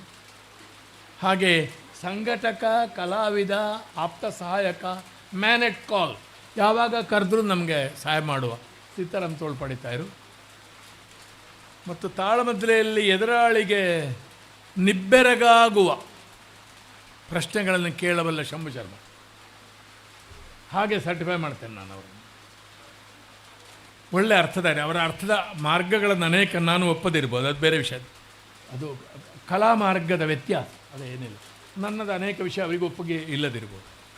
ಇವರದ್ದು ಅಭಿನಂದಿಸ್ತೇನೆ. ಇದರ ಒಟ್ಟಿಗೆ 2 ಮಾತು ನಾನು ತಡವಾಗಿದ್ದರೂ ಹೇಳಲೇಬೇಕಾದ ವ್ಯಕ್ತಿ, ಹೆಚ್ಚು ಸಿದ್ಧತೆಯಿಂದ ಮಾತಾಡಬೇಕಾದ ನನಗೆ ಗೊತ್ತುಂಟು. ಆತ್ಮೀಯರಾದ ಉಜಿರೆ ಅಶೋಕ್ ಭಟ್ರು. ಅವರು ಏನು ಅಂತ ಹೇಳೋದು ಕಷ್ಟ. ಕಲಾವಿದ, ವೇಷಧಾರಿ, ಸಹಾಯಕ, ಆಪ್ತ, ಡೈರೆಕ್ಟರ್ ಆ್ಯಂಡ್ ಡಿಕ್ಟೇಟರ್ ಎಲ್ಲ ಒಂದರಲ್ಲಿದ್ದಾರೆ. All in one. ಅಸಾಧಾರಣ ಮನುಷ್ಯ. ಉಪಸ್ಥಿತಿ ಮತ್ತು ಧಾರಣೆ ಉಂಟಲ್ಲ, ಸಣ್ಣ ಘಟನೆ ಕೂಡ ಕೂಡಲೇ ಅಕಾಡೆಮಿಕ್ ವರ್ಲ್ಡಲ್ಲಿ ಇರ್ತಿದ್ರೆ ಇದಕ್ಕಿಂತ ಎಷ್ಟೋ ವ್ಯಾಲ್ಯೂ. ಅವರಿಗೆ ಅದು ಇಂಪಾರ್ಟೆಂಟ್ ಕಾಣೋದಿಲ್ಲ. ಅವರಿಗೆ ಹೇಳಿದ್ರೆ ಅವ್ರು ಹೇಳ್ತಾರೆ. ಎಷ್ಟೋ ಸಲ ನಾವು we draw upon his experience. ದೊಂಡೋಲೆ ಮನೆತನಕ್ಕೆ ಒಬ್ಬರಾಗಿ ಮಾತ್ರ ಅಲ್ಲ, ಅಶೋಕ ಭಟ್ರಲ್ಲಿ ಕಂಡ ನನ್ನಲ್ಲಿ ಒಂದು ಕಾಲದವರೆಗೆ ಇದ್ದ ಒಂದು ಗುಣ, ವ್ಯವಸ್ಥಾಪಕರು ಮತ್ತು ಕಲಾವಿದರಿಗೆ ಸುಮಾರು ಯಲ್ಲಾಪುರದಿಂದ ಹೊಸದುರ್ಗದವರೆಗಿನ ತಾಳಮದ್ದಲೆ ಆಟದ ಕ್ಷೇತ್ರದಲ್ಲಿ ಮನೆ ಮಟ್ಟದಲ್ಲಿ ತುಂಬ ನೇರವಾಗಿ ಸಂಪರ್ಕದಲ್ಲಿ ಅತಿ ಹೆಚ್ಚು ಸಂಪರ್ಕ ಇರುವ ಒಬ್ಬ ಕಲಾವಿದರಲ್ಲಿ ಎಲ್ಲರಿಗೆ ನಮ್ಮ ಅಶೋಕಣ್ಣನಾಗಿರೋರು ಅಶೋಕ ಭಟ್ರು. ಕುರಿಯ ವಿಠಲ್ ಶಾಸ್ತ್ರಿ ಅವರು ನೋಡಲೂ ಇಲ್ಲ, ಅವರ ವೇಷ ಒಂದ್ಸಲ ನೋಡಿರ್ಬೋದು. ಧರ್ಮಸ್ಥಳದ ಮೇಳದ ಮೂಲಕವಾಗಿ ಕ್ರಾಂತಿ ಮಾಡಿದವರು. ಅವರಿಗೊಂದು ಖಂಡಿತು ಕುರಿಯ ವಿಠಲ್ ಶಾಸ್ತ್ರಿ ಟ್ರಸ್ಟ್ ಮಾಡುವ ಅಂತ. ಅದೇನು ಅವರ ಬಂಧುಗಳು ಸಂಬಂಧಿಕರು ಹಣ ಕೊಟ್ಟು ಮಾಡಿಸಿದಲ್ಲ, ಮಾಡಬೇಕಿತ್ತು ಹೇಳಿದ್ದಲ್ಲ ನಾನು. ಅದು ಅವರ ಉಜಿರೆಗೆ ವಿದ್ಯಾರ್ಥಿಯಾಗಿ ಬಂದವರು. ನಾನು ತಿಳ್ಕೊಂಡದ್ದು ಸರಿಯಾದರೆ ಗ್ರ್ಯಾಜುಯೇಷನಿಗೆ ಇಲ್ಲಿ ಬಂದವರು SLC ಆಗಿ ಕಿಸೆಯಲ್ಲಿ 50 ರೂಪಾಯಿ ನೋಟ್ ಇಟ್ಕೊಂಡು ಉಜಿರೆಗೆ ಬಂದು ಜೀವನವನ್ನು ಕಟ್ಟಿ ಇವತ್ತು ನಮ್ಮ ಸಾಂಸ್ಕೃತಿಕ ಕ್ಷೇತ್ರದ ಒಬ್ಬ ದಿಟ್ಟ ಕಾರ್ಯಕರ್ತ ಮಾತ್ರ ಅಲ್ಲ, ನೇತಾರ. ಆಪತ್ತು ಬರುವಾಗ ಎದುರು ನಿಂತು ನಾನು ಹೀಗೆ ಹೇಳ್ತೇನೆ ಅಂತ ಹೇಳುವ ಧೈರ್ಯಶಾಲಿ. 3-4 ಕಡೆ ನಾನು ನೋಡಿದ್ದೇನೆ ಅದನ್ನು. ಅರ್ಥಗಾರಿಕೆ, ಪುರಾಣ ಪ್ರವಚನ ಎಲ್ಲ ಮೋಸ್ಟ್ ಫಿಟ್ ಹಿ ಮಾಸ್ಟರ್ಡ್ ಹಿಮ್ಸೆಲ್ಫ್. ತುಂಬ ಒಂದು ಗುರು ಉಪದೇಶದಿಂದ ಕಲ್ತವರಲ್ಲ, ನೋಡಿ ಕೇಳಿ. ಅಡ್ಡಿನಡಕದ ಪರಿಸರದಲ್ಲಿ ಶ್ರೇಷ್ಠ ಕಲಾವಿದರ ಸಂಪರ್ಕ ಇತ್ತು ಅವರಿಗೆ. ಶೇಣಿಯವರ ಸಂಪರ್ಕ ಇತ್ತು. ಶೇಣಿಯವರ ಆರಾಧಕರವರು ನಾವೆಲ್ಲ ಇದ್ದ. ಸುಮಾರು 27 ಆಯಿತಾ ಈಗ, 25 ವರ್ಷದ ಇದು ಯಾವುದು ಟ್ರಸ್ಟಿನಲ್ಲಿ 300-400 ಕಾರ್ಯಕ್ರಮ, 300-400 ಸನ್ಮಾನ, ದೀಪಸ್ತಂಭ ಸನ್ಮಾನ, ಕಲಾ ಸನ್ಮಾನ, ಕಲಾ ಅವತರಣ ಅಂತ ಒಂದು ಮಾಡಿದರು ಅವರು. ಸಾಂಗತ್ಯ. ಇದರ ಕೊರೋನಾ ಕಾಲದಲ್ಲಿ ಎಲ್ಲ ಸಾಂಸ್ಕೃತಿಕವಾಗಿ ಅಡಿಮೇಲಾಗುವಾಗ ಅವತರಣ ಕಲೆ ಅವತರಿಸ್ತದೆ ಬೇರೆ ರೂಪದಲ್ಲಿ. ಅದರ ಸಾಂಗತ್ಯವನ್ನು ನಾವು ಹೊಂದಬಹುದು ಅಂತ ಬೆಳ್ತಂಗಡಿಯಲ್ಲಿ ಉಜಿರೆಯಲ್ಲಿ ತಾಳಮದ್ದಲೆ ಮತ್ತು ಈ ಥರದ ಚಟುವಟಿಕೆಗೆ ಮರಳಿ ಒಂದು ಸ್ಥಾನವನ್ನು ಶ್ರೀಯುತ ಗುಜರಾದ ಪಡುವೆಟ್ನಾಯರ ಬೆಂಬಲದಿಂದ ಪುನರುತ್ಥಾನ ಮಾಡಿದ ಕೀರ್ತಿ ಕೂಡ ಉಜಿರೆ ಅಶೋಕ್ ಭಟ್ರಿಗೆ. ಶ್ರೀ ಕ್ಷೇತ್ರಕ್ಕೆ ಪೂಜ್ಯ ಹೆಗ್ಗಡೆಯವರಿಗೆ, ಹರ್ಷಣ್ಣನವರಿಗೆ ತುಂಬ ಆತ್ಮೀಯರಾಗಿ ಥಿಯಾರಿಟಿಕಲಿ ಹೇಳಿಕೊಂಡಲ್ಲ, ಎದುರು ನಿಂತು ಹೇಳಿ ಮಾಡಿದವರು. ಇತ್ತೀಚೆಗೆ ಧರ್ಮ ಸಂರಕ್ಷಣಾ ಸಭೆಯಲ್ಲಿ ಪ್ರಧಾನ ಭಾಷಣ ಮಾಡಿದ್ದನ್ನು ಅನೇಕರು ನನ್ನ ಗಮನಕ್ಕೆ ತಂದು ನಾನು ಬರಬೇಕಾಗಿತ್ತು. ಮೇಳದಲ್ಲಿ ವೇಷಧಾರಿ ಹೌದು, ಒಳ್ಳೆ ಕುಣಿತ, ಒಳ್ಳೆ ಮಾತು, ಒಳ್ಳೆ ಮ್ಯಾನೇಜ್ಮೆಂಟ್, ವೆರಿ ಗುಡ್ ಮ್ಯಾನೇಜರ್. ಎಲ್ಲಿವರೆಗೆಂದರೆ ಯಜಮಾನ ಪರವಾಗಿ ಮಾತಾಡಿ ತಾನು ಮ್ಯಾನೇಜ್ಮೆಂಟ್ ಮಾಡುವಾಗ ಯಜಮಾನ ದಾಕ್ಷಿಣ್ಯವೂ ಇಲ್ಲದೆ ಒಂದು ಕಟ್ಟುನಿಟ್ಟಾದ ಧೋರಣೆಯನ್ನು ತಳೆಯಬಲ್ಲ ಮ್ಯಾನೇಜರ್ ಮತ್ತು ಆರ್ಥಿಕ ಮತ್ತು ಆಡಳಿತಾತ್ಮಕವಾದ ಪ್ರಾಮಾಣಿಕತನಕ್ಕೆ ಅಕೌಂಟೆಬಿಲಿಟಿ ಆ್ಯಂಡ್ ಅಡ್ಮಿನಿಸ್ಟ್ರೇಟಿವ್ ಆನೆಸ್ಟಿ ಯಕ್ಷಗಾನದಲ್ಲಿ ಹೆಸರಾದ ಒಬ್ಬ ವ್ಯಕ್ತಿ. ಇದೆಲ್ಲ ಬೇಕಾದ್ದು, ಇದು ನೆನಪು ಮಾಡುವಂಥದ್ದು. ಅವರೇ ಈ ಥರದ ಒಂದು ಇತಿಹಾಸದ ಆಕರವನ್ನು ರಚನೆ ಮಾಡುವಲ್ಲಿ ಸಹಾಯ ಮಾಡಿದ್ದಾರೆ.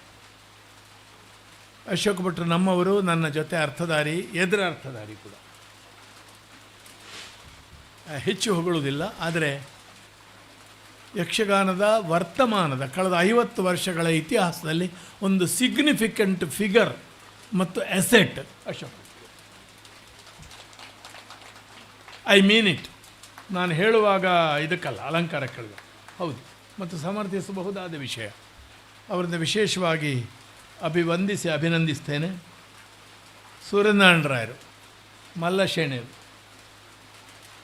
ಮಲ್ಲಶೇಣರಂದರೆ ಆಗಿನ ನೀವು ಕ್ಷೇತ್ರದ ಸ್ಥಿತಿ ಇದೆಲ್ಲ ನೋಡಬೇಕು. ಆಗ ಅವರು ಬರೇ ಒಂದು ಅಕೌಂಟೆಂಟ್ ಶಾನುಭಾಗರಲ್ಲ, ನೆಟ್ಟು ಆಯ್ತು. ತಾವಂದರು ಕೇಳುವುದು ಹೇಗೆ ಮಾಡ್ಬೋದು, ಸೂರ್ಯನಾರಾಯಣ ಹೇಗೆ ಮಾಡುವ, ಅದು ಸುಮ್ಮನೆ ಉಪಚಾರಕ್ಕಲ್ಲ, ರಿಯಲ್ ಸಮಾಲೋಚನೆ, ಎಕ್ಸ್ಚೇಂಜ್ ಆಫ್ ಥಾಟ್ಸ್. ಆ ಮಟ್ಟದಲ್ಲಿ ಹೆಗ್ಗಡೆ ಅವರೊಟ್ಟಿಗೆ ಆತ್ಮೀಯತೆಯನ್ನು ಇಟ್ಟುಕೊಂಡ್ರೂ ಕೂಡ ಡಿಸ್ಟೆನ್ಸ್ ಇಟ್ಟುಕೊಂಡು ಅದನ್ನು ಎಂದೂ ದುರುಪಯೋಗ ಮಾಡದೆ ಬಾಳಿದ ಪುಣ್ಯಜೀವಿ ಸೂರ್ಯನಾರಾಯಣ ರಾಯರು, ಅವರ ಶಕ್ತಿಯಾಗಿದ್ದ ಕಮಲಮ್ಮ ಅವರಿಗೆ ನಾನು ವಂದನೆಗಳನ್ನು ಸಲ್ಲಿಸ್ತೇನೆ. ಇಡೀ ಅಣ್ಣ ತಮ್ಮಂದರು ಸೇರಿ ಇದನ್ನು ಈಗಲೂ ನಡೆಸ್ತಾ ಇದ್ದೀರಲ್ಲ, ಖುಷಿ. 75 ಆಗಿದೆ. ಶತಮಾನಕ್ಕೆ ನಾವು ಬರೋದಿಲ್ಲ, ವಿಷಯ ಬೇರೆ. ಆದರೆ 80ಕ್ಕೆ ಬರಬೇಕು ಅಂತ ಇದ್ದೇನೆ. ಇಷ್ಟು ಕಮ್ ಅರ್ಥ ಹೇಳಲಿಕ್ಕೆ ಅಂತಲ್ಲ, ಪ್ರೆಸೆನ್ಸ್. ತುಂಬ ಸಂತೋಷದ ಮತ್ತು ಈ ಸಂಚಿಕೆಯ ಒಂದು ದಾಖಲೆ. ಇದು ಸಂಶೋಧಕರಿಗೆ ಕೂಡ ವಸ್ತು. ಇದನ್ನು ದಯವಿಟ್ಟು ಇನ್ಸ್ಟಿಟ್ಯೂಷನ್ಸಿಗೆ ಮುಟ್ಟಿಸಿ, ವ್ಯಕ್ತಿಗಳಿಗೆ ಮುಟ್ಟಿದರೆ ಉಳೀತದೆ ಅಂತಿಲ್ಲ. ಉಡುಪಿ ಕೇಂದ್ರ, ಮ್ಯಾಂಗ್ಳೂರು ಯೂನಿವರ್ಸಿಟಿ ಅಲ್ಲೆಲ್ಲ ಇರಬೇಕಾದ ವಿಷಯ ಇದು. ಹೀಗೆ ಈ ಸಂಚಿಕೆಗಳು ಸೇರಿಯೇ ತಾಳಮದ್ದಲೆದ್ದು ಆಟದ್ದು ಇತಿಹಾಸದ ನಿರ್ಮಾಣ ಆಗೋದು. I will also recommend. ನಾನು ಕೂಡ ಇದನ್ನು ರೆಕಮೆಂಡ್ ಮಾಡ್ತೇನೆ ಸಂಶೋಧಕರಿಗೆ. ಈ ಒಂದು ಪರ್ವದಲ್ಲಿ ಮಲ್ಲಸೇನರು, ಸೂರ್ಯನಾರಾಯಣ ರಾಯರು, ಕಮಲಾ ಸೂರ್ಯನಾರಾಯಣ ರಾಯರ ನೆನಪಿನಲ್ಲಿ ದೊಂಡೋಲೆ ಪುರಂದರ ರಜನಿ ಮತ್ತು ಎಲ್ಲ ಸೋದರರು, ಶಂಕರರಾಮರಾಯರು, ಅನಂತರಾಯರು, ಇವರಿಗೆಲ್ಲರ ಮತ್ತೊಮ್ಮೆ ವಂದನೆಗಳನ್ನು ಸಲ್ಲಿಸಿ, ಅವರ ಮುಂದಿನ ತಲೆಮಾರುಗಳಲ್ಲಿ ಈ ಅಭಿರುಚಿ, ಕಲಾಭಿರುಚಿ ವಿವಿಧ ರೂಪಗಳಲ್ಲಿ ಇರಲಿ. ಕಲಾಭಿರುಚಿ ಇದ್ದರೆ ಸಂತೋಷವೇ, ಆದರೆ ಯಕ್ಷಗಾನ ಅಭಿರುಚಿಯಾಗೇ ಇರಲಿ ಅಂತ ಹಾರೈಸ್ತೇನೆ. ಓಂ ಸ್ವಸ್ತಿ. ಅಮೃತ ಸಂಭ್ರಮ ಸ್ಮರಣ ಸಂಚಿಕೆಯನ್ನು ಬಿಡುಗಡೆಗೊಳಿಸಿ ಯಕ್ಷ ಕ್ಷೇತ್ರದಲ್ಲಿ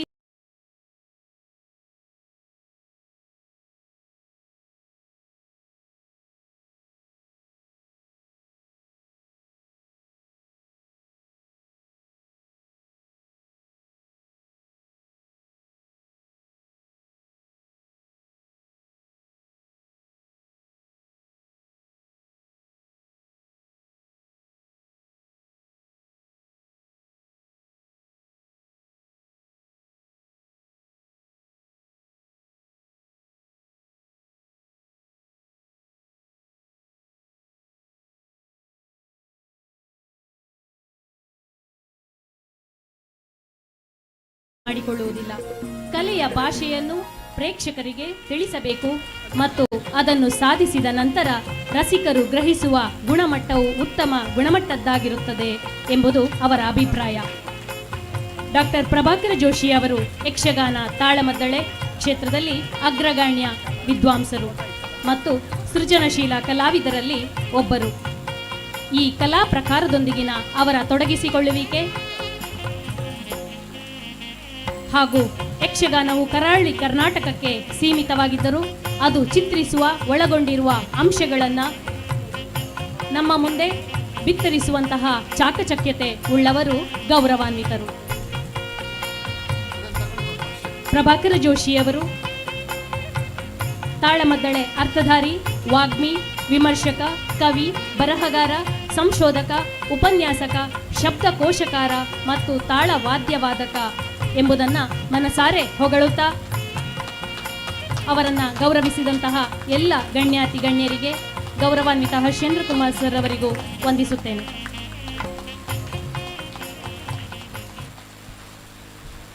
ಎಪ್ಪತ್ತೈದನೇ ವರ್ಷದ ಈ ಒಂದು ಅದ್ಭುತವಾದ ಕಾರ್ಯಕ್ರಮದಲ್ಲಿ ಮೂವರು ಹಿರಿಯ ಕಲಾವಿದರಿಗೆ ಗೌರವಾರ್ಪಣಾ ಕಾರ್ಯಕ್ರಮ ಈಗ ನಡೆಯಲಿಕ್ಕಿದೆ.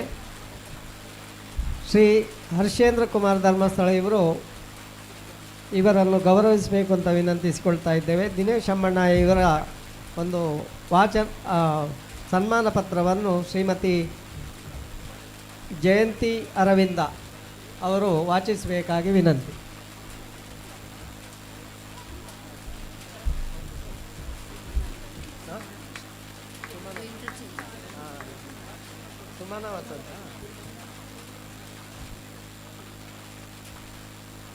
ದಿನೇಶ್ ಅಮ್ಮಣ್ಣಯ್ಯ ಹಿರಿಯ ಭಾಗವತರು, ಸುಮಾರು 4 ದಶಕಗಳಿಗಿಂತಲೂ ಹೆಚ್ಚಿನ ಕಾಲ ಈ ಕ್ಷೇತ್ರದಲ್ಲಿ ದುಡಿದವರು. ಸುಮನ ವಸಂತ್ ಅವರು ವರ್ಕಾಡಿ ಇವರು ಸನ್ಮಾನ ಪತ್ರ ವಾಚನ ಮಾಡಬೇಕು ಅಂತ ವಿನಂತಿ.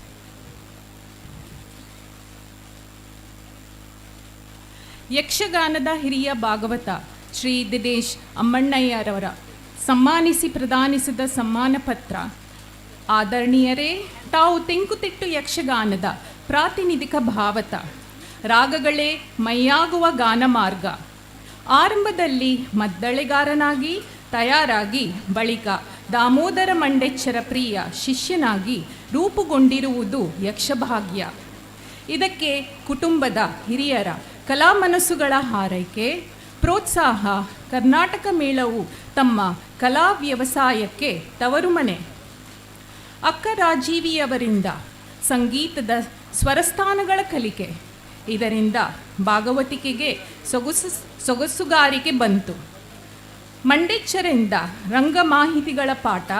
ಒಂದೇ ರಾತ್ರಿ ಗುರು ಶಿಷ್ಯರಿಬ್ಬರು ಹಾಡಿದರೆಂದರೆ ಯಾರು ಮಂಡೆಚ್ಚರು ಯಾರು ಅಮ್ಮಣ್ಣಯ್ಯರು ಎಂದು ಪಕ್ಕನೆ ಗುರುತಿಸಲು ಕಷ್ಟವಾಗುವಷ್ಟು ಎರಕ. 2 ದಶಕಕ್ಕೂ ಮಿಕ್ಕಿ ಕರ್ನಾಟಕ ಮೇಳವೊಂದರಲ್ಲೇ ವ್ಯವಸಾಯ. ಬಳಿಕ ಪುತ್ತೂರು, ಕುಮಟಾರು, ಕದ್ರಿ ಮೇಳಗಳಲ್ಲಿ ಭಾಗವತ. ಎಡನೀರು ಮಠದ ಬ್ರಹ್ಮೈಕ್ಯ ಶ್ರೀ ಶ್ರೀ ಕೇಶವಾನಂದ ಭಾರತಿ ಶ್ರೀಪಾದಾಂಗಳವರ ಸಾರಥ್ಯದ ಶ್ರೀ ಎಡನೀರು ಮೇಳದಲ್ಲಿ 15 ವರ್ಷ ತಿರುಗಾಟ. ಶ್ರೀಮಠದ ಶಿಷ್ಯರಾಗಿ ಪೂಜ್ಯರ ಒಲವಿನ ಭಾಗವತರಾಗಿ ಯಕ್ಷ ಪ್ರೇಕ್ಷಕರ ನಳ್ಮೆಯ ಗಾಯಕರಾಗಿ ಮೇಲಕ್ಕೆ ತಾರಾ ಮೌಲ್ಯ ತಂದಿರಿ. ಪಾತ್ರಗಳಿಗೂ ಮನಸ್ಸಿದೆ, ರಾಗಕ್ಕೂ ಮನಸ್ಸಿದೆ. ಇವೆರಡು ಮಿಳಿತುಕೊಂಡಾಗ ಭಾಗವತ ಪಾತ್ರವಾಗುತ್ತಾನೆ ಎಂಬ ನುಡಿಯನ್ನು ಸತ್ಯ ಮಾಡಿದಿರಿ. ತಮ್ಮಲ್ಲಿ ಭಾವದ ತೇವ ಸದಾ ಆರ್ದ್ರ. ಭಕ್ತಿ, ದುಃಖ, ಕರುಣ ರಸಗಳಲ್ಲಿ ಆ ರಸಗಳಿಗೆ ತನ್ನನ್ನು ಸಮರ್ಪಿಸಿಕೊಂಡಂತೆ ಭಾಸವಾಗುವ ಭಾವವತಿಕೆ. ಭಕ್ತ ಸುಧಾಮ, ಪಾಂಚಜನ್ಯ, ಅಕ್ಷಯಾಂಬರ, ನಿಷಾದ ಪ್ರಸಂಗಗಳ ಕೆಲವು ಪದ್ಯಗಳ ಭಾವಕೋಶದೊಳಗೆ ಇಳಿಯುವ ಗಾನ ಸಮೃದ್ಧತೆ. ಭಕ್ತಿರಸದಲ್ಲಿ ಭಕ್ತಿಯ ಕಣ್ಣೀರು, ದುಃಖರಸದಲ್ಲಿ ಪಾತ್ರದೊಂದಿಗೆ ತಾನೂ ಕಣ್ಣೀರಿಡುತ್ತಾ ಲೀನವಾಗುವುದು ತಮಗೆ ಗುರು ಕಲಿಸಿದ ಪಾಠ. ಮಂಡೆಚ್ಚ ಶೈಲಿ ಅಂದರೆ ಅದು ಜೀವನ ಸ್ವರಗಳ ಮರುಹುಟ್ಟು. ಮಂಡೆಚ್ಚರ ಬಳಿಕ ಹಾದಿಯತ್ತ ನೋಟ, ಹೊಸ ಪ್ರಸಂಗಗಳಿಗೆ ನವ್ಯತೆಯ ಸ್ಪರ್ಶ, ನವ್ಯವೆಂದು ಗೋಚರವಾಗುವ ಎಚ್ಚರ, ತಮ್ಮದು ಸ್ವರೂಪದ ವ್ಯಕ್ತಿತ್ವ, ಮೇಲ್ನೋಟದಲ್ಲಿ ನೋಡಿದರೆ ತುಂಬ ಗಂಭೀರ, ಮುಕ್ತವಾಗಿ ತೆರೆದುಕೊಳ್ಳುವ ಗುಣ, ರಂಗದಲ್ಲಿ ಧ್ಯಾನಸ್ಥ ಸ್ಥಿತಿ, ಯಾವುದೇ ಪ್ರಭಾವಗಳಿಗೆ ಒಳಗಾಗದೆ ನಿಂತ ನಿಲುವಿನಲ್ಲಿ ದೃಢತೆಯಲ್ಲಿರುವುದರಿಂದ ತಮ್ಮ ಭಾಗವತಿಕೆಯಲ್ಲಿ ಪ್ರೇಕ್ಷಕರನ್ನು ಮೆಚ್ಚಿಸುವ ಹಠವಿಲ್ಲ. ಪ್ರೇಕ್ಷಕರೇ ಮೆಚ್ಚಿಕೊಂಡಿದ್ದಾರೆ, ಕಲೆಯೇ ಮೆಚ್ಚಿಕೊಂಡಿದೆ. ಹಲವಾರು ಪ್ರಶಸ್ತಿ, ಸಮ್ಮಾನ, ಪುರಸ್ಕಾರಗಳಿಂದ ಪುರಸ್ಕೃತರಾಗಿದ್ದೀರಿ. ಬೆಳತಂಗಡಿ ತಾಲೂಕಿನ ಅರಿಸಿನಮಕ್ಕಿ ಎಂಬಲ್ಲಿ ವಾಸ. ಪತ್ನಿ ಸುಧಾ ಅಮ್ಮಣ್ಣಯ್ಯ, ಅಕ್ಷತಾ ಅಮಿತಾ ಪುತ್ರಿಯರು. ಎಲ್ಲರೂ ಕಲಾ ಪ್ರೀತಿಯನ್ನು ಹೊಂದಿದವರು. ತಮ್ಮೆಲ್ಲ ಯಕ್ಷಗಾನ ಕೈಂಕರ್ಯಕ್ಕೆ ಹೆಗಲು ನೀಡಿದವರು. ಯಕ್ಷಗಾನ ಕ್ಷೇತ್ರದ ತಮ್ಮ ಕೊಡುಗೆ, ತ್ಯಾಗವನ್ನು ಗೌರವಿಸುತ್ತಾ ನಿಮ್ಮ ಕಲಾ ಬದುಕಿನ ಗಾನಾಯಾನಕ್ಕೆ ದೊಂಡೋಲೆ ಮನೆಯ ಕುಟುಂಬದ ಗೌರವ, ಬದುಕಿನ ಉತ್ತರಾಪಥವು ಭಾಗ್ಯವಾಗಲಿ ಎಂಬ ಶುಭ ಹಾರೈಕೆಯೊಂದಿಗೆ ತಮ್ಮನ್ನು ಗೌರವಿಸಿ ಈ ಸಮ್ಮಾನ ಪತ್ರವನ್ನು ಪ್ರದಾನಿಸುತ್ತಿದ್ದೇನೆ.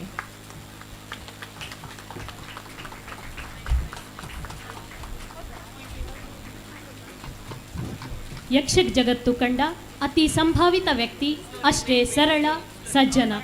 ಸ್ವಭಾವದಲ್ಲಿಯೂ ಭಾವುಕತೆಯನ್ನು ಮೈಗೂಡಿಸಿಕೊಂಡ ಆ ಭಾವುಕತೆಯನ್ನು ತನ್ನ ಹಾಡಿನಲ್ಲಿಯೂ ಪ್ರತಿಫಲಿಸುವ ಸ್ವಭಾವದ ಯಕ್ಷಗಾನದ ಹಾಡುವ ಹಕ್ಕಿ ಗಾನ ಕೋಗಿಲೆ ಶ್ರೀ ದಿನೇಶ ಅಮ್ಮಣ್ಣಯ್ಯರು, ಎಲ್ಲರ ನೆಚ್ಚಿನ ಭಾಗವತರು. ಕೆಲವೊಮ್ಮೆ ಸಂಕೋಚದ ಪ್ರವೃತ್ತಿಯವರಂತೆ ತೋರುವ ಇವರು ನಿಗರ್ವಿ. ತಾನಾಯಿತು, ತನ್ನ ಭಾಗವತಿಗೆಯಾಯಿತು ಎಂಬ ಭಾವ ಹೊಂದಿದ, ಸದಾ ವಿವಾದಗಳಿಂದ ದೂರವಿರುವ ವ್ಯಕ್ತಿ. ಎಂದೂ ಪ್ರಚಾರವನ್ನು ಬಯಸದ, ಹೊಗಳಿಕೆಯಿಂದ ಸಂಕೋಚ ಪಡುವ ಭಾವ. ಗಾಯನದ ಯಜಮಾನ ದಿನೇಶ ಅಮ್ಮಣ್ಣಯ್ಯರ ಗಾಯನವನ್ನು ಕೇಳಿ ಆನಂದಿಸಬೇಕೇ ವಿನಃ ಬರೆಯಲು ಪದ ಪುಂಜಗಳಿಲ್ಲ. ಭಕ್ತಿ ಕರುಣ ರಸದ ಒಡೆಯ, ಶೃಂಗಾರವನ್ನು ಹಾಡುವುದರಲ್ಲೂ ಪಳಗಿದ ಸರದಾರ.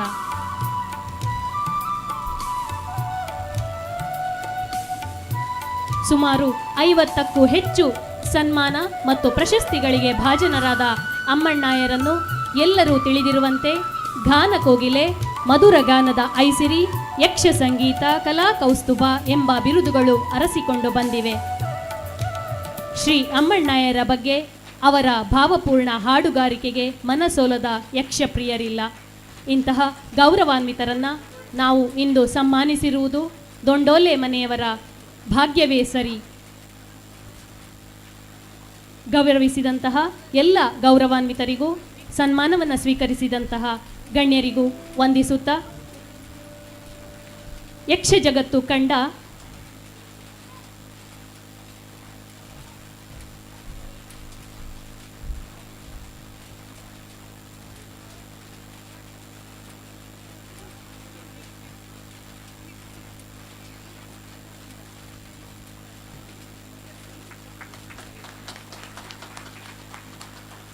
ಯಕ್ಷ ಜಗತ್ತು ಕಂಡ ಇನ್ನೋರ್ವ ಮೇರು ವ್ಯಕ್ತಿತ್ವ, ಗೌರವಾನ್ವಿತ ಪುತ್ತಿಗೆ ರಘುರಾಮ ಹೊಳ್ಳರಿಗೆ ಗೌರವ ಸನ್ಮಾನ. ಯಕ್ಷ ಭಾಗವತ ಹಂಸ ಬಿರುದಾಂಕಿತ ಗೌರವಾನ್ವಿತ ಇವರಿಗೆ ಸನ್ಮಾನವನ್ನು ನೀಡುವಂತಹ ಸುಸಂದರ್ಭ. ಅಭಿನಂದನಾ ವಾಚನವನ್ನು ಜಯಂತಿ ಅರವಿಂದ ಇವರು ನಡೆಸಿಕೊಡಬೇಕಾಗಿ ವಿನಂತಿಸಿಕೊಳ್ತಾ ಇದ್ದೇವೆ.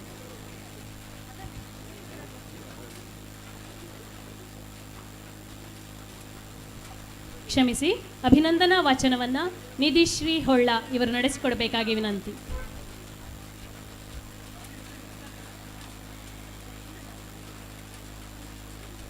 ಶ್ರೀ ಗುರುಭ್ಯೋ ನಮಃ. ಯಕ್ಷಗಾನದ ಹಿರಿಯ ಭಾಗವತ ಶ್ರೀ ಪುತ್ತಿಗೆ ರಘುರಾಮ ಹೊಳ್ಳರನ್ನು ಸನ್ಮಾನಿಸಿ ಪ್ರದಾನಿಸಿದ ಸಮ್ಮಾನ ಪತ್ರ. ಆದರಣೀಯರೇ, ತಾವು ತೆಂಕುತಿಟ್ಟು ಯಕ್ಷಗಾನದ ಪ್ರಾತಿನಿಧಿಕ ಭಾಗವತ. ತಂದೆ ಕೀರ್ತಿಶೇಷ ಪುತ್ತಿಗೆ ರಾಮಕೃಷ್ಣ ಜೋಯಿಸರು. ಅವರ ಭಾಗವತಿಕೆಯು ರಂಗದ ಕ್ರಾಂತಿದನಿ. ತಂದೆಗಂಟಿಕೊಂಡೇ ಯಕ್ಷಗಾನದ ನಂಟನ್ನೂ ಅಂಟಿಕೊಂಡಿಸಿ ತಮಗೆ ಮದ್ದಳೆ ಮತ್ತು ಚೆಂಡೆಯತ್ತ ಮೊದಲಾಸಕ್ತಿ. ಮವ್ವಾರು ಕಿಟ್ಟಣ್ಣರೈಗಳು ಮತ್ತು ಕುದುರೆಕೂಡ್ಲು ರಾಮಭಟ್ಟರಂತಹ ಉದ್ದಾಮ ಗುರುಗಳನ್ನು ಪಡೆದ ತಮಗೆ ತಂದೆಯೇ ಭಾಗವತಿಗೆ ಗುರು. ಕರ್ನೂರು ಕೊರಗಪ್ಪ ರೈಗಳ ನೇತೃತ್ವದ ಕದ್ರಿ ಮೇಳವು ತುಳು ಪ್ರಸಂಗದ ಪ್ರದರ್ಶನದಲ್ಲಿ ಜನಮಾನಸವನ್ನು ಹೊಕ್ಕ ಕಾಲ.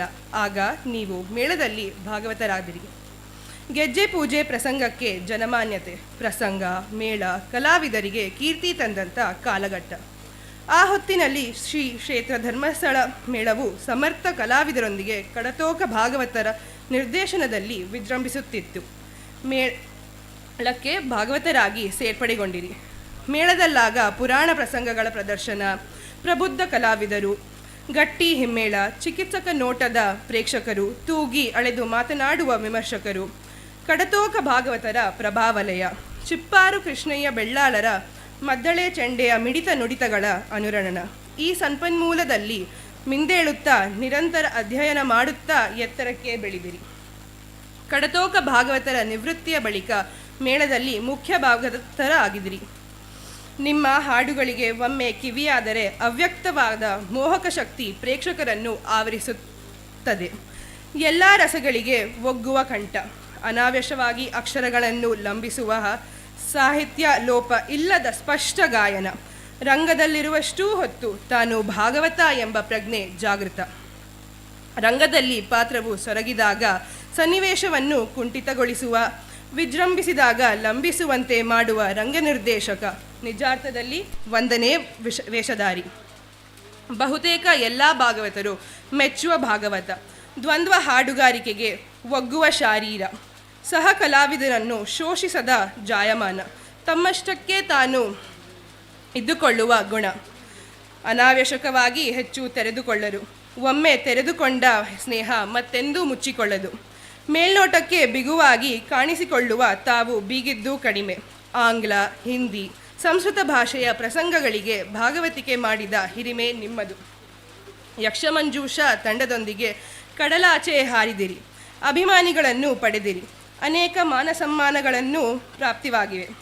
ಮಂಗಳೂರು ತಾಲೂಕಿನ ಸುರತ್ಕಲಿನ ಕಾಣ ಎಂಬಲ್ಲಿ ವಾಸ ಮಾಡಿದ ಮಡದಿ ವಾಣಿ, ಶ್ರೀಲಕ್ಷ್ಮಿ, ಶ್ರೀವಿದ್ಯಾಪುತ್ರಿಯರು ಎಲ್ಲರೂ ಕಲಾಪ್ರೀತಿಯನ್ನು ಹೊಂದಿದವರು. ತಮ್ಮೆಲ್ಲ ಯಕ್ಷಗಾನ ಕೈಂಕರ್ಯಕ್ಕೆ ಹೆಗಲು ನೀಡಿದವರು. ಯಕ್ಷಗಾನ ನಿಮ್ಮ ಕಲಾ ಬದುಕಿನ ಗಾನಯಾನಕ್ಕೆ ದೊಂಡೋಲೆಯ ಮನೆಯ ಕುಟುಂಬದ ಗೌರವ, ಬದುಕಿನ ಉತ್ತರಾಪಥವು ಭಾಗ್ಯವಾಗಲಿ ಎಂಬ ಶುಭ ಹಾರೈಕೆಯೊಂದಿಗೆ ತಮ್ಮನ್ನು ಗೌರವಿಸಿ ಈ ಸಮ್ಮಾನ ಪತ್ರವನ್ನು ಪ್ರದಾನಿಸುತ್ತಿದ್ದೇವೆ.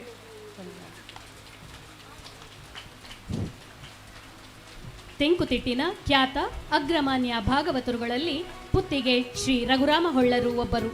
ಪದವೀಧರರಾದ ಇವರು ಯಕ್ಷಗಾನ ಪ್ರಪಂಚದಲ್ಲೂ ಉನ್ನತ ಪದವಿಯನ್ನು ಹೊಂದಿ ಕಲಾಭಿಮಾನಿಗಳನ್ನು ರಂಜಿಸುತ್ತಿರುವುದು ಸಂತೋಷದ ವಿಚಾರ. ಪುತ್ತಿಗೆ ರಘುರಾಮ ಹೊಳ್ಳರ ತೀರ್ಥರೂಪರು ಪುತ್ತಿಗೆ ಶ್ರೀ ರಾಮಕೃಷ್ಣ ಜೋಯಿಸರು ಶ್ರೀ ಧರ್ಮಸ್ಥಳ ಮೇಳವನ್ನು ಶ್ರೀ ಕ್ಷೇತ್ರದ ಧರ್ಮಾಧಿಕಾರಿಗಳ ನಿರ್ದೇಶನದಲ್ಲಿ 4 ವರ್ಷಗಳ ಕಾಲ ನಡೆಸಿದವರು. ಹೊಳ್ಳರ ಹಾಡುಗಳಿಗೆ ಒಮ್ಮೆ ಕಿವಿಯಾದರೆ ಅವ್ಯಕ್ತವಾದ ಮೋಹಕ ಶಕ್ತಿ ನಮ್ಮನ್ನು ಆವರಿಸುತ್ತದೆ. ಎಲ್ಲ ರಸಗಳಿಗೆ ಒಗ್ಗುವ ಕಂಠ, ಮನಸ್ಸಿಗೆ ಮುದ ಕೊಡುವ ಕಂಠ, ಯಕ್ಷಗಾನದ ಶಿಸ್ತನ್ನು ಎಲ್ಲಿಯೂ ಮೀರದೆ ನಗುನಗುತ್ತಾ ಅನುಭವಿಸುತ್ತಾ ಹಾಡುವ ರೀತಿ ಅಷ್ಟು ಚಂದ ಮತ್ತು ಅಂದ. ಪರಂಪರೆಯ ಜೊತೆಗೆ ಪರಂಪರೆಯ ಮೇರೆಯನ್ನು ಮೀರದ ಹೊಸತನದಿಂದ ತನ್ನ ಹಾಡುಗಾರಿಕೆಯಲ್ಲಿ ಕಲಾಭಿಮಾನಿಗಳ ಮನಸೂರೆಗೊಳ್ಳುತ್ತಿದ್ದಾರೆ. ಶ್ರೀಯುತರ ಭಾಗವತಿಕೆಯ ಬಗೆಗೆ ಎಲ್ಲರಿಗೂ ತಿಳಿದಿದೆ. ಸಮಷ್ಟಿ ಕಲೆ. ತನ್ನೊಬ್ಬನ ಪ್ರದರ್ಶನ ಚೆನ್ನಾದರೆ ಸಾಲದು, ಒಟ್ಟು ಪ್ರದರ್ಶನವೂ ಗೆಲ್ಲಬೇಕು, ರಂಜಿಸಬೇಕು. ಗಾಯನ, ವಾದನ, ಅಭಿನಯ ಇವುಗಳೊಳಗೆ ಸಮನ್ವಯತೆ ಇದ್ದರೆ ಮಾತ್ರ ಪ್ರದರ್ಶನವು ರಂಜಿಸುತ್ತದೆ. ಎಲ್ಲರ ಮನೋಧರ್ಮವು ಒಂದೇ ಆಗಿರಬೇಕು. ಪೂರ್ವ ಸಿದ್ಧತೆ, ಸಮಾಲೋಚನೆಗಳಿಂದ ಇದನ್ನು ಸಾಧಿಸಬೇಕು ಎಂಬ ಮನೋಭಾವವನ್ನು ಹೊಂದಿರುವಂತಹ ಗೌರವಾನ್ವಿತರಿಗೆ ಗೌರವಿಸುವಂತಹ ಈ ಸುದಿನ ಪಾಲ್ಗೊಂಡಂತಹ ಎಲ್ಲ ಅಭ್ಯಾಗತರಿಗೆ, ಅತಿಥಿ ವರೇಣ್ಯರಿಗೆ ವಂದಿಸುತ್ತಾ ಮುಂದಿನ ಸನ್ಮಾನ ಉಜಿರೆ ಅಶೋಕ್ ಭಟ್ ಇವರಿಗೆ. ಈಗಾಗಲೇ ಜೋಶಿಯವರು ಉಲ್ಲೇಖಿಸಿದಂತೆ ಯಕ್ಷಗಾನ ಅರ್ಥಧಾರಿ, ವೇಷಧಾರಿ, ಸಂಘಟಕ ಹಾಗೂ ಅನ್ಯಾನ್ಯ ಕ್ಷೇತ್ರಗಳಲ್ಲಿ ತನ್ನ ಪ್ರತಿಭೆಯ ಒಂದು ಮೆರುಗನ್ನು ನೀಡಿದವರು.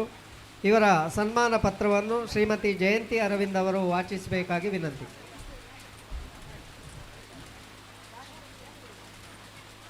ಶ್ರೀ ಗಣೇಶಾಯ ನಮಃ. ಅಸಾಮಾನ್ಯ ಸಾಮರ್ಥ್ಯದ ಬಹುಮುಖಿ ಸಾಧಕ, ಕಲಾಕಾರ, ಕಲಾನೇತಾರ, ಅಭಿನಯಕಾರ, ಸಾಮಾಜಿಕ ಕಾರ್ಯಕರ್ತ, ಸಮುದಾಯಪರ ಹೋರಾಟಗಾರ, ನಮ್ಮೆಲ್ಲರ ಒಲವಿನ ಎನ್ ಅಶೋಕ್ ಭಟ್ ಉಜಿರೆ ಅವರಿಗೆ ಅರ್ಪಿಸಿದ ದೊಂಡೋಲೆ ಸೂರ್ಯನಾರಾಯಣರಾವ್ ಸ್ಮಾರಕ ಕಲೋತ್ಸವದ ಅಮೃತ ಗೌರವ ಪತ್ರ. ಆತ್ಮೀಯರೇ, ಧರ್ಮಸ್ಥಳ ದೊಂಡೋಲೆ ಗ್ರಾಮದಲ್ಲಿ ಗಣೇಶೋತ್ಸವ ಕಲೋತ್ಸವವನ್ನು ಒಂದಾಗಿಸಿ ಬಹುಕಾಲ ನಡೆಸಿ ಇತಿಹಾಸ ನಿರ್ಮಿಸಿದ ಶ್ರೀ ಕ್ಷೇತ್ರ ಧರ್ಮಸ್ಥಳದ ಸೇವಾನಿರತರಾಗಿ ಗಣ್ಯ ಸಾಮಾಜಿಕರಾಗಿ ಈ ಪ್ರದೇಶದ ಒಬ್ಬ ಬಹುಜನಪ್ರಿಯರಾಗಿದ್ದ ದೊಂಡೋಲೆ ಪಟೇಲ್ ಸೂರ್ಯನಾರಾಯಣ ರಾವ್ ಇವರ ಹೆಸರಿನಲ್ಲಿನ ಟ್ರಸ್ಟಿನ ಆಶ್ರಯದಲ್ಲಿ ನಡೆಯುತ್ತಿರುವ ಕಲೋತ್ಸವದ ಅಮೃತ ಮಹೋತ್ಸವದಲ್ಲಿ ತಮ್ಮನ್ನು ಗೌರವಿಸಲು ಹೆಮ್ಮೆ ಪಡುತ್ತೇವೆ. ಮಾನ್ಯರೇ, ಸಮೃದ್ಧವಾದ ಕಲಾ ಮತ್ತು ಶಿಕ್ಷಣ ಸಂಪ್ರದಾಯದಲ್ಲಿ ಬೆಳೆದು ಕಲೆಯನ್ನು ಮೈಗೂಡಿಸಿಕೊಂಡು ಬಾಲ್ಯದಲ್ಲೇ ಗಣ್ಯ ಸಾಮಾಜಿಕ ನೇತಾರರು ಮತ್ತು ರಾಷ್ಟ್ರೀಯ ಸ್ವಯಂ ಸೇವಕ ಸಂಘದ ಸಂಪರ್ಕ ಮತ್ತು ಮಹೋನ್ನತ ಕಲಾವಿದರ ಒಡನಾಟ ತಮಗೆ ಲಭಿಸಿ ತಮ್ಮ ವ್ಯಕ್ತಿತ್ವ ರೂಪುಗೊಂಡಿದೆ. ವಾಣಿಜ್ಯ, ವ್ಯವಹಾರ, ಸಮಾರಂಭ ಸಂಘಟನೆ, ಸಮಾಜ ಸೇವೆ, ಸ್ಥಳೀಯ ರಾಜಕೀಯ ಸೇವಾ ಕಾರ್ಯಗಳಲ್ಲಿ ಪ್ರವೃತ್ತರಾಗಿ ತಮ್ಮ ಸೇವಾ ಪ್ರಕಲ್ಪಗಳನ್ನು ವಿಸ್ತರಿಸುತ್ತಾ ಸಾಗಿ ಸ್ವ ಉದ್ಯೋಗದಲ್ಲಿಯೇ ವಿಶ್ವಾಸವಿಟ್ಟು ಸಂಘಟಕ ಕಲಾವಿದರಾಗಿ ರೂಪುಗೊಂಡಿರುವಿರಿ. ಮಹನೀಯರೇ, ಯಕ್ಷಗಾನದ ಶಕಪುರುಷ ಶೇಣಿ ಅವರ ಪ್ರಭಾವಕ್ಕೆ ಒಳಗಾಗಿ ಪ್ರೇರಣೆ ಪಡೆದು ಅನೇಕ ಹಿರಿಯ ಕಲಾವಿದರೊಂದಿಗೆ ಒಡನಾಡಿಯಾಗಿ 50 ತುಂಬುವುದರೊಳಗೆ 3 ತಲೆಮಾರಿನ ಕಲಾವಿದರೊಂದಿಗೆ ಸಂಪರ್ಕ, ಸಂವಹನ, ಒಡನಾಟ ಸಾಧಿಸಿದ ದಾಖಲೆ ಮಾಡಿರುವಿರಿ. ಒಬ್ಬ ಅರ್ಥಧಾರಿ, ಕಲಾ ವ್ಯವಸ್ಥಾಪಕ, ಕಲಾ ಸಂಘಟಕ, ಕಲಾ ಹಿತೈಷಿಯಾಗಿ ಬಲು ದೊಡ್ಡ ಸಂಖ್ಯೆಯ ಕಲಾವಿದರೊಂದಿಗೆ ನೇರ, ಚೌಕಿ, ರಂಗಸ್ಥಳ ಮತ್ತು ಮನೆ ಮಟ್ಟದ ಸಂಪರ್ಕ ಹೊಂದಿ ಎಲ್ಲರ ಪ್ರೀತಿಯ ಅಶೋಕಣ್ಣನಾಗಿ ಬೆಳೆದಿರಿ. ಕಲಾವಿದ ಶ್ರೇಷ್ಠರೇ, ತಮ್ಮ ಅರ್ಥಗಾರಿಕೆ ತುಂಬ ವಿಶಿಷ್ಟ.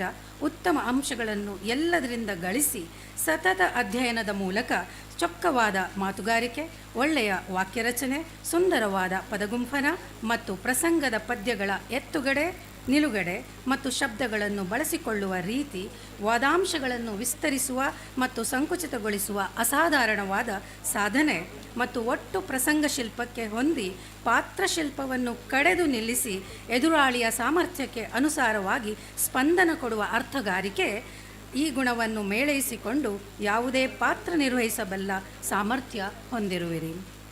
ಸಜ್ಜನರೇ, ಕಲೆಯ ಕೌಶಲ, ಕಲೆಯ ಮರ್ಮಜ್ಞರಾಗಿ ಒಳ್ಳೆಯ ನಾಟ್ಯ, ಸುಂದರವಾದ ರಂಗ ನಿರ್ವಹಣೆ ಮತ್ತು ಅತ್ಯಂತ ಸಹಕಾರಿ ಮನೋಧರ್ಮದ ರಂಗನಾಟಕ ನಿರ್ಮಾಣದ ಮೂಲಕ ತೆಂಕು ಬಡಗುತಿಟ್ಟಿನ ಶ್ರೇಷ್ಠ ಕಲಾವಿದರಾಗಿ ರೂಪುಗೊಂಡಿರುತ್ತೀರಿ.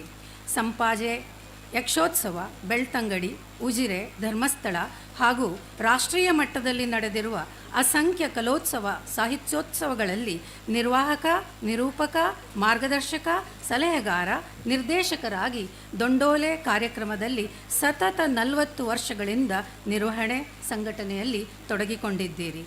ಮಹೋದಯರೇ, ನಾಟ್ಯಾಚಾರ್ಯ ಕುರಿಯ ವಿಠಲಶಾಸ್ತ್ರಿಗಳ ಹೆಸರಿನ ಪ್ರತಿಷ್ಠಾನದ ಮೂಲಕ ನಾಡಿನೆಲ್ಲೆಡೆ ಕೈಗೊಂಡ ಕಲಾ ಕೈಂಕರ್ಯಗಳು ಯಕ್ಷಗಾನ ಸಂಘಟನೆಯಲ್ಲಿ ನಿಸ್ಸಂದೇಹವಾಗಿ ದಾಖಲೆಯಾಗಿದೆ. 27 ವರ್ಷದ ಕಾಯಕದಲ್ಲಿ ಸಪ್ತಾಹಗಳು, ಆಟಕೂಟಗಳು, 400ಕ್ಕೂ ಹೆಚ್ಚು ಕಲಾವಿದ, ಸಾಮಾಜಿಕ, ಧಾರ್ಮಿಕ ಮುಖಂಡರು, ಹೆಚ್ಚು ಗುರುತಿಸಲ್ಪಡದ ವ್ಯಕ್ತಿಗಳನ್ನು ಗುರುತಿಸಿ ತಮ್ಮ ಔದಾರ್ಯ ಧೋರಣೆಯು ಶ್ಲಾಘನೀಯವಾದದ್ದು.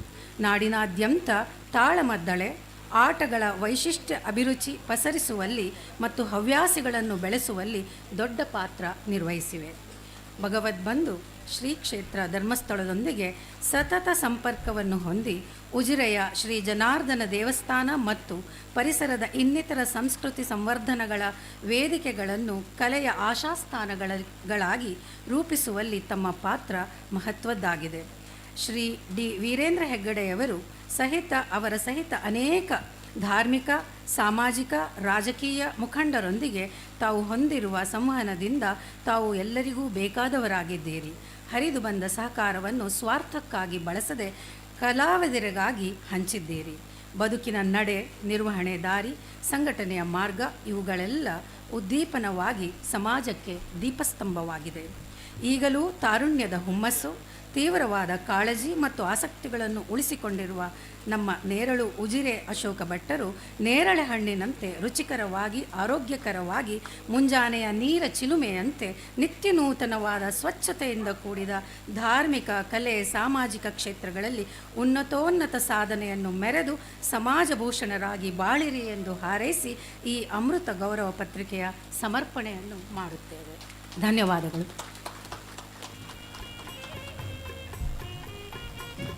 ತಾಳಮದ್ದಳೆಯ ಪ್ರಬುದ್ಧ ಅರ್ಥಧಾರಿ, ಯಕ್ಷಗಾನ ಉಭಯ ತಿಟ್ಟಿನ ವೇಷಧಾರಿ, ಸಮರ್ಥ ಸಂಘಟಕ, ಉತ್ತಮ ಪ್ರವಚನಕಾರ, ಭರವಸೆಯ ಭಾಷಣಕಾರ ಉಜಿರೆ ಅಶೋಕ ಭಟ್ಟರು.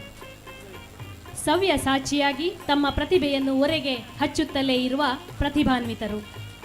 ಉಜಿರೆ ಹೆಸರನ್ನು ಯಕ್ಷಗಾನ ಕ್ಷೇತ್ರದಲ್ಲಿ ಮೈಲುಗಲ್ಲಾಗಿಸಿ ಅನುರಣಿಸುವಂತೆ ಮಾಡಿದವರು ತಾವುಗಳು. ಯಕ್ಷಗಾನ ಕ್ಷೇತ್ರದಲ್ಲಿ ಉಜಿರೆ ಹೆಸರು ಉಜ್ವಲವಾಗಿ ಉದ್ದೀಪನಗೊಂಡದ್ದು ಉಜಿರೆ ಅಶೋಕ ಭಟ್ಟರಿಂದ ಎಂದರೆ ಅತಿಶಯೋಕ್ತಿಯಲ್ಲ.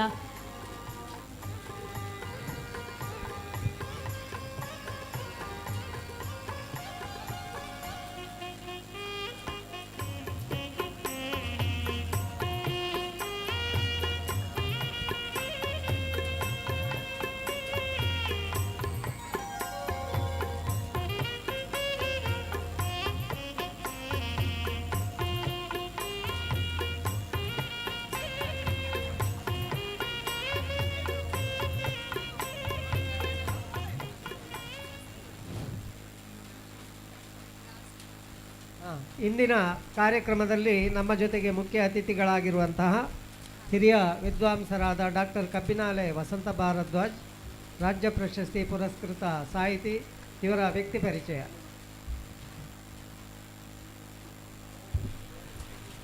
ಓಂ ಶ್ರೀ ಗಣೇಶಾಯ ನಮಃ. ಡಾಕ್ಟರ್ ಕಬ್ಬಿನಾಲೆ ವಸಂತ ಭಾರದ್ವಾಜ್, ಕರ್ನಾಟಕ ರಾಜ್ಯೋತ್ಸವ ಪ್ರಶಸ್ತಿ ಪುರಸ್ಕೃತ ಸಾಹಿತಿ, ಇವರ ಕಿರುಪರಿಚಯ. ಡಾಕ್ಟರ್ ಕಬ್ಬಿನಾಲೆ ವಸಂತ ಭಾರದ್ವಾಜರ ಹುಟ್ಟೂರು ಉಡುಪಿ ಜಿಲ್ಲೆಯ ಹೆಬ್ರಿ ತಾಲೂಕಿನ ಕಬ್ಬಿನಾಲೆ ಎಂಬ ಪುಟ್ಟ ಹಳ್ಳಿ.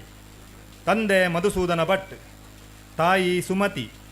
ಜನನ 5 ಡಿಸೆಂಬರ್ 1961. ಮೈಸೂರು ವಿಶ್ವವಿದ್ಯಾನಿಲಯದಿಂದ ಚಿನ್ನದ ಪದಕ ಸಹಿತ ಕನ್ನಡದಲ್ಲಿ ಸ್ನಾತಕೋತ್ತರ ಪದವಿ ಮತ್ತು ಯಕ್ಷಗಾನ ಛಂದಸ್ಸು ವಿಷಯಗಳಲ್ಲಿ ಸಲ್ಲಿಸಿದ ಪ್ರೌಢ ಮಹಾಪ್ರಬಂಧಕ್ಕೆ ಡಾಕ್ಟರೇಟ್ ಪದವಿ ಪಡೆದವರು. ಅಷ್ಟವಧಾನ ಕಲೆಯ ಮೂಲಕ ಬೆಳಕಿಗೆ ಬಂದ ಇವರು 5 ಛಂದೋಬದ್ಧ ಮಹಾಕಾವ್ಯಗಳು, 50 ಯಕ್ಷಗಾನ ಪ್ರಸಂಗಗಳೊಂದಿಗೆ ಸಂಶೋಧನೆ, ನಿಘಂಟು, ಅನುವಾದ, ಗೀತರೂಪಕ, ಜೀವನ ಚರಿತ್ರೆ, ವಿಮರ್ಶೆ, ಕವಿತೆ, ಸಣ್ಣ ಕತೆ ಮುಂತಾದ ಸಾಹಿತ್ಯದ ವಿವಿಧ ಪ್ರಕಾರಗಳಲ್ಲಿ 180ಕ್ಕೂ ಹೆಚ್ಚು ಕೃತಿಗಳನ್ನು ರಚಿಸಿ ಪ್ರಕಟಿಸಿದ್ದಾರೆ. ಶ್ರೀ ರಾಮಲೀಲಾ ದರ್ಶನಂ, ಕನಕತರಂಗಿಣಿ, ಶ್ರೀ ಪುರಂದರ ಮಹತಿ, ಉತ್ತರ ರಾಮಚರಿತ್ರಂ, ಶೀಲ ಪ್ರಭುಪಾದ ಚರಿತಾಮೃತಂ ಪಂಚಮಹಾಕಾವ್ಯಗಳಾದರೆ ಯಕ್ಷಗಾನ ಛಂದಸ್ಸು, ಯಕ್ಷಗಾನ ಕವಿಚರಿತ್ರೆ, ಯಕ್ಷಗಾನ ಸಾಹಿತ್ಯ ಚರಿತ್ರೆ, ಪಳಂತುಳ ಕಾವ್ಯ, ಸರಳ ವಡ್ಢಾರಾಧನೆ, ತುಳು ಕಾವ್ಯ ಮೀಮಾಂಸೆ, ಕನಕದಾಸರ ಕಾವ್ಯಭಾಷೆ, ಕನಕಮುಂಡಿಗೆ, ಪುರಂದರ ಮುಂಡಿಗೆ, ಕುವೆಂಪು ಮತ್ತು ಆಧ್ಯಾತ್ಮ, ನಾಗವರ್ಮನ ಛಂದೋಬುಂದಿ, ರಾಗದರ್ಪಣ, ವಸಂತ ವಿಠಲ ಕೀರ್ತನೆಗಳು, ಭಗವಂತನ ಭಾವಗೀತೆ, ಪ್ರಸಂಗಾಭರಣ, ಪ್ರಸಂಗಾವಧಾನ, ಶಬ್ದಸ್ಪರ್ಶ, ಹೊಸ ದಿಕ್ಕಿನ ಹಾಡು, ಹೊಸ ಬ್ಯಾಂಕಿಂಗ್ ನಿಘಂಟು ಮುಂತಾದವುಗಳು ಇವರ ಮಹತ್ವದ ಕೃತಿಗಳು.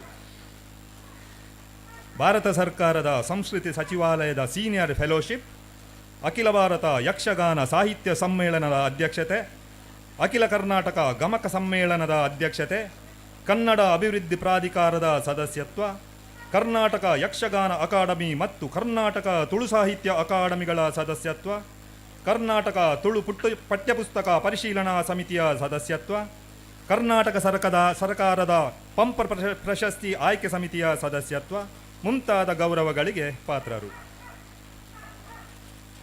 ಕರ್ನಾಟಕ ರಾಜ್ಯೋತ್ಸವ ಪ್ರಶಸ್ತಿ, ಕರ್ನಾಟಕ ಯಕ್ಷಗಾನ ಅಕಾಡೆಮಿಯ ಪಾರ್ಥಿಸುಬ್ಬ ಪ್ರಶಸ್ತಿ, ಕರ್ನಾಟಕ ಬಾಲ ವಿಕಾಸ ಅಕಾಡೆಮಿಯ ಮಕ್ಕಳ ಚಂದಿರ ಪ್ರಶಸ್ತಿ, ಕನಕದಾಸ ಅಧ್ಯಯನ ಕೇಂದ್ರದಿಂದ ಕನಕ ಗೌರವ, ಮಂಗಳೂರು ಮಹಾವಿಶ್ವವಿದ್ಯಾನಿಲಯದ ಯಕ್ಷಮಂಗಳ ಪ್ರಶಸ್ತಿ, ಕಾಂತಾವರ ಕನ್ನಡ ಸಂಘದ ವಿದ್ವತ್ ಪರಂಪರಾ ಪ್ರಶಸ್ತಿ, ಮೈಸೂರಿನ ಕುವೆಂಪು ಟ್ರಸ್ಟಿನಿಂದ ವಿಶ್ವಮಾನವ ಪ್ರಶಸ್ತಿ, ಮಣಿಪಾಲದ ಮಾಹೆಯಿಂದ ಮುಳಿಯ ತಿಮ್ಮಪ್ಪಯ್ಯ ಪ್ರಶಸ್ತಿ ಮುಂತಾದ ಹಲವಾರು ಪುರಸ್ಕಾರಗಳು ಹಾಗೂ ಗಮಕ ರತ್ನಾಕರ, ವಿದ್ಯಾಭೂಷಣ, ಪದ್ಯ ವಿದ್ಯಾಧರ ಮುಂತಾದ ಬಿರುದುಗಳು ಇವರನ್ನು ಅರಸಿ ಬಂದಿವೆ.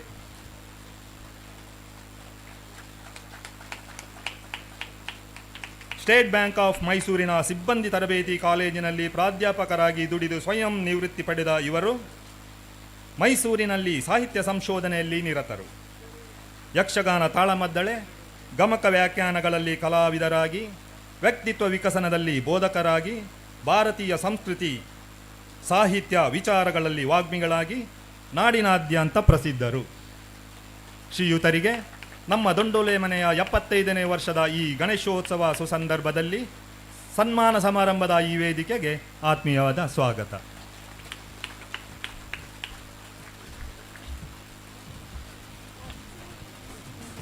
ಗೌರವಾನ್ವಿತ ಡಾಕ್ಟರ್ ಕಬ್ಬಿನಾಲೆ ವಸಂತ ಭಾರದ್ವಾಜ್ ಇವರಿಗೆ ಸನ್ಮಾನ ಸಮಾರಂಭ.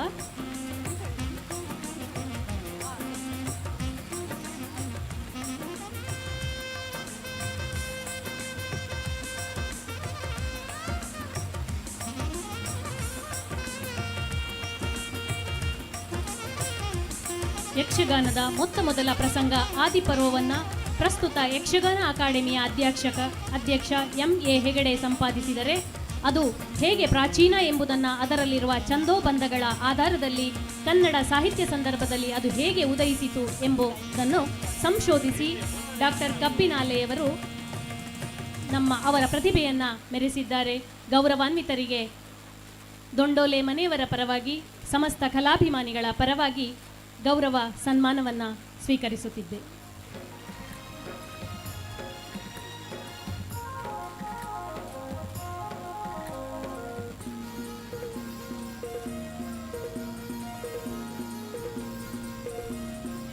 ಗೌರವಾನ್ವಿತ ಡಾಕ್ಟರ್ ಕಬ್ಬಿನಾಲೆ ವಸಂತ ಭಾರದ್ವಾಜ್ ಇವರ ಮನದಾಳದ ಮಾತುಗಳಿಗಾಗಿ ಇದೀಗ ವೇದಿಕೆ.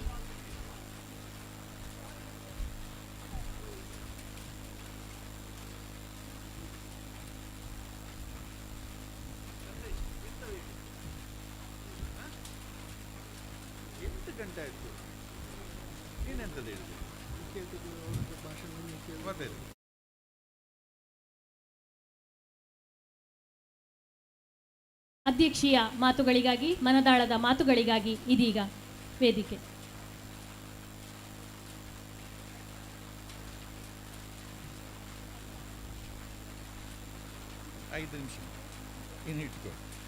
ಓಂ ಶ್ರೀ ಮಂಜುನಾಥಾಯ ನಮಃ.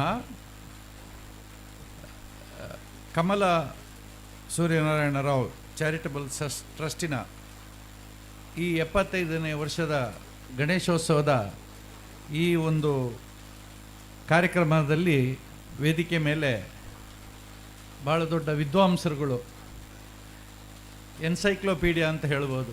ಯಕ್ಷಗಾನದಲ್ಲಿ ಯಾರನ್ನು ನೀವು ಹೇಳಿದರೂ ಅವರೆಲ್ಲ ಎನ್ಸೈಕ್ಲೋಪೀಡಿಯಾ ಅಂತ ಹೇಳ್ಬೋದು. ಭಾಗವತಿಕೆಯಲ್ಲಿ ಮತ್ತು ಅರ್ಥಗಾರಿಕೆಯಲ್ಲಿ, ಪ್ರಸಂಗ ಬರೆಯುವುದರಲ್ಲಿ ಎಲ್ಲರೂ ಅವ್ರದ್ದಂಥ ಒಂದು ಜವಾಬ್ದಾರಿಯುತವಂಥ ಒಂದು ಸ್ಥಾನದಲ್ಲಿ ಅವರಿಗೆಲ್ಲ ನನ್ನ ಗೌರವವನ್ನು ಹೇಳ್ತಾ, ಇಲ್ಲಿ ನೆರೆದಿದ್ದ ಎಲ್ಲ ಈ ಒಂದು ಶಂಕರರಾಯರದ ಕುಟುಂಬಸ್ಥರೇ ಎಲ್ಲ ಬಂದಂಥ ಯಕ್ಷಗಾನ ತಾಳಮದ್ದಲೆಯ ಒಂದು ಅಭಿಮಾನಿಗಳೇ, 75 ವರ್ಷವನ್ನು ನಾವು ಮೆಲ್ಕು ಹಾಕಿದರೆ ನಾನು ನೋಡಿದ್ದು 2000 ಇಸ್ವಿಯಲ್ಲಿ, 2020ರಲ್ಲಿ 21ರಲ್ಲಿ, ಆಮೇಲೆ ಇದು. ಆದರೆ ಆಗಿನ ಕಾಲದಲ್ಲಿ ನನಗೆ ಇನ್ನೂ ನೆನಪುಂಟು, ಈ ನಾವು ಗಣೇಶ ಚೌತಿಯ ಸಿದ್ಧವನಕ್ಕೆಲ್ಲ ಹೋಗಿ ಬರುವಾಗ ಜನರ ದಂಡು ದೊಂಡಲೆಗೆ ಬರುವಂಥದ್ದು. ಯಾರು ಹೇಳಿದರು ದೊಂಡಲೆಡೀನಿ ತಾಳಮದ್ದಲೆ, ದೊಂಡಲೆಡೀನಿ ತಾಳಮದ್ದಲೆ, ಏರೀನಿ ಅಂತ ಹೇಳಿದರೆ ಎಲ್ಲ ಶ್ರೇಷ್ಠ ಕಲಾವಿದರನ್ನು ಇಲ್ಲಿ ಕರೆಸಿದರು. ಇದರ ಒಟ್ಟಿಗೆ ಯುವ ಕಲಾವಿದರನ್ನು ಸಹ ಅಲ್ಲಿ ಬೆಳೆಸಲಿಕ್ಕೆ ಈ ಒಂದು ವೇದಿಕೆ ಅದಕ್ಕೆ ಅವಕಾಶ ಆಯಿತು. ನನಗೆ ಸರಿ ನೆನಪುಂಟು, ಹರ್ಷನಾರಾಯಣ್ ಮಾಸ್ಟ್ರು, ರಘುನಾಥ್ ರೈಗಳು, ರಘುಚಂದ್ರ ಮಾಸ್ಟ್ರುಗಳು ಅವರೆಲ್ಲ ಅವರ ಒಂದು ಯೌವನದ ಒಂದು ಇದರಲ್ಲಿ ಇವರೆಲ್ಲ ಶ್ರೇಣಿಯವರೆಲ್ಲ ಬಂದಾಗ ಅವರನ್ನು ಕೇಳಲಿಕ್ಕೆ ಬರ್ತಿದ್ರು. ಇದು ನಾನು ಅನುಭವಿಸಿದಂಥ ವಿಷಯ. ಇನ್ನೊಂದು, ಈ ಕಲಾವಿದರ ಒಂದು ನಮ್ಮ ಅಮ್ಮಣ್ಣಯ್ಯರು ಅವರ ನನ್ನ ಲೆಕ್ಕದಲ್ಲಿ ಅವರು ಯಾವ ಅಮ್ಮಣ್ಣ ಅಂತ ಗೊತ್ತಿಲ್ಲ, ತಮ್ಮನ ಅಣ್ಣನ ಗೊತ್ತಿಲ್ಲ. ನಮ್ಮ ಮೇಳದಲ್ಲಿ ಮೊದಲಿಗೆ ತಮ್ಮ ಕರೆಕ್ಟಾ ಅವರು ಅಮ್ಮಣ್ಣರು ಅವರಿದ್ದರು. ನಂತರ ನಮ್ಮ ಹೆಮ್ಮೆಯ ಹೊಳ್ಳರು, ಏನು ಹೇಳೋದು ಅವರ ವಿಷಯ, ಅವರಿಗೆ ಜೋರು ಮಾಡಬೇಕಾ ಹೇಳಬೇಕಾ ಗೊತ್ತಿಲ್ಲ. ನಮ್ಮ ಮೇಳದ ಕಡತೊಕ್ಕದ ನಂತರ ಆ ಜಾಗವನ್ನು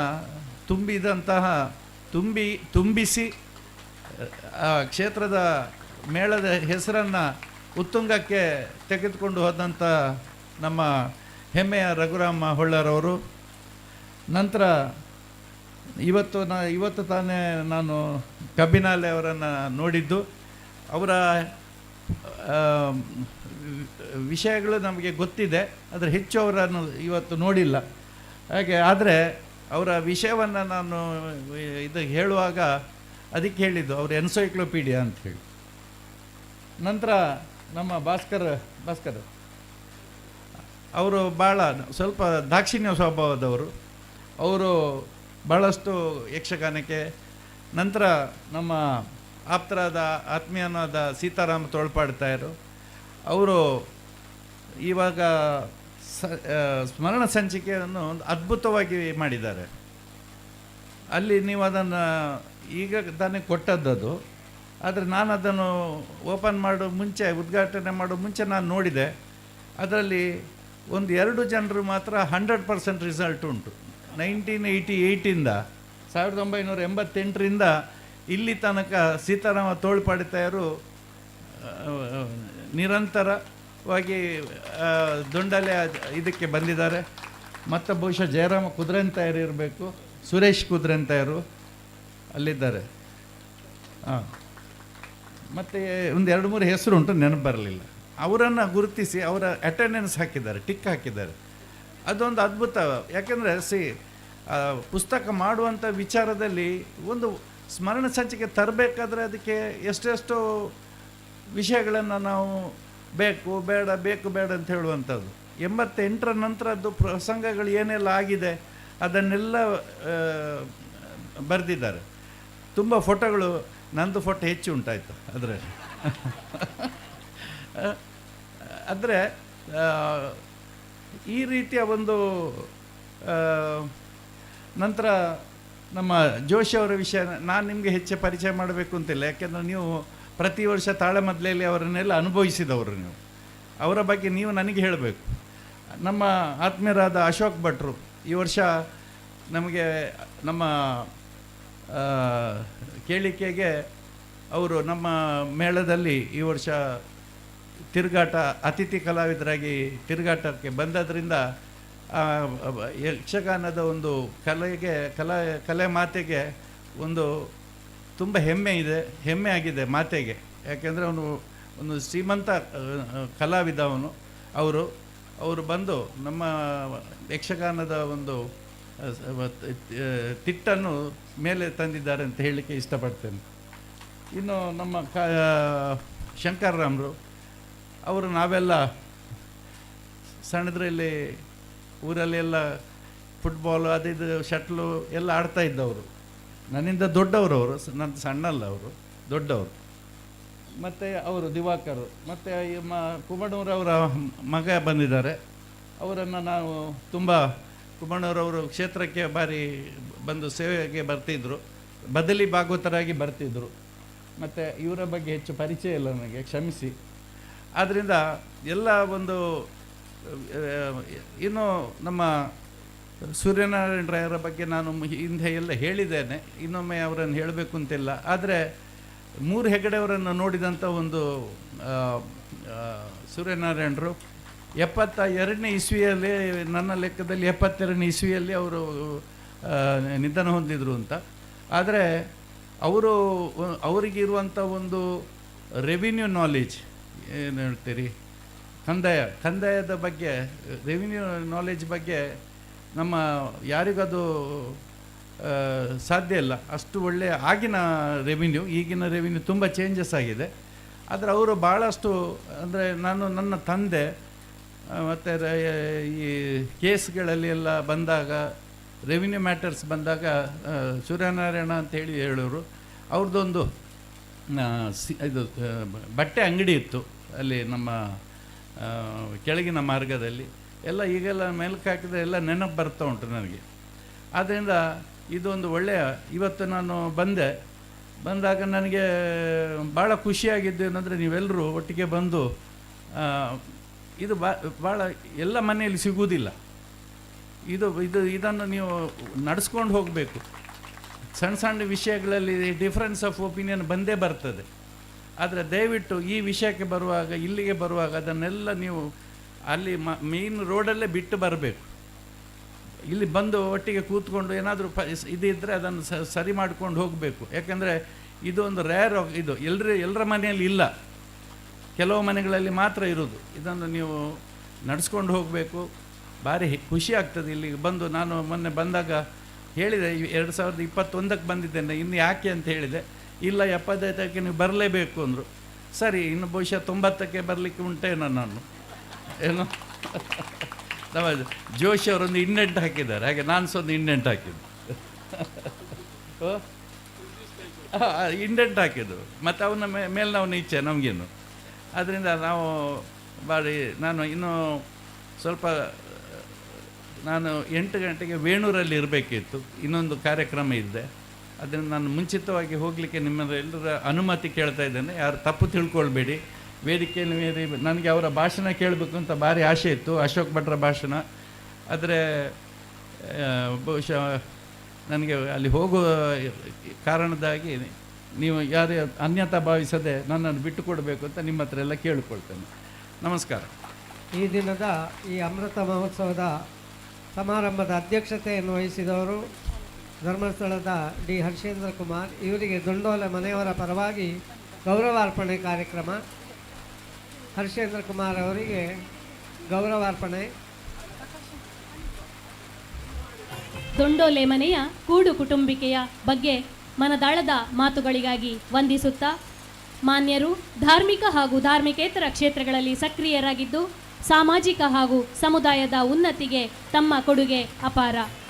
ಸಾಮಾಜಿಕ ಹಾಗೂ ಶೈಕ್ಷಣಿಕ ಕ್ಷೇತ್ರದಲ್ಲಿ ಸಕ್ರಿಯವಾಗಿರುವ ಗಣ್ಯರು Shri Dharmasthala Manjunatheshwara education trust, Manjunatheshwara education society ಮತ್ತು ಉಜಿರೆಯಲ್ಲಿ ಗ್ರಾಮೀಣಾಭಿವೃದ್ಧಿ ಹಾಗೂ ಸ್ವಯಂ ಉದ್ಯೋಗ ತರಬೇತಿ ಸಂಸ್ಥೆಯನ್ನು ನಡೆಸುತ್ತಿದ್ದಾರೆ.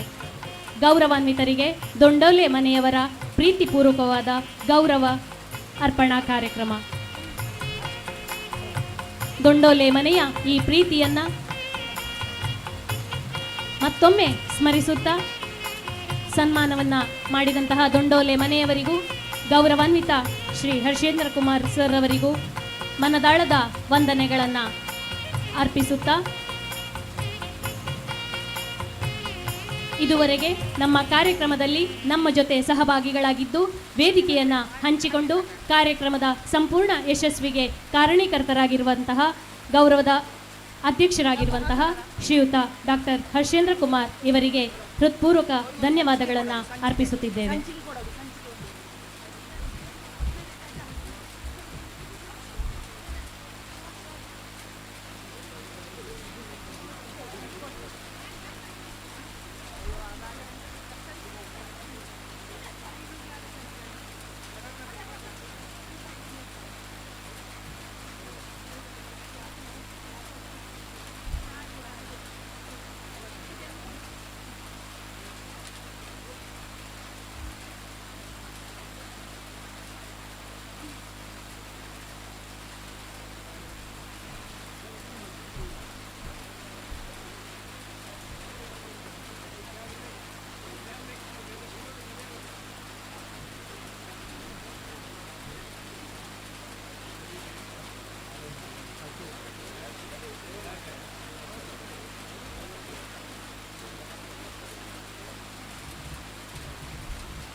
ಇದೀಗ ಡಾಕ್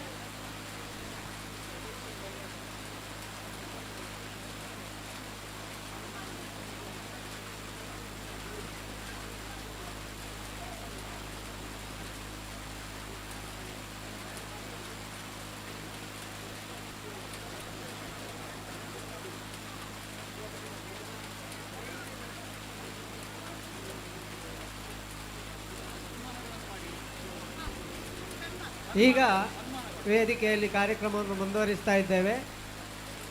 ನಮ್ಮ ಈ ಕಾರ್ಯಕ್ರಮದಲ್ಲಿ ಸ್ವಲ್ಪ ಬದಲಾವಣೆಗಳಾಗ್ತಾ ಇದೆ. ಈಗ ಗೌರವಾರ್ಪಣೆ ಕಾರ್ಯಕ್ರಮ ಶ್ರೀ ಭಾಸ್ಕರ್ ರಾವ್ ಕುಕ್ಕಾಜೆ, ಶ್ರೀ ಶಂಭು ಶರ್ಮ ವಿಟ್ಲ, ಶ್ರೀ ಬಿ ಸೀತಾರಾಮ ತೊಳ್ಪಡಿತಾಯರು, ಕುಬಡೂರು ಶ್ರೀಧರ್ ರಾವ್ ಪರವಾಗಿ ಅವರ ಮಗ ಶ್ರೀಕಾಂತ್ ರಾವ್ ಇವರನ್ನು ಮುಖ್ಯ ಅತಿಥಿಗಳಾದಂತಹ ವಸಂತ ಭಾರದ್ವಾಜ್ ಅವರು ಗೌರವಿಸಬೇಕು ಅಂತ ವಿನಂತಿ ಮಾಡಿಕೊಳ್ತಾ ಇದ್ದೇವೆ. ಮೊದಲನೇದಾಗಿ ಶ್ರೀ ಭಾಸ್ಕರ್ ರಾವ್ ಕುಕ್ಕಾಜೆ. ಅಂದು 20ರ ಹರೆಯದ ಶ್ರೀಯುತ ಭಾಸ್ಕರ್ ರಾವ್ ಅವರು 1962ರಲ್ಲಿ ಮಂಚಿ ಕುಕ್ಕಾಜೆಯ ಕಲಾ ವಿಕಾಸ ಸಂಘದ ಸದಸ್ಯರ ಜೊತೆಗೆ ಮೊದಲ ಸಲ ದೊಂಡೋಲೆ ಮನೆ ಚೌತಿಯ ಯಕ್ಷಗಾನ ತಾಳಮದ್ದಳೆಯಲ್ಲಿ ಭಾಗವಹಿಸಿದ ಗರಿಮೆ ತಾವುಗಳದ್ದು. ಮುಂದೆ ಹಲವಾರು ಬಾರಿ ಶ್ರೀ ಕ್ಷೇತ್ರ ಧರ್ಮಸ್ಥಳದ ಅಂಚೆ ಕಚೇರಿಯಲ್ಲಿ ಕೆಲಸದಲ್ಲಿದ್ದಾಗಲೂ ಸಕ್ರಿಯವಾಗಿ ನಮ್ಮ ಜೊತೆ ಭಾಗವಹಿಸಿದವರು. 3 ತಲೆಮಾರಿನ ಯಕ್ಷಗಾನ ತಾಳಮದ್ದಳೆಯ ಕಲಾವಿದರ ಜೊತೆಗೆ ತಮ್ಮ ಅನುಭವ ವಿದ್ವತ್ತನ್ನು ಹಂಚಿಕೊಂಡವರು. ನಮ್ಮ ಮನೆಯ 60ರ ದಶಕದಿಂದ ನಮ್ಮ ಕೂಟದಲ್ಲಿ ಭಾಗವಹಿಸಿದ ಅತ್ಯಂತ ಹಿರಿಯ ಕಲಾವಿದರು ತಾವುಗಳು. ಅವರ ಅಮೂಲ್ಯ ಕಲಾ ಸೇವೆಗೆ ನಮ್ಮ ನಮನ.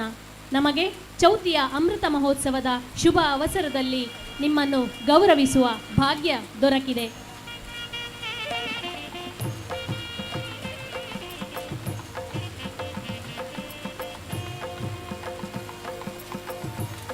ಸಾವಿರದ 1942ರಲ್ಲಿ ದಿವಂಗತೆ ಕಾರಾಜೆ ಸುಬ್ಬರಾವ್ ಮತ್ತು ಸೀತಮ್ಮ ದಂಪತಿಗಳ ದ್ವಿತೀಯ ಪುತ್ರನಾಗಿ ಜನಿಸಿದ ಭಾಸ್ಕರ್ ರಾವ್ ಪ್ರಾಥಮಿಕ ವಿದ್ಯಾಭ್ಯಾಸವನ್ನು ಕುಕ್ಕಾಜೆ ಹಾಗೂ ನೂಜಿಬೈಲು ಹಿರಿಯ ಪ್ರಾಥಮಿಕ ಶಾಲೆಗಳಲ್ಲಿ, ಹೈಸ್ಕೂಲ್ ವಿದ್ಯಾಭ್ಯಾಸವನ್ನು ಬಂಟ್ವಾಳದಲ್ಲಿ ಪೂರೈಸಿದರು. ಎಳವೆಯಲ್ಲೇ ಯಕ್ಷಗಾನದಲ್ಲಿ ತನ್ನನ್ನು ತೊಡಗಿಸಿಕೊಂಡು 8ನೇ ತರಗತಿಯಲ್ಲಿ ತನ್ನ ಮಿತ್ರರ ಜೊತೆ ಸೇರಿ ಕಾರ್ಯಕ್ರಮ ನಡೆಸಿದರು. ಹೈಸ್ಕೂಲ್ ವಿದ್ಯಾಭ್ಯಾಸ ಮುಗಿದಾಕ್ಷಣ ಅನಿವಾರ್ಯವಾಗಿ ಉದ್ಯೋಗಕ್ಕೆ ಸೇರ್ಪಡೆ. ಬಿಡುವಿದ್ದಾಗಲೆಲ್ಲ ಮಂಚಿ ಕುಕ್ಕಾಜಿಯ ಯಕ್ಷಗಾನ ಕಲಾ ವಿಕಾಸ ಸಂಘದಲ್ಲಿ ಭಾಗವಹಿಸುವಿಕೆ. ತಮ್ಮ ಯಕ್ಷಕಲಾ ಕ್ಷೇತ್ರಕ್ಕೆ ನೀವು ನೀಡಿರುವಂತಹ ಗೌರವ,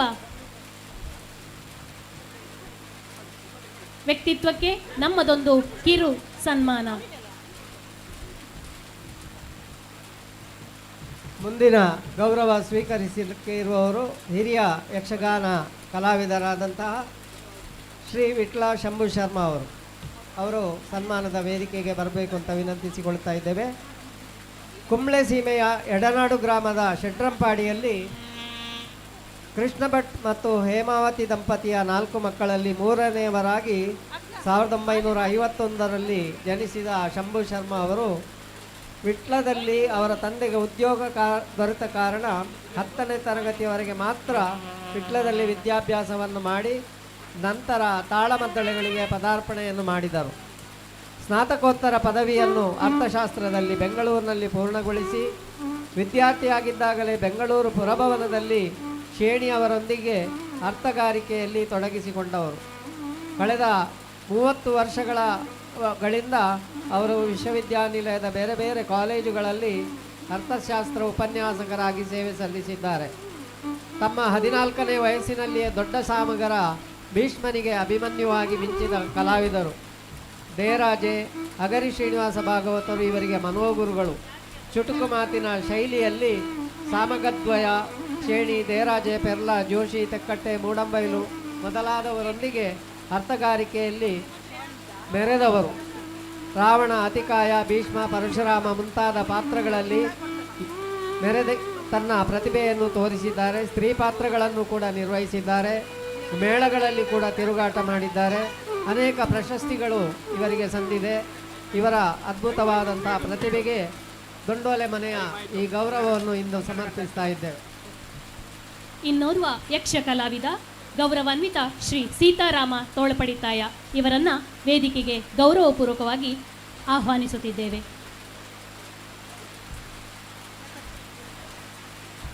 ಶ್ರೀ ಸೀತಾರಾಮ ತೋಳ್ಪಡಿತಾಯರಿಗೆ ಮತ್ತು ದೊಂಡೋಲೆ ಮನೆಗೆ ಒಂದು ಅವಿನಾಭಾವ ಸಂಬಂಧ. ಅವರ ತಂದೆ ಕೀರ್ತಿಶೇಷ ಬಿ ರಾಘವೇಂದ್ರ ತೋಳ್ಪಡಿತಾಯರು ದೊಂಡೋಲೆಯಲ್ಲಿ ಯಕ್ಷಗಾನ ತಾಳಮದ್ದಳೆ ಕೂಟ 1951ರಲ್ಲಿ ಪ್ರಾರಂಭಿಸಲು ನೆರವಾದವರು ಹಾಗೂ ಅದರ ಭದ್ರ ಬುನಾದಿಗೆ ಕಾರಣೀಕರ್ತರಾದವರು. ಅವರ ತಂದೆಯವರ ಗರಡಿಯಲ್ಲಿ ಪಳಗಿದ ತೋಳ್ಪಡಿತಾಯರು ಸಣ್ಣ ಪ್ರಾಯದಿಂದಲೂ ಯಕ್ಷಗಾನ ಕಲೆಗೆ ತಮ್ಮನ್ನು ತೊಡಗಿಸಿಕೊಂಡವರು. ಕಳೆದ 50 ವರ್ಷಗಳಿಗೂ ಮೀರಿ ದೊಂಡೋಲೆ ಮನೆಯ ತಾಳಮದ್ದಳೆಯ ಬೆಳವಣಿಗೆಗೆ ನೆರವಾದವರು. ಹಿಮ್ಮೇಳ ಕಲಾವಿದರಾಗಿ ಚೆಂಡೆ ಮದ್ದಳೆ ಎರಡರಲ್ಲೂ ಪರಿಣಿತಿ ಪಡೆದವರು. 80ರ ದಶಕದಿಂದ ಪ್ರತಿ ವರ್ಷ ದೊಂಡೋಲೆ ಮನೆಯ ಯಕ್ಷಗಾನ ತಾಳಮದ್ದಳೆಯ ಕೂಟಕ್ಕೆ ಬೆನ್ನೆಲುಬಾಗಿ ನಿಂತವರು ತಾವುಗಳು. ಹಲವಾರು ಹಿರಿಯ ಯಕ್ಷಗಾನ ಕಲಾವಿದರನ್ನು ದೊಂಡೋಲೆಗೆ ಪರಿಚಯಿಸಿ ತಾಳಮದ್ದಳೆಯ ಕಾರ್ಯಕ್ರಮದ ಸೇರ್ಪಡೆಗೆ ಸಹಕಾರ ನೀಡಿ ಕೂಟದ ಯಶಸ್ವಿಗೆ ಕಾರಣರಾದವರು. ದೊಂಡೋಲೆ ಮನೆಯ ತಮ್ಮ ಅವಿನಾಭಾವ ನಂಟನ್ನು ಈ ಮೂಲಕ ದೊಂಡೋಲೆ ಮನೆಯವರು ತಮಗೆ ಗೌರವ ಸನ್ಮಾನವನ್ನು ನೀಡುವ ಮೂಲಕ ತೋರಿಸಿಕೊಟ್ಟಿದ್ದಾರೆ. ಗೌರವಾನ್ವಿತರಿಗೆ ವಂದಿಸುತ್ತಾ, ದೊಂಡೋಲೆ ಮನೆಯವರಿಗೂ ವಂದಿಸುತ್ತಾ, ಕಾರ್ಯಕ್ರಮದ ಇನ್ನೋರ್ವ ಯಕ್ಷ ಕಲಾವಿದ ಕುಬಣೂರು ಶ್ರೀಧರ್ ರಾವ್, ಯಕ್ಷಗಾನದ ಹಿರಿಯ ಭಾಗವತರು, ಕೀರ್ತಿಶೇಷರಾದ ಇವರಿಗೆ ಮರಣೋತ್ತರ ಒಂದು ಗೌರವಾರ್ಪಣೆಯನ್ನು ಈ ವೇದಿಕೆಯಲ್ಲಿ ಮಾಡ್ತಾ ಇದ್ದೇವೆ. ಅವರ ಮಗ ಶ್ರೀಕಾಂತ್ ರಾವ್ ವೇದಿಕೆಗೆ ಬರಬೇಕು. ದೊಂಡೋಲೆ ಮನೆತನದ 75 ವರ್ಷಗಳ ಯಕ್ಷಗಾನ ತಾಳಮದ್ದಳೆಯ ಸುದೀರ್ಘ ಪಯಣದಲ್ಲಿ ಮರೆಯಲಾಗದ ಅವಸ್ಮರಣೀಯ ಕೊಡುಗೆ ದಿವಂಗತ ಕುಬಣೂರು ಶ್ರೀಧರ್ ರಾವ್ ಅವರದ್ದು. ತಿರುಗಾಟದ ಯಕ್ಷಗಾನ ಮೇಳಗಳಲ್ಲಿ ಪ್ರಮುಖ ಭಾಗವತರಾಗಿ ತಮ್ಮನ್ನು ತೊಡಗಿಸಿಕೊಂಡಿದ್ದ ಕುಬಣೂರವರು 1991ರಿಂದ ದೊಂಡೋಲೆ ಮನೆಯ ಯಕ್ಷಗಾನ ತಾಳಮದ್ದಳೆಯ ಕಾರ್ಯಕ್ರಮದಲ್ಲಿ ನಿರಂತರವಾಗಿ ಭಾಗವಹಿಸ್ತಾ ಇದ್ದವರು. ಯಕ್ಷಪ್ರಭಾ ಪತ್ರಿಕೆಯನ್ನು 1995ರಿಂದ 2014ರವರೆಗೆ ಪ್ರಕಟಿಸುತ್ತಾ ಒಬ್ಬ ಕಲಾವಿದನಾಗಿ ಪತ್ರಿಕೆಯನ್ನು ನಡೆಸಿದಂಥ ಧೀಮಂತರು. 2000 ಇಸವಿಯಲ್ಲಿ ಸುವರ್ಣ ಮಹೋತ್ಸವದ ತಾಳಮದ್ದಳೆಯ ಕಾರ್ಯಕ್ರಮದಲ್ಲಿ ಕೂಡ ಅವರ ಭಾಗವತಿಕೆ ಈ ವೇದಿಕೆಯಲ್ಲಿ ರಂಜಿಸಿದೆ. ಅವರ ಅಕಾಲಿಕ ಅಗಲುವಿಕೆ ಯಕ್ಷಗಾನ ಕ್ಷೇತ್ರಕ್ಕೆ ತುಂಬಲಾರದ ನಷ್ಟವಾಗಿದೆ. ದೊಂಡೋಲೆ ಮನೆಗಂತೂ ಅವರೊಬ್ಬರನ್ನು ಮನೆ ಮಂದಿಯನ್ನು ಕಳೆದುಕೊಂಡಂತಹ ಭಾವವಿದೆ. 75ನೇ ವರ್ಷದ ಅಮೃತ ಮಹೋತ್ಸವದ ಸಂದರ್ಭ ಅವರ ಅಮೂಲ್ಯ ಕೊಡುಗೆಯನ್ನು ಸ್ಮರಿಸಿ ಮರಣೋತ್ತರ ಗೌರವಾರ್ಪಣೆ ಮಾಡುವ ಅವಕಾಶ ನಮಗೆ ಸಿಕ್ಕಿದ್ದು ಸುಯೋಗ ಅಂತ ಭಾವಿಸಿದ್ದೇವೆ. ಅವರ ಪುತ್ರ ಶ್ರೀಕಾಂತ ರಾವ್ ಈ ಗೌರವವನ್ನು ಸ್ವೀಕರಿಸಿದ್ದಾರೆ.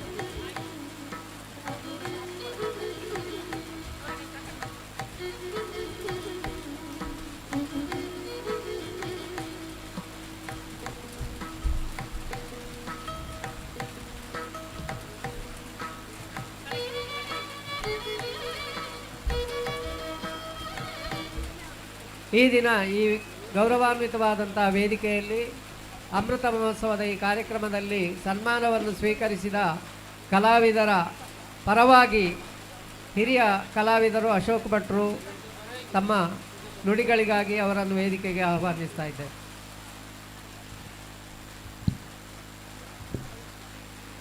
ಹರಿ ಓಂ. ವಿಶ್ವಂಬರ ಮೂರ್ತಿ ಮಹಾಗಣಪತಿಗೆ ಶಿರಸಾಷ್ಟಾಂಗ ಭಕ್ತಿಯ ನಮನಗಳನ್ನು ಸಮರ್ಪಿಸ್ತಾ ಇದ್ದೇನೆ. ಒಟ್ಟು ನನ್ನ ಕಲಾ ವ್ಯವಸಾಯವೋ ಕಲಾಭಿರುಚಿ ಇರಬಹುದು ಅಥವಾ ಬದುಕಿನ ಬೇರೆ ಬೇರೆ ಸಂದರ್ಭಗಳಿರಬಹುದು. ಆಶ್ರಯ ಮಾರ್ಗದರ್ಶನ ಅನುಗ್ರಹ ಸಂಪ್ರಾಪ್ತಿಸಿದ ಪರಮಪೂಜ್ಯ ಧರ್ಮಾಧಿಕಾರಿಗಳು ಶ್ರೀ ಡಿ ವೀರೇಂದ್ರ ಹೆಗಡೆಯವರ ಪದಪಲ್ಲವಗಳಿಗೆ ನನ್ನ ಸಾಷ್ಟಾಂಗ ಪ್ರಣಾಮಗಳನ್ನು ಸಮರ್ಪಿಸ್ತಾ ಇದ್ದೇನೆ. ದೀರ್ಘ ಸಭೆ ಆಯಿತು. 75 ವರ್ಷದ ತೈಲಧಾರೆಯಂತೆ ಅವಿಚ್ಛಿನ್ನವಾದಂತಹ ಚೌತಿಯ ಆರಾಧನೆ ದೊಂಡೋಲೆ ಮನೆಯದು. ಬಾಲಗಂಗಾಧರ ತಿಲಕರು ಚೌತಿಯನ್ನು ಸ್ವಾತಂತ್ರ್ಯ ಹೋರಾಟಕ್ಕೆ ಜನ ಸಂಘಟಿಸುವುದು ಹೇಗೆ, ಗಣಪತಿಯನ್ನಿಟ್ಟು ಗಣಪತಿಯ ಪಂಚಗಜ್ಜಯ ಸಿಗ್ತದೆ ಅಂತ ಜನ ಬರ್ತಾರಲ್ಲ ಮನೆಯಿಂದ ಹೊರಟು, ಈ ಕಾನ್ಸೆಪ್ಟಿನಲ್ಲಿ ಮಾಡಿದ್ರು ಅವರು. ಬರೇ ಭಕ್ತಿ, ಕೈ ಮುಗಿಯುವುದು, ಪಂಚಕಜ್ಜಾಯ ತಿಂದು ಹೋಗೋದು. ಇಲ್ಲಿ ಪಂಚಕಜ್ಜಾಯ ಅಲ್ಲ, ಇಲ್ಲೊಂದು 25 ಬಗೆ ಉಂಟು ಗಣಪತಿಗೆ. ಅದು ಬಂದವರಿಗೆ ಎಲ್ಲರಿಗೂ ಉಂಟು. ಕೋಡುಬಳೆಯಿಂದ ತೊಡಗಿ, ಕರ್ಜಿಕಾಯಿಂದ ತೊಡಗಿ, ಪಂಚಕಜ್ಜಾಯದಿಂದ ತೊಡಗಿ ಒಂದು 3 ಬಗೆ ಲಾಡುಗಳು, ಎಳ್ಳುಂಡೆ, ಹೋಳಿಗೆ, ಹೀಗೆ ಪಟ್ಟಿ ದೊಡ್ಡದುಂಟು. ನಾನು ಇನ್ನೂ ಪಲರಕ್ಕೆ ಹೋಗಬೇಕಷ್ಟೇ ಈ ಸಲ ಅಂತೂ. ಏನು ಬಾಲಗಂಗಾಧರ ತಿರುಗು ಭಾರತದ ಅಸ್ಮಿತೆ ಅಥವಾ ಭಾರತದ ಆತ್ಮ, ಸಂಸ್ಕೃತಿ, ಕಲೆ, ಅದನ್ನು ಬಿಟ್ಟು ಭಾರತಕ್ಕೆ ಅಸ್ತಿತ್ವ ಇಲ್ಲ. ನಾವು ವೇದಾಂತಗಳು, ಶಾಸ್ತ್ರ, ನೀತಿ, ಸ್ಮೃತಿ, ಇದು ಭಾರತದ ಆತ್ಮ. ವೇದವನ್ನು ಬಿಟ್ಟರೆ, ಶಾಸ್ತ್ರವನ್ನು ಬಿಟ್ಟರೆ, ನೀತಿಯನ್ನು ಬಿಟ್ಟರೆ, ನಮ್ಮ ಆರಾಧನೆಯನ್ನು ಬಿಟ್ಟರು, ಆರಾಧನಾ ಪದ್ಧತಿ, ದೇವರನ್ನು ಬಿಟ್ಟರೆ ಭಾರತಕ್ಕೆ ಅಸ್ತಿತ್ವ ಇಲ್ಲ ಅಂತ. ನಮ್ಮ ಭೂಮಿಯನ್ನು ಮಾತ್ರ ತಾಯಿ ಭೂಮಿ ಅಂತ ಕರೆಯುವುದು. ಬೇರೆ ಜಗತ್ತಿನ ಯಾವ ದೇಶದ ಭೂಮಿಯನ್ನು ಆ ಜನರು ತಾಯಿ ಭೂಮಿ ಅಂತ ಕರೆಯುವುದಿಲ್ಲ.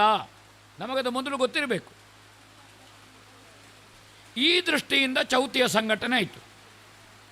ದೊಂಡೋಲೆ ಮನೆಯ ಚೌತಿ ಈಗ ಮೊನ್ನೆ ಬಂದಂತಹ ಅವರು ಪ್ರಸ್ತಾಪೇನ ಯಾರ ಹತ್ರ ಮಾತಾಡುವಾಗ ಪುರಂದರರಾಯರು ಹೇಳಿದ್ದೆ, ಇದು ಈ ಕೂಡು ಕುಟುಂಬದಲ್ಲಿ ಸದ್ಯ 78 ಮಂದಿ ಇದ್ದಾರೆ. ನನ್ನ ಸ್ಟ್ಯಾಟಿಸ್ಟಿಕ್ಸು ತಪ್ಪಾದರೆ ಸೇರಿಸಿ, ಸರಿಯಾ?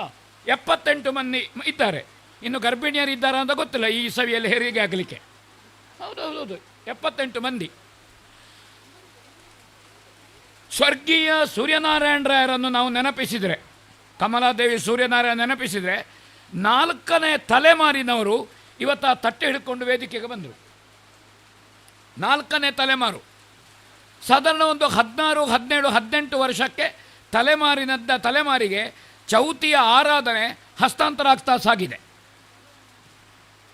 ಇಂತಹ ಧಾರ್ಮಿಕ ಕಾರ್ಯಕ್ರಮ, ಸಾಂಸ್ಕೃತಿಕ ಕಾರ್ಯಕ್ರಮ ಆಗುವಾಗ ಬೆರಳಿನ ತುದಿಯಲ್ಲಿ ಮೊಬೈಲ್ ಕುಟ್ಟುತ್ತಾ ಕೂತುಕೊಳ್ಳುವವರು ಇದನ್ನು ತಟ್ಟೆ ಹಿಡ್ಕೊಂಡು ಸನ್ಮಾನಕ್ಕೆ ಬರ್ತಾರೆ ಎಂದಾದರೆ, ಇದು ಭಾರತೀಯ ಅಸ್ಮಿತೆಗೆ ಒಂದು ಮಾಡೆಲ್ ಅಂತ ದೊಂಡೋಲೆ ಮನೆ. ನಾನು ಶಾಲೆ ಹಾಕಿದ್ದಾರೆ, ಕವರು ಕೊಟ್ಟಿದ್ದಾರೆ ಅಂತ ಹೊಗಳುವುದಲ್ಲ. ಅರ್ಥ ಹೇಳಿದ್ದಕ್ಕೆ ಪುನಃ ಕವರ್ ಇರ್ಬೋದು, ಅದು ವಿಷಯ ಬೇರೆ. ನಾನು ನೆನಪಿಸಿದ್ದಲ್ಲ ಬೇಕು ಅಂತ ಇನ್ನು ತಪ್ಪು ತಿಳ್ಕೊಳ್ಬೇಡಿ.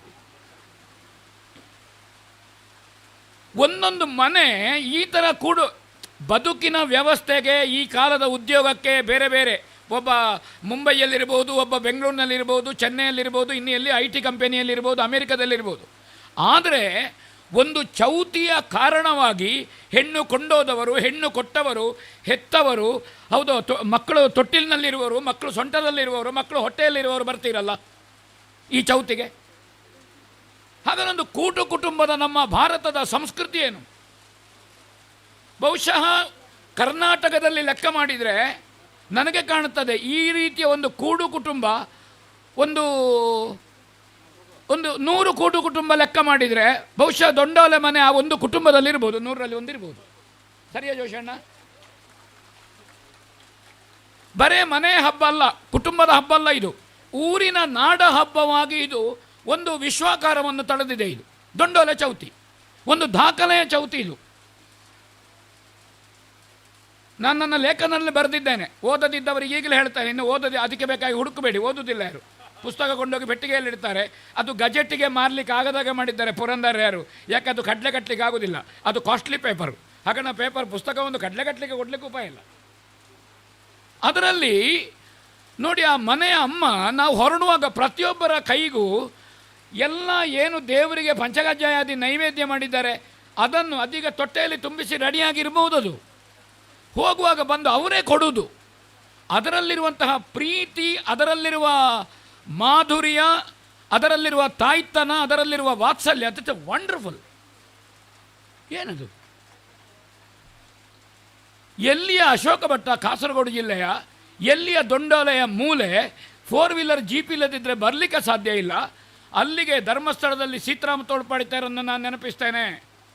ಈ ಕಲಾವಿದರನ್ನು ಅಲ್ಲಿ ಬಸ್ ಇಳಿಸಿ, ಅಲ್ಲಿ ಲಾಡ್ಜಿಂಗ್ ಮಾಡಿ, ಅಲ್ಲಿ ಕಾಫಿ ತಿಂಡಿ ಕೊಟ್ಟು, ಆಮೇಲೆ ಅನಂತರಾಮರಾಯರ 4 ವೀಲರ್ ಜೀಪ್ ಹೋಗಿ ಅಲ್ಲಿ ಆ ಚಾರ್ಮಾಡಿ ಘಾಟಿ ಹತ್ತುವಂಥದ್ದು, ಆ ಕಲಾವಿದರನ್ನು ತುಂಬಿಸಿ ಕರ್ಕೊಂಡು ಬರೋದು. ಅದಕ್ಕೆ ಬೇಕಾಗಿಯೇ ಚೆಂಡೆ ಮದ್ದಳೆಗೆ ಹಗ್ಗ ಹಿಡಿದು ಬೋನ ಹಾಕಿ ಅದು ಈಶ್ವರ ಮದ್ಲೆಗಾರರಿಂದ ಬರೋದು, ಆಮೇಲೆ ಕಾಸರಗೋಡಿಂದ ಬರೋದು, ಅವರ ಕೋಲಿಗೆ ವಾರ್ನಿಷ್ ಮಾಡೋದು, ಕನ್ನಟಿ ಇಡುವುದು, ತೋರ್ಪಡ್ತಾರೆ. ಏನು ಕೆಲಸ? ಡೈ ಹಾಕೋದು ಸಣ್ಣ ವಿಷಯ, ಚೆಂಡೆ ಮದ್ಲೆಗೆ ಡೈ ಹಾಕೋದಲ್ಲ. ಇನ್ನು ಅದನ್ನು ಆಲೋಚನೆ ಮಾಡಬೇಡಿ. ಆ ತೋಳ್ಪಂಡಿದ್ದೆ ಅಣ್ಣ ತಮ್ಮಂದರು 3 ಜನ ಜನಾರ್ದನರು ಇದ್ದಾರೆ ಸರ್. ಇವರು ಬಂದು ಒಂದು ಮನೆಯ ಇವರ ರೇಷನ್ ಕಾರ್ಡಿನಲ್ಲಿ ಹೆಸರಿಲ್ಲ, ಆದರೆ ದೊಂಡಲೆಯ ಚೌತಿಗೆ ಸೀತಾರಾಮ ತೋಳ್ಪಡಿತರು, ಜನಾರ್ದನ ತೋಳ್ಪಡಿತರು, ಸತೀಶ್ ತೋಳ್ಪಡಿತರು ಬಂದರೆ ದೊಂಡೋಲೆಯ ಗಣಪತಿಗೆ ಪೂಜೆ ಸರಿಯಾಗುವುದಿಲ್ಲ. ಬಾರದಿದ್ದರೆ ಅವರು ಬಂದರೆ ಸರಿಯಾಗಿ ಹೊಗಳುವುದಲ್ಲ. ಸೀತಾರಾಮಣ್ಣ 35-40 ವರ್ಷದಿಂದ ನಾವು ನೋಡಿದ್ದನ್ನು ಹೇಳುದು. ನಾನು 5 ನಿಮಿಷ ಹೆಚ್ಚು ಮಾತಾಡಿದರೆ ತಪ್ಪು ತಿಳ್ಕೊಳ್ಬೇಡಿ, ಅರ್ಥಕಾರಿಕೆಯಲ್ಲಿ ಕಮ್ಮಿ ಮಾಡುವ. ಅದು ಬರುವ ವರ್ಷ ಉಂಟಲ್ಲ, ಇದು 75 ವರ್ಷ ಬರುವ ವರ್ಷ ಇಲ್ಲ. ಇದು ಮನೆಯ ಸಂಭ್ರಮದ ಕಾರ್ಯಕ್ರಮ. ಇದು ಚೌತಿ. ಎಲ್ಲರೂ ಆ ಮನೆಯವರು ಸಿಗುವುದು, ಮಾತಾಡೋದು, ಆ ಪ್ರೀತಿ. ಒಂದು ಹೆಣ್ಮಕ್ಕಳು ನೋಡಿ ಚಪ್ಪಾಳೆ ತಡ್ತಾ ಕೂತಿದ್ದಾರೆ ಆ ಮನೆಯವರು, ಏನು ಸಂತೋಷ, ಸಂಭ್ರಮಿಸ್ತಾ ಇದ್ದಾರೆ.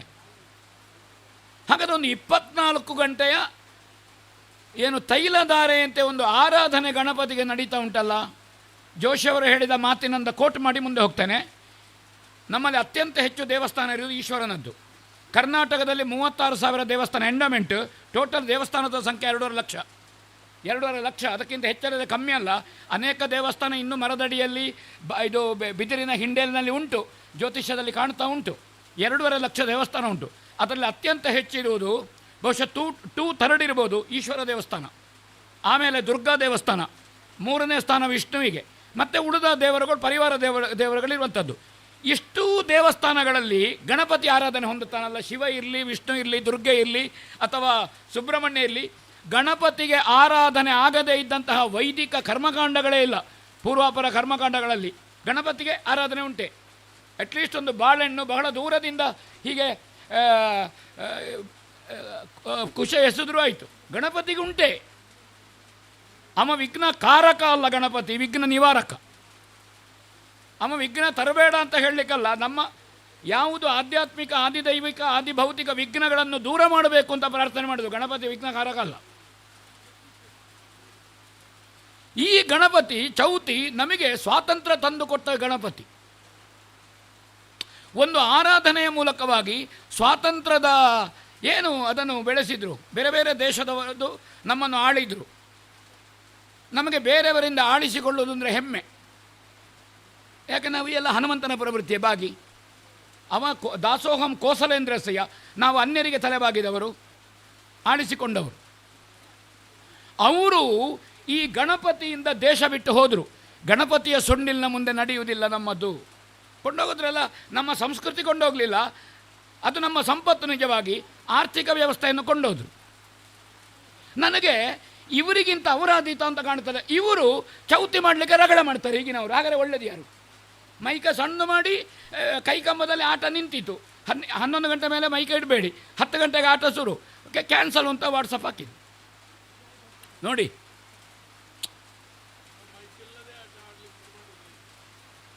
ಅವರು ನಮ್ಮ ಸಂಸ್ಕೃತಿಗೆ ಹೆದರಿ ಓಡಿದರು. ಈಗ ನಮಗೆ ಕಾರ್ಯಕ್ರಮ ಮಾಡಲಿಕ್ಕೆ ನಮ್ಮಿಂದ ಮತ ಪಡ್ಕೊಂಡವರು ಹೆದರಿಸ್ತಾ ಇದ್ದಾರೆ.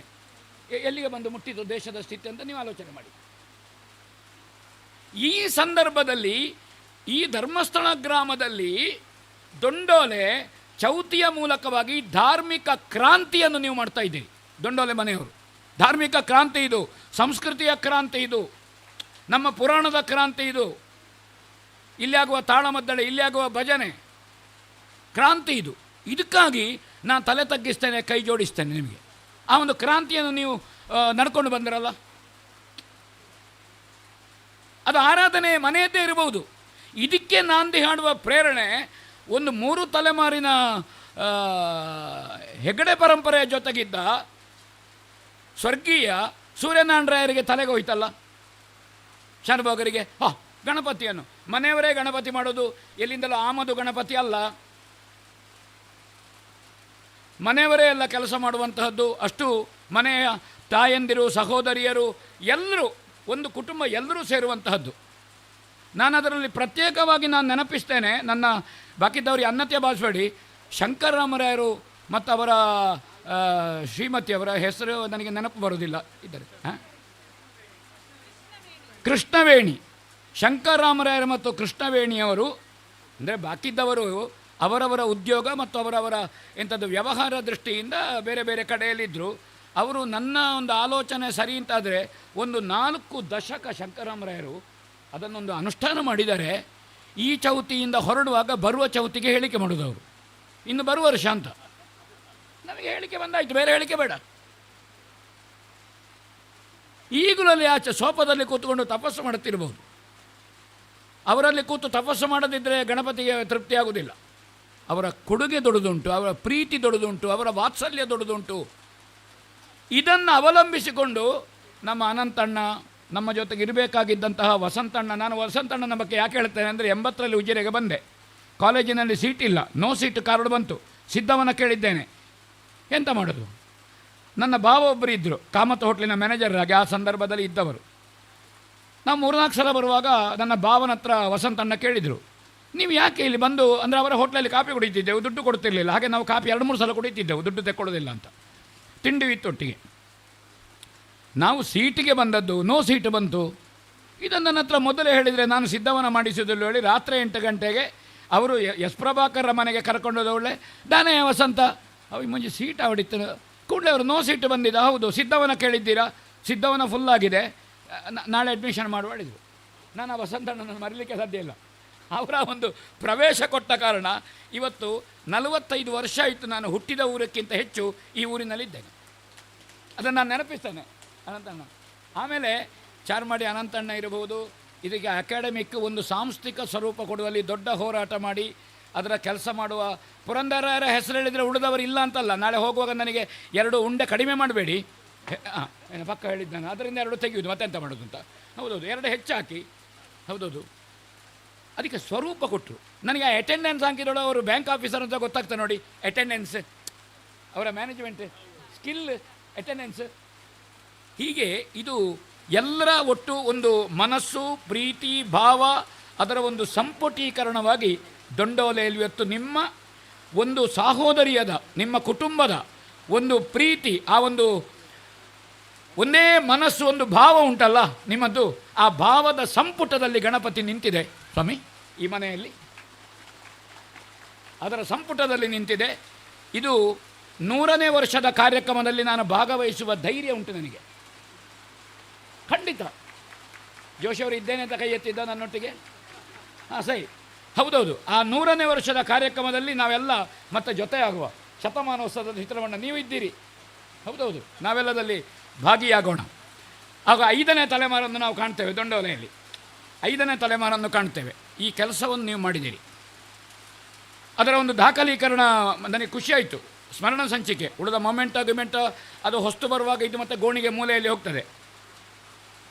ಇದು ಗ್ರಂಥ ಮಾಡುವಂಥದ್ದು ದಾಖಲೀಕರಣ. ಅನೇಕ ಹಳೆ ಕರಪತ್ರಗಳನ್ನು ನಾವು ಬಿಟ್ಟಿದ್ದೇವೆ. ಈಗ ನಮಗೆ ಅನ್ನಿಸ್ತದೆ, ಕರಪತ್ರ ಬೇಕಾಗಿತ್ತು ಅಂತ.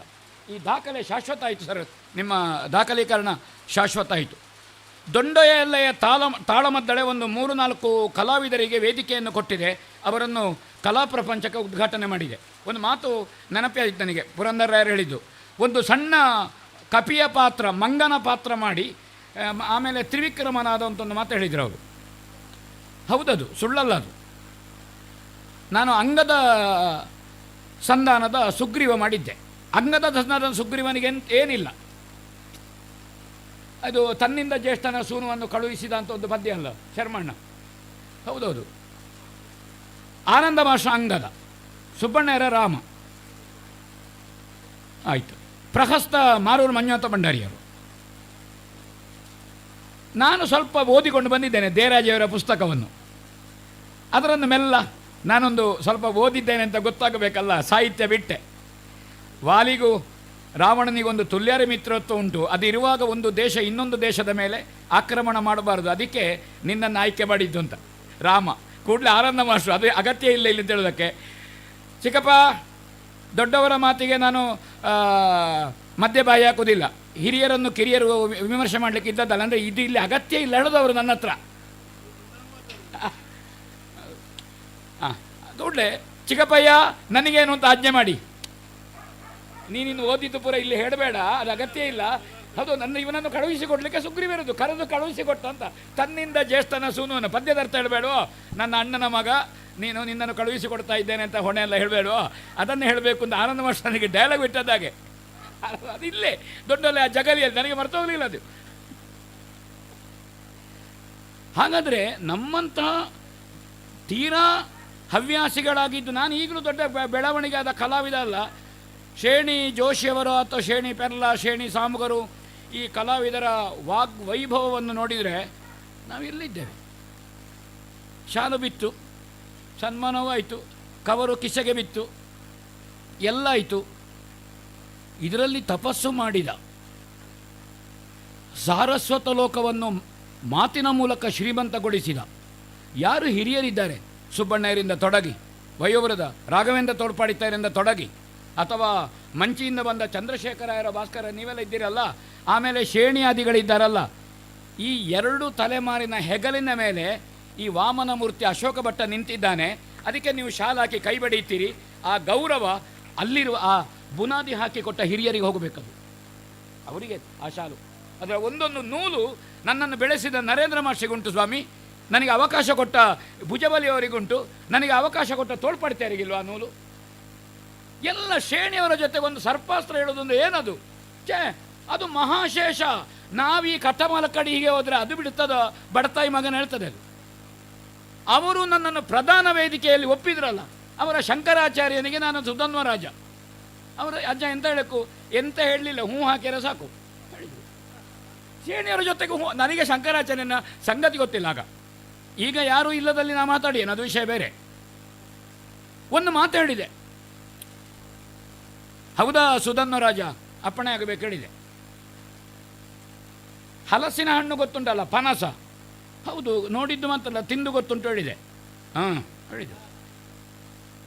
ಅದನ್ನು ಮೇಣ ಹಿಡಿತದಲ್ಲ ಸೊಳ್ಳೆ ಬಿಡಿಸುವಾಗ, ಹೌದು ಹಿಡಿಯದೇ ಹೂ ಹಾಕಲಿಕ್ಕೆ ಆದೀತು ಹೊಡಿದು. ಅದು ಹಿಡಿಯದೇ ಇರಲಿಕ್ಕೆ ಮೊದಲು ಎಣ್ಣೆ ಹಚ್ಚಬೇಕು, ಆಮೇಲೆ ಅದಕ್ಕೆ ಕೈ ಹಾಕಬೇಕು. ನೀವು ಹೂ ಹಾಕ್ಲಿಕ್ಕೆ ಆದೀತು ಹೇಳಿದ್ರು, ಅಷ್ಟು ಹೇಳದಿದ್ರೆ ಹೂ ಹಾಕ್ಲಿಕ್ಕೂ ಆಗ್ಲಿಕ್ಕಿಲ್ಲ. ಈ ಅನುಭವಗಳು ನಮ್ಮನ್ನು ಓದುವಂತೆ ಮಾಡಿದೆ. ಮೂಡಂಬೆಲೆ ಶಾಸ್ತ್ರಿಗಳು ಹೇಳ್ತಿದ್ರು, ಎಷ್ಟೇ ಒಂದು ಪಾತ್ರವನ್ನು ಹೇಳು, ಮುಂಚಿನ ದಿವಸ ಓದಿಕೊಂಡು ಹೋಗು, ಪುನಃ ಹೊಸಷ್ಟು ಹೊಳೆಯುತ್ತದೆ. ಎಷ್ಟೋ ಸಲ ಜೋಶಿಯವರಿಗೆ ಎಷ್ಟು ಸಲ ಫೋನ್ ಮಾಡಿದ್ದೇನೆ, ಜೋಶಿಯವರು ಇಂಥ ಒಂದು ಅರ್ಥ, ನನಗೆ ಅದರ ಮಾಹಿತಿ ಕೊಡಿ. ಯಾವ ಕೆಲಸದಲ್ಲಿದ್ದಾರೋ, 2 ವೀಲರ್ ರೈಡಿಂಗ್ಲಿದ್ದಾರೆ ಅಂತ ಗೊತ್ತಿಲ್ಲ, ನೆಕ್ಸ್ಟು ಸೆಕೆಂಡಿಗೆ ಬಂದಾಯ್ತಲ್ಲ ವಾಯ್ಸ್ ಮೆಸೇಜ್, ಕಾಗದ ಪೆನ್ ಉಂಟು ಅಂತ ಹೇಳಿ ಆಯ್ತಲ್ಲ. ನಮ್ಮ ಪ್ರತಿಷ್ಠಾನದ 27 ವರ್ಷದ ಬೆಳವಣಿಗೆಯಲ್ಲಿ 27 ವರ್ಷ ಜೋಶಿಯವರು ಗಟ್ಟಿ ನಿಂತು ನಮಗೆ ಮೇಗಿನಿಂದ, ಇದು ಸುಳ್ಳಲ್ಲ ಜೋಶಿಯಣ್ಣ, ವಾಸ್ತವ ಹೇಳೋದು ನಾನು, ವಾಸ್ತವದಿಂದ ಮರೆಮಾಚಲಿಕ್ಕೆ ಏನೂ ಇಲ್ಲ, ಬೆಳೆಸಿದ್ದಾರೆ. ಅಪನ ಉತ್ಸವಕ್ಕೆ ಹೋದೆವು, ಪೂಜ್ಯ ವೀರೇಂದ್ರ ಹೆಗಡೆಯವರ ಆಶೀರ್ವಾದದಲ್ಲಿ 89ರಲ್ಲಿ. ನನ್ನನ್ನು ಕರ್ಕೊಂಡೋದು, ನಾನು ಒಳ್ಳೆ ಇಸ್ಪೇಟ್ ಆಡ್ತಿದ್ದೆ, ದುಡ್ಡಿಡ್ಲಿಕ್ಕೆ ದುಡ್ಡು ಇರಲಿಲ್ಲ ಕಿಸೆಯಲ್ಲಿ, ಮನೆಯಿಂದ ಬಂದದ್ದು ನಾನು 25 ರೂಪಾಯಿ ತಗೊಂಡು. ಹೀಗೆ ವಿನೋದಕ್ಕೆ ನರೇಂದ್ರ ಮಾಸ್ಟ್ರು, ನಾವು ಜನಾರ್ದನ ಮಾಸ್ಟ್ರು ಇದ್ದರು ನಮ್ಮೊಟ್ಟಿಗೆ. ನರಸಿಂಹಟ್ರು ನನಗೆ ಮೇಕಪ್ ಕಲಿಸಿದರು. ನೀನು ಇನ್ನೊಬ್ಬನ ಎದುರು ಹೋಗಿ ಮುಖ ಕೊಟ್ಟರೆ, ಕೊಡುವುದಿದ್ದರೆ ಊರಿಗೆ ಹೋಗಿ ಇದನ್ನು ಕೈದು ಮಾಡಿ ಹೇಳಿದರು. ಅದು ಯಾರ ಎದುರು ಕೂತಾಗೆ ಅಂತಲೂ ಹೇಳಿದ್ದಾರೆ, ನಾನು ಅದನ್ನು ಹೇಳೋದಿಲ್ಲ, ಈಗ ಸೋಷಿಯಲ್ ಮೀಡಿಯಲ್ಲಿ ಪ್ರಬಲ, ನಾಳೆ ಕ್ಷಮೆ ಕೇಳಬೇಕಾದಿತ್ತು. ಹೌದೌದು, ಹಾಗಾದ ಕಾರಣ ಬೇಡ, ಮೇಕಪ್ ಕಲಿಸಿ. ಅಲ್ಲಿಂದ ಉತ್ಸಾಹ ಬಂತು. ಧರ್ಮಸ್ಥಳದ ಆ ಸಣ್ಣ ಮೇಳ ಅಂತ ಹೇಳುವ ತಂಡದಲ್ಲಿ ತುಂಬ ಅವಕಾಶ ಸಿಕ್ಕಿತು. ಬಂದು ಎಲ್ಲಿ ಅವಕಾಶ ಸಿಕ್ಕಿತು ಅಂದರೆ, ನಾನು ಆಸಕ್ತನಲ್ಲ, ಕಳೆದ ವರ್ಷ ಧರ್ಮಸ್ಥಳ ಮೇಳದಲ್ಲಿ ಮುಖ್ಯ ಕಲಾವಿದನಾಗಿ ಪ್ರವೇಶ ಪಡೆದಿದ್ದೇನೆ. ಈಗ ಪ್ರವೇಶ ಪಡೆದ ಮೇಲೆ ಬಿಡ್ಲಿಕ್ಕೆ ಅವರೇ ಒಪ್ಪುವುದಿಲ್ಲ. ಇದು ಯಕ್ಷಗಾನದಲ್ಲಿ ಎಡನೀರು ಮಠ ದೊಡ್ಡ ಪೋಷಣೆ ಕೊಟ್ಟಿದೆ, ಅನೇಕ ಆಲಂದರ್ಕ ವೇದಿಕೆ ಕೊಟ್ಟಿದೆ. ಮುಚ್ಚಿಣ್ಯರನ್ನು ಮರೆಯುವುದು ಹೇಗೆ, ನಿರೂಪಣೆಗೆ, ನಿರ್ವಹಣೆಗೆ, ಅರ್ಥ ಇತ್ಯಾದಿ ಇತ್ಯಾದಿ ದೊಡ್ಡ ದೊಡ್ಡ ಕಲಾವಿದರ ಜೊತೆಗೆ ದೊಡ್ಡ ದೊಡ್ಡ ಅರ್ಥ ಹೇಳಿದ್ದೇನೆ. ಒಳ್ಳೆಯದು ಹೇಳಿದ್ದೇನೋ ಇದಂತಲ್ಲ, ನನಗೆ ಒಂದೇ ಇದ್ದದ್ದು ಓದುವಿಕೆಯ ಬಲ ಅಲ್ಲ, ಯಾವುದೂ ಅಲ್ಲ. ಈಗ ನಾನು ಓದುವಿಕೆಯ ಬಲ ಇಲ್ಲ ಅಂತ ಹೇಳೋದಿಲ್ಲ, ಸ್ವಲ್ಪ ಸ್ವಲ್ಪ ಓದಿದ್ದೇನೆ. ಒಂದು ಪುಸ್ತಕದ 10 ಪುಟ ಆದರೂ ಓದಿದ್ದೇನೆ, ಶುರುವಿನ 5 ಪುಟ, ಕೊನೆಯ 5 ಪುಟ, ಇಡೀ ಓದಿದಾಗ ಆಯ್ತಲ್ಲ, ಓದಿದ್ದೇನೆ. ಆವಾಗ ನನ್ನಲ್ಲಿದ್ದದ್ದು ಒಂದೇ, ಈಗಲೂ ಅದೇ, ಇನ್ನು 25 ವರ್ಷ ಕಳೆದರೂ ಅದೇ ಇರುವುದು, ನನ್ನಲ್ಲಿರುವ ಧೈರ್ಯಂ ಸರ್ವತ್ರ ಸಾಧನಂ. ನಾನು ಭೀತಿ ಎಂಬ ಪುಸ್ತಕ ಶಬ್ದವನ್ನು ಓದಲಿಲ್ಲ ನನ್ನ ಬದುಕಿನಲ್ಲಿ. ಅಹಂಕಾರ ಅಂತ ಹೇಳೋದಿಲ್ಲ, ಅಭಿಮಾನ. ಅದು ಕಾರಣ ಯಾಕೆ ಅಂತ ಕೇಳಿದರೆ, ನನಗೆ ಶಿಕ್ಷಣ ಕೊಟ್ಟ, ವ್ಯಕ್ತಿತ್ವ ರೂಪಿಸಿದ ರಾಷ್ಟ್ರೀಯ ಸ್ವಯಂ ಸೇವಕ ಸಂಘ. ಇವತ್ತು ನಾನು ನಿಂತು ಮಾತಾಡೋದಿದ್ದರೆ ಯಾವುದೇ ವಿಷಯದಲ್ಲಿ, ಅದು ರಾಷ್ಟ್ರೀಯ ಇರಬಹುದು, ಸಾಮಾಜಿಕ ಇರಬಹುದು, ಧಾರ್ಮಿಕ ಇರಬಹುದು, ಅದು ಸಂಘ ನನಗೆ ಕೊಟ್ಟ ಶಿಕ್ಷಣ.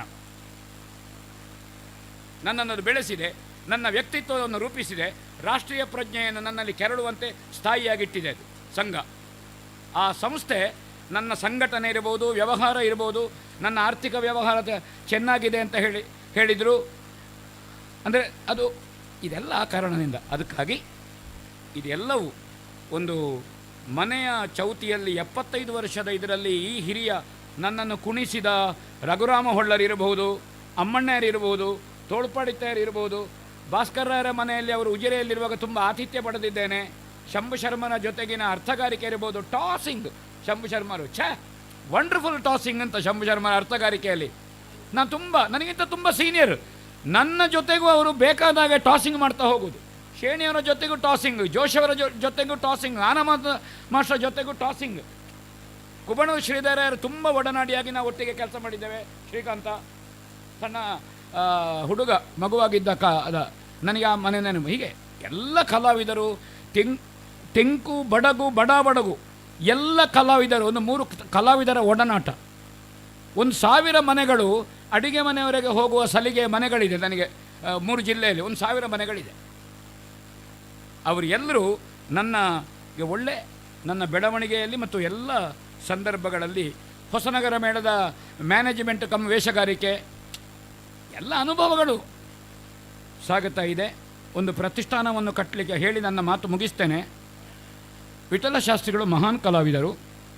ಯಕ್ಷಗಾನದ ಸಂರಕ್ಷಣೆಯಲ್ಲಿ, ಅದರ ಸಂಪ್ರದಾಯವನ್ನು ಉಳಿಸುವಲ್ಲಿ, ಒಟ್ಟು ವೇಷ ಸ್ವರೂಪ ಬಣ್ಣಗಾರಿಕೆ ಮೇಳ ಪದ್ಧತಿಯಲ್ಲಿ ಒಂದು 275 ವರ್ಷ ಇತಿಹಾಸವುಳ್ಳಂತಹ ಧರ್ಮಸ್ಥಳ ಮೇಳ ದೊಡ್ಡ ಕೊಡುಗೆ ಕೊಟ್ಟಿದೆ, ಗುರುತಿಸಬೇಕಾದ ಕೊಡುಗೆ ಕೊಟ್ಟಿದೆ. ವಿಠಲ ಶಾಸ್ತ್ರಿಗಳು ಧರ್ಮಸ್ಥಳ ಮೇಳಕ್ಕೆ ಬಂದು 2 ತಿರುಗಾಟ, ಪುತ್ತಿಗೆ ರಘುರಾಮ ಹೊಳ್ಳರ ತಂದೆಯವರ ಜೊತೆಗೆ ಜಾಯಿಂಟ್ ಸಂಚಾಲಕತ್ವ, ಪುತ್ತಿಗೆ ರಾಮಕೃಷ್ಣ ಜೋಯಿಸರು ಮತ್ತು ವಿಠಲ ಶಾಸ್ತ್ರಿಗಳು. ಆಮೇಲೆ 45ರಿಂದ ವಿಠಲ ಶಾಸ್ತ್ರಿಗಳು ಕಂಟಿನ್ಯೂ ಆಯಿತು.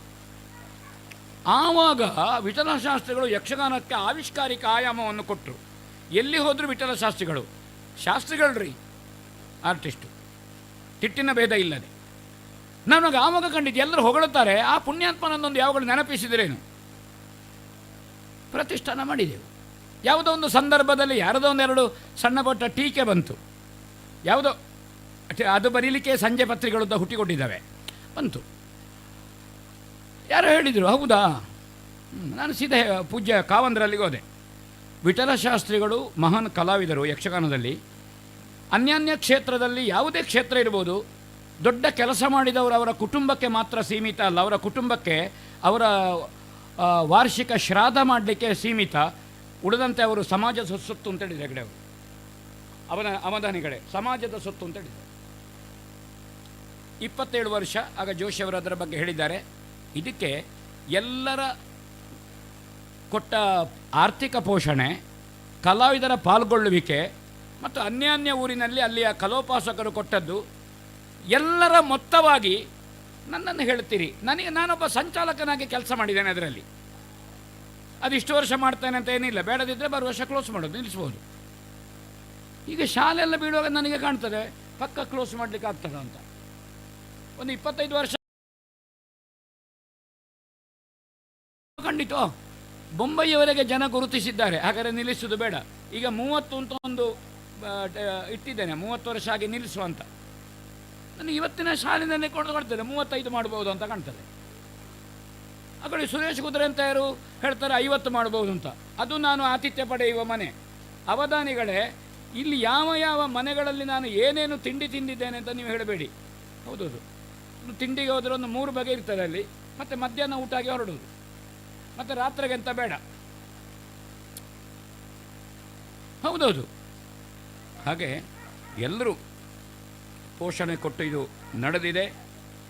ಯಕ್ಷಗಾನದ ತಾಳಮದ್ದಳೆಗೆ ಅಥವಾ ಯಕ್ಷಗಾನದ ಬಯಲಾಟಗಳಿಗೆ ಸಂಪನ್ಮೂಲಗಳು ತುಂಬ ಬರ್ತಾ ಉಂಟು.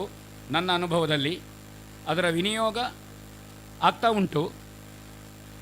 ಕಲೆಯ ಏನು ಸ್ವರೂಪ, ಸೌಂದರ್ಯ, ಆಕಾರ, ಆಯ ಇದೇನುಂಟು, ಇದನ್ನು ಹಿರಿಯರು ಅತ್ಯಂತ ಸತ್ವಪೂರ್ಣವಾಗಿ ನಮಗೆ ಕೈದಾಟಿಸಿದ್ದಾರೆ.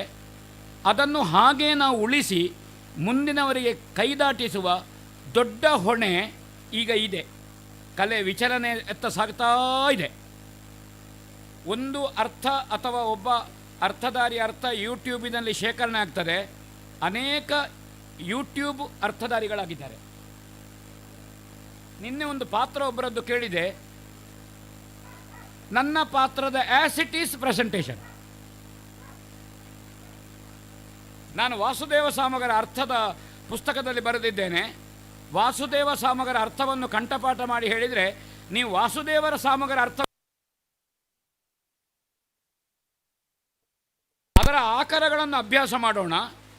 ಹೊಸ ಅರ್ಥಧಾರಿಗಳು ಯಾರು ಪ್ರವೇಶ ಪಡ್ತಾ ಇದ್ದಾರೆ ಅದನ್ನು ಪ್ರಸಂಗ ಪಾತ್ರಗಳಿಗೆ ಅನಿಯೋಜ್ಯವಾಗಿ ಅಳವಡಿಸಿ ಅದು ನಮ್ಮ ಮಾತುಗಳಾಗಿ ನಾವು ಹೇಳುವ ಪಾತ್ರದ ಮಾತುಗಳಾಗಲಿ, ಅವರದ್ದನ್ನೇ ಆ್ಯಸಿಟೀಸ್ ಅಲ್ಲ.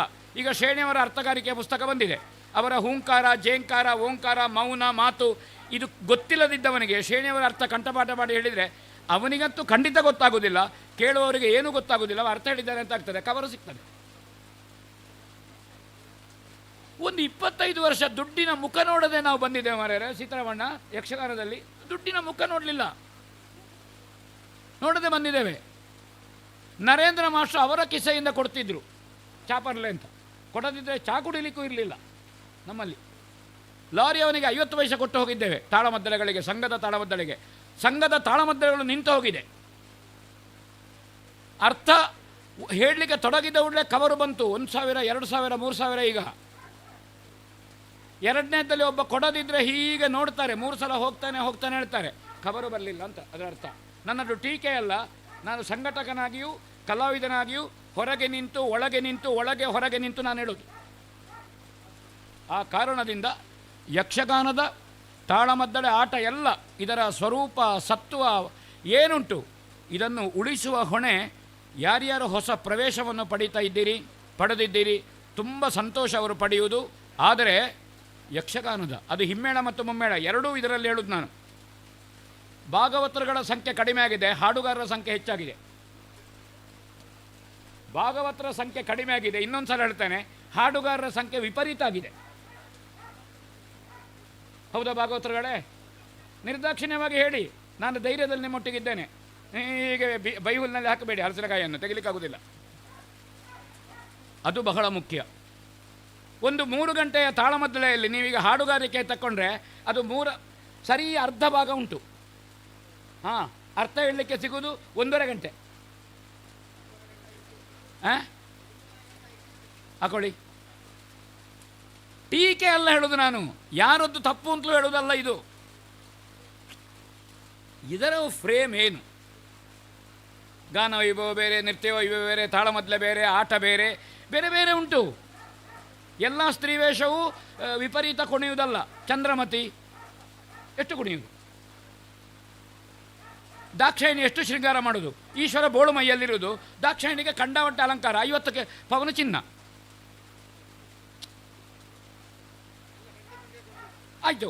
ಒಂದು ಪ್ರಸಂಗದಲ್ಲಿ ಒಂದು ಪದ್ಯದ ಸುಗ್ರೀವ ಎಷ್ಟು, 22 ಪದ್ಯದ ಅಂಗದ ಎಷ್ಟು, 18 ಪದ್ಯದ ಪ್ರಹಸ್ತ ಎಷ್ಟು ಮಾತಾಡಬೇಕು? ಒಂದು ಪದ್ಯದ ಸುಗ್ರೀವನಿಗೆ ಒಂದೇ ಪದ್ಯ ಅಲ್ಲೋ, ಅವನೇ 30 ನಿಮಿಷ ಮಾತಾಡಿದರೆ ಒಂದು ಪದ್ಯಕ್ಕೆ. ಉಪ್ಪು ಎಲ್ಲಿರಬೇಕು, ಪಲ್ಯ ಎಲ್ಲಿರಬೇಕು, ಕೋಸಂಬರಿ ಎಲ್ಲಿರಬೇಕು, ಚಟ್ನಿ ಎಲ್ಲಿರಬೇಕು. ಮೊದಲು ಬಳಸುವ ಪಾಯಸವನ್ನೇ ಎಲೆಯಲ್ಲಿ 3 ಸೌಟು ಬಳಸಿದರೆ, ಬಲಬದಿಯಲ್ಲಿ ನಕ್ಕಲಿಕ್ಕೆ ಬಳಸುವುದನ್ನೇ 3 ಸೌಟು ಬಳಸಿದರೆ ಅನ್ನೆಯಲ್ಲಿ ಬಳಸೋದು. ಈ ಎಲ್ಲ ಸಂಗತಿಗಳನ್ನು ಒಮ್ಮೆ ಅವಲೋಕನ ಮಾಡಿ ತುಂಬ ಸಂತೋಷದಿಂದ, ಹೆಮ್ಮೆಯಿಂದ, ಅಭಿಮಾನದಿಂದ, ಒಂದು ಸಣ್ಣ ಅಹಂಕಾರದಿಂದ ಸನ್ಮಾನವನ್ನು ಸ್ವೀಕರಿಸಿದ್ದೇನೆ. ಇದು ಮನುಷ್ಯ ಸಹಜ. ನನಗೆ ಎಂಥದ್ದು ಬೇಡ, ಸನ್ಮಾನ ಮಾಡಿದರು ಎಲ್ಲ ತುಂಬ ಸಂತೋಷ ಆಗಿದೆ. ಒಂದು 75 ವರ್ಷದ ಇತಿಹಾಸ ಇರುವ ಒಂದು 78 ಮಂದಿಯ ಕೂಡು ಕುಟುಂಬ, ಇಷ್ಟು ಮಂದಿ ಎದುರು ಒಂದು ಅಶೋಕ ಭಟ್ಟನಿಗೆ ಶಾಲ ಹಾಕಿ ನನಗೆ ಗೌರವಿಸ್ತೀರಿ, ಅದಕ್ಕೆ ಮೌಲ್ಯವು ಕೊಟ್ಟಿದ್ದರಿಂದ ಈ ಮೌಲ್ಯ ಎಷ್ಟಿದು? ಈ ಮೌಲ್ಯ ಇದು ಅಪರಿಮಿತವಾದದ್ದು, ಇದು ಅಕ್ಷಯವಾದದ್ದು ಮೌಲ್ಯ. ದೊಡ್ಡ ಭಾಗವತರು. ನನಗೆ ಲಯವೋ ಹೆಜ್ಜೆಯ ಜ್ಞಾನ ಎಷ್ಟುಂಟು ಅಂತ ನನಗೆ ಮತ್ತು ಭಾಗವತರಿಗೆ ಸೀತಾರಾಮಣ್ಣನಿಗೆ ಗೊತ್ತಿರುವುದು. ಜನಾರ್ದನ ತೋಡ್ಪಾಡಿತಾರು ಇದ್ದಾರೆ. ಈ ಯಾವ ನನ್ನ ದೌರ್ಬಲ್ಯವು ಕಾಣದಂತೆ ನನ್ನನ್ನು ರಂಗದಲ್ಲಿ ಕುಣಿಸಿದ್ದಾರಲ್ಲ ಭಾಗವತರೇ, ಅಮ್ಮಣ್ಣರೇ, ನನ್ನ ದೌರ್ಬಲ್ಯಗಳು ಕಾಣದಂತೆ ಸೀತಾರಾಮಣ್ಣ, ಹ್ಯಾಡ್ಸಪ್ ನಿಮಗೆ, ಹ್ಯಾಡ್ಸಪ್. ಇದು ಇವತ್ತು ಈ ಎಲ್ಲ ಎಡನೀರು ಶ್ರೀಗಳಿರಬಹುದು, ಪರಮಪೂಜ್ಯ ಧರ್ಮಸ್ಥಳದ ಕಾವಂದಿರಿರಬಹುದು, ನನ್ನ ಎಲ್ಲ ಇದಕ್ಕೆ ಮಾರ್ಗದರ್ಶನ ಮಾಡುವ ಹರ್ಷಣ್ಣರು ಖುಷಿಯಾಯಿತು. ಈ ಹಿರಿಯರು, ಈ ಮನೆಯವರು ಇವರೆಲ್ಲ ನೀವು ಹಿಡಿದ ಧ್ವಜದಂಡದಲ್ಲಿ ಅಶೋಕ ಭಟ್ಟನ ಧ್ವಜ ಇವತ್ತು ಹಾರಾಡಿದೆ. ಹಾಗಾದ ಕಾರಣ ಇಡೀ ಕೂಡು ಕುಟುಂಬಕ್ಕೆ ನಿಮ್ಮ ಈ ಏನು ಸಹನಾವವತು ಸಹನವು ಭುನಕ್ತು ಇದೇನುಂಟು ನಿಮ್ಮ ಸಮಷ್ಟಿ ಪ್ರಜ್ಞೆ, ಅದು ಒಂದು ಮಾಡೆಲ್ ಆಗಿ ಇತಿಹಾಸದಲ್ಲಿ ದಾಖಲೆ ಆಗುವಂತಹ ಒಂದು ನಿಮ್ಮ ಕುಟುಂಬ ಅದು ಆಗಲಿ. ತುಂಬ ಸಂತೋಷ ಆಯಿತು. ಅದು ಇನ್ನು ಅನೇಕ ನಮ್ಮ ಭಾರತದ ಸಂಸ್ಕೃತಿ ಅಸ್ಮಿತೆ ಇದಕ್ಕೆ ಪ್ರೇರಣೆ ಕೊಡಲಿ ಅಂತ ನಾನು ಪ್ರಾರ್ಥನೆ ಮಾಡಿ ತುಂಬ ಸಂತೋಷದಿಂದ ಸನ್ಮಾನವನ್ನು ಸ್ವೀಕರಿಸಿ ತಮ್ಮ ಎಲ್ಲರ ಪ್ರೀತಿ ವಿಶ್ವಾಸ ಹಾಗೆ ಮುಂದುವರಿಯಲಿ ಹೇಳಿ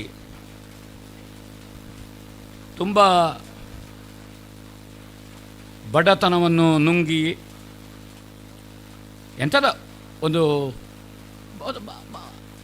ಯಾವುದೇ ನಿರ್ಬಂಧ ಇಲ್ಲದೆ ಆವರಣ ಇಲ್ಲದೆ ನನ್ನಷ್ಟಕ್ಕೆ ನಾನು ಆವರಣ ನಿರ್ಮಾಣ ಮಾಡಿಕೊಂಡು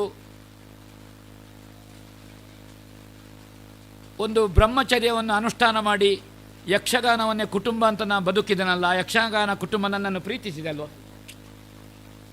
ಅದನ್ನು ಪ್ರಪಂಚದ ಬೆಳಕು ಕಾಣುವುದಕ್ಕೆ ಕಾರಣವಾದ ಪೂಜ್ಯ ಪಿತೃಮಹಾಶಯರು, ದೊಡ್ಡ ಕೃಷಿಕರು, ಅದ್ಭುತ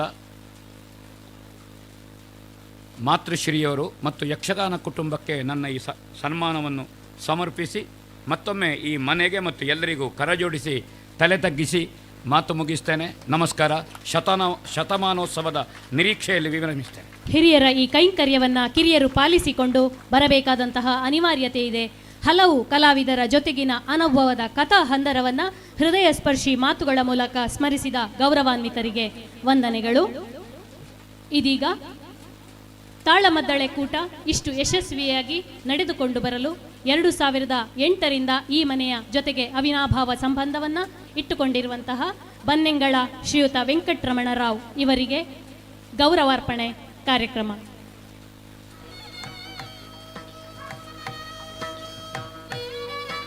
ಎರಡು 2008ರ ಇಸವಿ ಈ ಮನೆಯ ತಾಳಮದ್ದಳೆ ಕಾರ್ಯಕ್ರಮದಲ್ಲಿ ಭಾಗವಹಿಸುವ ಸೌಭಾಗ್ಯವನ್ನ ಗೌರವಾನ್ವಿತರಿಗೆ ನೀಡಿತು. ಹಿರಿಯ ಭಾಗವತರು ಕುಬಣೂರು ಶ್ರೀಧರ್ ರಾವ್ ಇವರು ಈ ಮನೆಗೆ ಪರಿಚಯಿಸಿದರು. ಯಕ್ಷಗಾನ ಭಾಗವತಿಕೆಯಿಂದ ವಿಮುಖನಾದವನನ್ನ ಪುನಃ ವೇದಿಕೆಯತ್ತ ಹತ್ತುವಂತೆ ಮಾಡಿದ ಮಹಾನ್ ಗುರುಗಳು. ದೊಂಡೋಲೆ ನಮ್ಮವರದ್ದೇ ಮನೆ ಎಂದು ತಿಳಿದಿದ್ದರು. ಈ ಮನೆಯವರು ಕೊಡುವ ಗೌರವ ಆದರಾತಿಥ್ಯ ತಂದುಕೊಟ್ಟಿದೆ ಎನ್ನುವುದು ಅವರ ಮನದಾಳದ ಮಾತಾಗಿದೆ.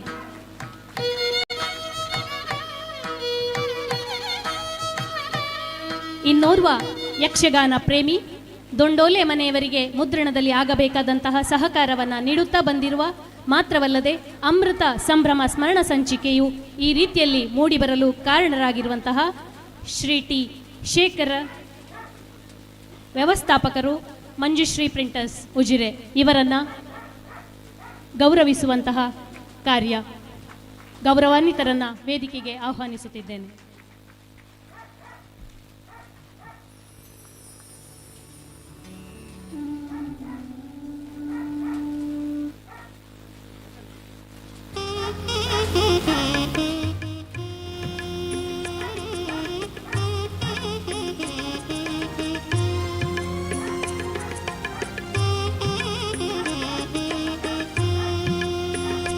ಮುಂದೆಯೂ ಕೂಡ ತಮ್ಮ ಈ ಸೇವೆಯನ್ನ ದೊಂಡೋಲೆ ಮನೆಯವರು ನಿರೀಕ್ಷಿಸುತ್ತಾ ಶ್ರೀ ಗಣೇಶನ ಆಶೀರ್ವಾದ ಮಹನೀಯರಿಗೆ ಇರಲೆಂದು ಪ್ರಾರ್ಥಿಸುತ್ತಾ, ದೊಂಡೋಲೆ ಮನೆಯವರ ಪ್ರೀತಿಗೆ ಪಾತ್ರರಾಗಿದ್ದೀರಿ ಸರ್. ತಮಗಿದು ಹೃದಯ ಸ್ಪರ್ಶಿ ವಂದನೆಗಳು.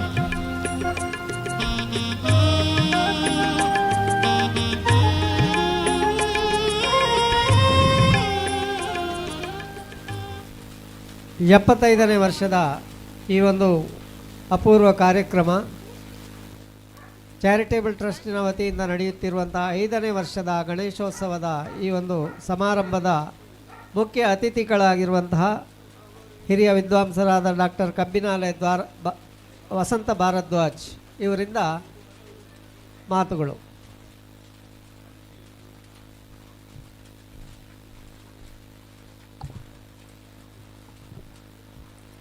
ಎಲ್ಲರಿಗೂ ನಮಸ್ಕಾರ. ವೇದಿಕೆಯ ಮೇಲೆ ಸರಸ್ವತಿ ಸನ್ನಿಧಾನ ಸಮನ್ವಿತರಾದಂತಹ ಮಹರ್ಷಿಗಳಿಗೆ ನನ್ನ ನಮನಗಳು. ಈ ದೊಂಡೋಲೆಯ ಕಮಲಾ ಸೂರ್ಯನಾರಾಯಣ ಚಾರಿಟೇಬಲ್ ಟ್ರಸ್ಟ್ ಮೂಲಕ ಇಂತಹ ಒಂದು ಸಂಸ್ಕೃತಿಯನ್ನು ಸಂಪನ್ನಗೊಳಿಸುವಂತಹ ಕೆಲಸ ನಡೀತಾ ಇರುವುದು, ಅದು 75ರ ಸಂಭ್ರಮವನ್ನು ಆಚರಿಸ್ತಾ ಇರುವುದು ನಾವೆಲ್ಲ ಹೆಮ್ಮೆ ಪಡಬೇಕಾದಂತಹ ಸಂಗತಿ. ಅದಕ್ಕಾಗಿ ಸಂಬಂಧಪಟ್ಟ ಎಲ್ಲರಿಗೆ ಮೊದಲಿಗೆ ನಾನು ಹಾರ್ದಿಕ ಅಭಿನಂದನೆಗಳನ್ನು ಸಲ್ಲಿಸ್ತೇನೆ. ಹಿರಿಯರಾದಂಥ ಜೋಶಿಯವರು ಒಂದು ಮಾತು ಹೇಳಿದರು, ಇದು ಯಕ್ಷಗಾನ ಸಮ್ಮೇಳನಕ್ಕೆ ಕಡಿಮೆಯಾಗಿಲ್ಲ ಅಂತ. ಅದನ್ನು ಪುಷ್ಟೀಕರಿಸುವ ಹಾಗೆ ಉಜಿರೆ ಅಶೋಕ ಭಟ್ಟರ ಮಾತು ಮುಂದುವರಿಯಿತು. ಯಕ್ಷಗಾನದ ತಾಳಮದ್ದಳೆ ಅಥವಾ ಆಟ ಇತ್ತೀಚಿನ ಹಲವು ದಶಮಾನಗಳಲ್ಲಿ ಹರಿದು ಬಂದ ಬಗೆಯ ಎಳೆಗಳನ್ನು ನಮ್ಮ ಕಣ್ಣ ಮುಂದೆ ಕಟ್ಟುವಂತಹ ಬಹಳ ದೊಡ್ಡ ಪ್ರಯತ್ನ ಇಲ್ಲಿ ಆಯಿತು.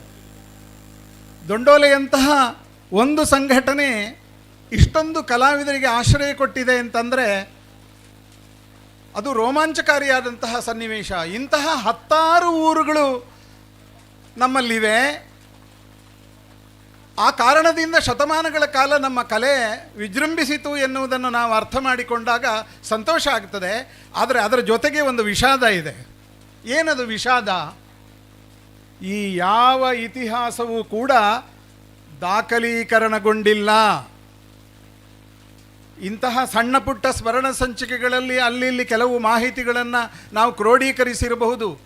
ಆದರೆ ಯಾವಾಗ ಮೊದಲ ಸಮ್ಮೇಳನ ನಡೆಯಿತು, ಎಷ್ಟು ತಾಳಮದ್ದಳೆ ಸಂಘಟನೆಗಳು ಶತಮಾನದ ಅಂಚಿನಲ್ಲಿವೆ, ಎಷ್ಟು ಮಂದಿ ಅರ್ಥಧಾರಿಗಳ ವೈಭವ ಯಾವ್ಯಾವ ರೀತಿಯಲ್ಲಿ ನಡೆದಿತ್ತು ಎನ್ನುವ ವಿಷಯಗಳ ಕುರಿತಾದಂತಹ ಇದಮಿತ್ತಂ ಎನ್ನುವ ದಾಖಲೆ ನಮ್ಮಲ್ಲಿಲ್ಲ. ಅದನ್ನು ಇನ್ನಾದರೂ ನಾವು ಸಂಪುಟೀಕರಿಸುವಂತಹ ಕಾಲ ಬಂದಿದೆ.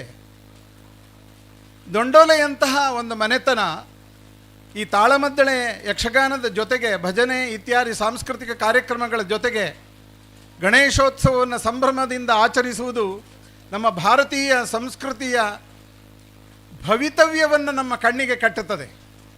ಇಂತಹ 100 ಮನೆತನಗಳು ನಮ್ಮ ಸಂಸ್ಕೃತಿಯನ್ನು ಸಂಪುಷ್ಟಿಗೊಳಿಸ್ತವೆ ಎನ್ನುವಂತಹ ಒಂದು ದೃಢವಾದ ಭರವಸೆ ನಮ್ಮ ಮನಸ್ಸಿನಲ್ಲಿ ಮನೆ ಮಾಡುತ್ತದೆ.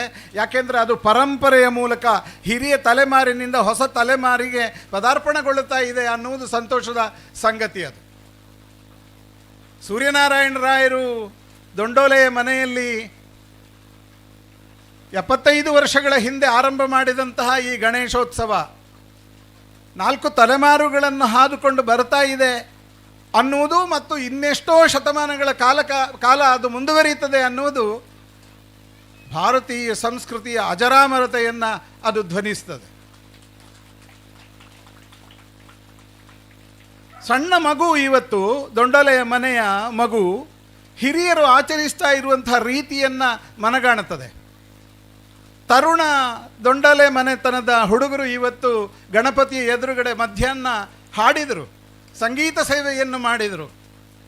ಇದನ್ನೆಲ್ಲ ನೋಡ್ತಾ ಇರುವಾಗ ಮುಂದಿನ ತಲೆಮಾರು ಕೂಡ ಅಷ್ಟೇ ಶ್ರದ್ಧೆಯಿಂದ ಪ್ರೀತಿಯಿಂದ ಇದನ್ನು ಮುಂದುವರಿಸಿಕೊಂಡು ಹೋಗ್ತಾರೆ ಎನ್ನುವಂತಹ ಭರವಸೆ ನಮಗುಂಟಾಗ್ತದೆ. ಹಿರಿಯರು ಮಾಡಬೇಕಾದದ್ದು ಇಷ್ಟೇ, ತಮ್ಮ ತಿಳಿವಳಿಕೆಯನ್ನು ಹೊಸ ತಲೆಮಾರಿಗೆ ತಲುಪಿಸುವ ಕೆಲಸ. ತಿಳಿವಳಿಕೆಯನ್ನು, ಅರಿವಳಿಕೆಯನ್ನಲ್ಲ. ನೋಡಿ, ಈ 2 ಶಬ್ದಗಳು ಬಹಳ ವಿಚಿತ್ರವಾದ ಶಬ್ದಗಳು. ಆಸ್ಪತ್ರೆಗಳಲ್ಲಿ ನೀವು ನೋಡಿರ್ಬೋದು ಅರಿವಳಿಕೆ ತಜ್ಞರು ಅಂತ. ಅನಸ್ತೇಷಿಯಾ ಅನ್ನುವುದಕ್ಕೆ ಕನ್ನಡದ ಪಂಡಿತರು ಸೃಷ್ಟಿಸಿದಂತಹ ಒಂದು ವಿಕೃತ ಶಬ್ದ ಇದು. ನಾಲೆಡ್ಜ್ ಎನ್ನುವುದನ್ನು ತಿಳಿವಳಿಕೆ ಅಂತ ಶತಮಾನಗಳ ಕಾಲ ನಾವು ಬಳಸಿದ್ದೇವೆ. ಆದರೆ ಅರಿವನ್ನು ಅಳಿಸುವುದು ಅರಿವಳಿಕೆ ಅನ್ನುವ ಶಬ್ದ ಸೃಷ್ಟಿಯಾದರೆ ತಿಳಿವಳಿಕೆಗೂ ಅರಿವಳಿಕೆಗೂ ಏನು ವ್ಯತ್ಯಾಸ? ಆದರೆ ಅರ್ಥದಲ್ಲಿ ಬಹಳ ವ್ಯತ್ಯಾಸ ಇದೆ. ಒಂದು ನಮ್ಮ ಪ್ರಜ್ಞೆಯನ್ನು ವಿಸ್ತರಿಸ್ತದೆ, ಕೌಶಲವನ್ನು ವರ್ಧಿಸ್ತದೆ. ಆದರೆ ಅರಿವಳಿಕೆ ಪ್ರಜ್ಞೆಯನ್ನು ತಪ್ಪಿಸ್ತದೆ. ನಮ್ಮ ಹಿರಿಯ ತಲೆಮಾರಿನವರು ಅಂತಹ ತಿಳಿವಳಿಕೆಯನ್ನು ಹೊಸ ತಲೆಮಾರಿಗೆ ಕೊಡುವಂಥದ್ದು. ಸಂಪ್ರದಾನ ಅಂದರೆ ಇದೆ, ಸಂಪ್ರದಾಯ ಅಂದರೂ ಇದೆ. ಹೊಸ ತಲೆಮಾರಿಗೆ ಸಂಸ್ಕೃತಿಯ ಲಕ್ಷಣಗಳನ್ನು ಮನದಟ್ಟು ಮಾಡುವಂತಹ, ಅದರ ಕರ್ತವ್ಯವನ್ನು, ಅದರ ಕೌಶಲವನ್ನು ಕೈಗಾಣಿಸುವಂತಹ ಕೆಲಸವನ್ನು ಮಾಡಬೇಕು. ಅದಕ್ಕೆ ಬಹಳ ಸಂಪನ್ನವಾದಂತಹ ಸುಂದರವಾದಂತಹ ಉದಾಹರಣೆ ಅಂತಂದರೆ ಈ ದೊಂಡೋಲೆಯ ಮನೆತನ ಅಂತ ನನಗನ್ನಿಸ್ತದೆ. ಮಕ್ಕಳಿಗೆ ಹಿರಿಯರು ಮಾಡಿ ತೋರಿಸಬೇಕು, ಆಡಿ ತೋರಿಸುವುದಲ್ಲ.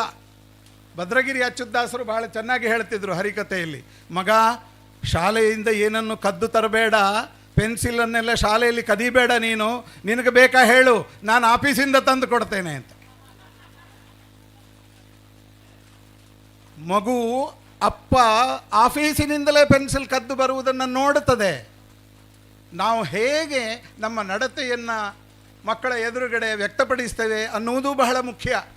ಹಿರಿಯರಿಗೆ ಬಹಳ ಗಹನವಾದಂತಹ ಹೊಣೆಗಾರಿಕೆ ಇದೆ. ನಮ್ಮ ಸಂಸ್ಕೃತಿಯಂತಹ ಸೂಕ್ಷ್ಮ ವಿಷಯಗಳನ್ನು ಮಕ್ಕಳಿಗೆ ಮನವರಿಕೆ ಮಾಡಬೇಕಾದರೆ ನಮ್ಮ ಆಚರಣೆಯಲ್ಲಿ ಅದು ಇರಬೇಕು. ಇವತ್ತು ಬೆಳಿಗ್ಗೆ ಹಿರಿಯರಾದಂತಹ ಹರ್ಷೇಂದ್ರ ಹೆಗ್ಗಡೆಯವರ ಜೊತೆ ಮಾತಾಡ್ತಾ ಇದ್ದೆ ನಾನು. ಅವರು ಹೇಳಿದರು, ನಮ್ಮಲ್ಲಿ ಇವತ್ತು ವಿದ್ಯಾವಂತರು ಹೆಚ್ಚಿದ್ದಾರೆ, ವಿಚಾರವಂತರು ಹೆಚ್ಚಾಗಿದ್ದಾರೆ, ವೈಚಾರಿಕವಾಗಿ ಆಲೋಚನೆ ಮಾಡುವವರಿದ್ದಾರೆ. ವಿಚಾರ ಇದ್ದರೇನಾಯಿತು, ಅದು ಆಚಾರಕ್ಕೆ ಬರಲಿಲ್ವಲ್ಲ ಅಂತ. ಇವತ್ತಿನ ತಲೆಮಾರಿನ ಬಹಳ ದೊಡ್ಡ ದೌರ್ಬಲ್ಯ ಅದು, ಆಚಾರಹೀನವಾಗಿರುವುದು. ಹಿಂದಿನ ಕಾಲದಲ್ಲಿ ಹೇಗೆ ಹಾಡ್ತಾ ಇದ್ರು, ಆಚಾರ ಕರಸಾಗು ನೀತಿಗೆ ದೊರೆಯಾಗು ಎನ್ನುವಂಥ ಮಾತನ್ನು ತೊಟ್ಟಿಲು ತೂಗುವಾಗ ಹಾಡ್ತಾ ಇದ್ರು. ಆಚಾರ ಎನ್ನುವುದು ಬಹಳ ಮುಖ್ಯ. ನಮ್ಮ ಸಂಸ್ಕೃತಿಯ ಗೂಢಾರ್ಥಗಳನ್ನು ಅರಿಯದೆ ವಿಕೃತಿಯನ್ನೇ ಮೆರೆಯುತ್ತಿರುವಂತಹ ವರ್ತಮಾನ ಸಂದರ್ಭದಲ್ಲಿ ಹಿರಿಯರು ಮಕ್ಕಳಿಗೆ ಇಂತಹ ಸಂಸ್ಕೃತಿಯ ಮೂಲ ಧಾತುವನ್ನು ಪರಿಚಯಿಸುವುದಕ್ಕೆ ಇಂಥ ಉತ್ಸಾಹಗಳು ಅಗತ್ಯ. ತಾಳಮದ್ದಳೆಯಂತಹ ಒಂದು ಕಲೆಯನ್ನು, ವಾಚಕ ಸಂಭ್ರಮವನ್ನು ಕೇಳುವುದರ ಮೂಲಕ ಪ್ರಾಚೀನ ಕಾವ್ಯಗಳ, ಪುರಾಣಗಳ ಎಷ್ಟೋ ಮಾರ್ಮಿಕ ವಿಷಯಗಳನ್ನು ನಾವು ಗ್ರಹಿಸಲಿಕ್ಕೆ ಸಾಧ್ಯ ಆಗ್ತದೆ. ಅದನ್ನು ಈ ಮನೆತನ ಮಾಡಿಕೊಂಡು ಬಂದಿದೆ. ಜೊತೆಗೆ ಹಿರಿಯರು ಆರಂಭ ಮಾಡಿದಂತಹ ಸೂರ್ಯನಾರಾಯಣ ರಾಯರು ಇಲ್ಲಿ ಮಾಡಿದಂತಹ ಕೃಷಿ ಕಾರ್ಯವನ್ನು ಇವರು ಮುಂದುವರಿಸ್ತಾ ಇದ್ದಾರೆ ಅನ್ನೋದು ಬಹಳ ಸಂತೋಷ. ನಮ್ಮ ಜಿಲ್ಲೆಯಲ್ಲಿ ಎಷ್ಟೋ ಕಡೆಗಳಲ್ಲಿ ಇವತ್ತು ಕೃಷಿ ನಿಂತು ಹೋಗಿದೆ. ಹೊಸ ತಲೆಮಾರಿಗೆ ಕೃಷಿಯ ಅವಲಂಬನೆ ಇಲ್ಲ. ಅವರು ಉದ್ಯೋಗ ನಿಮಿತ್ತವಾಗಿ ವಿದೇಶಗಳಿಗೋ ದೂರದ ಪಟ್ಟಣಗಳಿಗೋ ಹೋಗಿದ್ದಾರೆ. ಭಾಳ ಸಂಕಷ್ಟದ ಸ್ಥಿತಿಯಲ್ಲಿದೆ. ಇದನ್ನು ಮನಗಾಣಬೇಕು. ಯಾರಾದರೂ ಒಬ್ಬರಾದರೂ ಕೂಡ ಆ ಕೆಲಸವನ್ನು ಮುಂದುವರಿಸುವಂಥ ಕೆಲಸ ಮಾಡಬೇಕು. ಶಿವರಾಮ್ ಕಾರಂತರು ತಮ್ಮ ಮೈಲು ಕಲ್ಲಿನೊಡನೆ ಮಾತುಕತೆಗಳು ಎನ್ನುವ ಪ್ರಬಂಧ ಸಂಕಲನದಲ್ಲಿ ಒಂದು ಲೇಖನ ಬರೀತಾರೆ. ಒಂದು ಕೆರೆ, ಊರಿನ ಕೆರೆ ಸ್ವಗತದಲ್ಲಿ ಮಾತಾಡ್ತದೆ. ಏನು ಮಾತು ಕೆರೆಯದ್ದು? ಅದು ಹೇಳ್ತದೆ, ನಾನು ಒಂದು ಕಾಲದಲ್ಲಿ ಋಷಿಗಳಿಗೆ ಬೇಕಾದವನಾಗಿದ್ದೆ, ಆಮೇಲೆ ಕೃಷಿಗೆ ಬೇಕಾದವನಾದೆ, ಆದರೆ ಈಗ ನುಸಿಗಳಿಗೆ ಬೇಕಾಗಿದ್ದೇನೆ. ನಮ್ಮ ಪರಿಸರ ಹದಗೆಟ್ಟಿರುವುದಕ್ಕೆ, ಕೃಷಿಯೇ ಮೊದಲಾದಂತಹ ದೇಶೀಯ ಜೀವನ ವಿಧಾನ ದೂರ ಸರಿದಿರುವುದಕ್ಕೆ ಇದೊಂದು ವಿಡಂಬನೆಯಾಗಿ ನಮ್ಮ ಕಣ್ಣಿಗೆ ಕಾಣುತ್ತದೆ.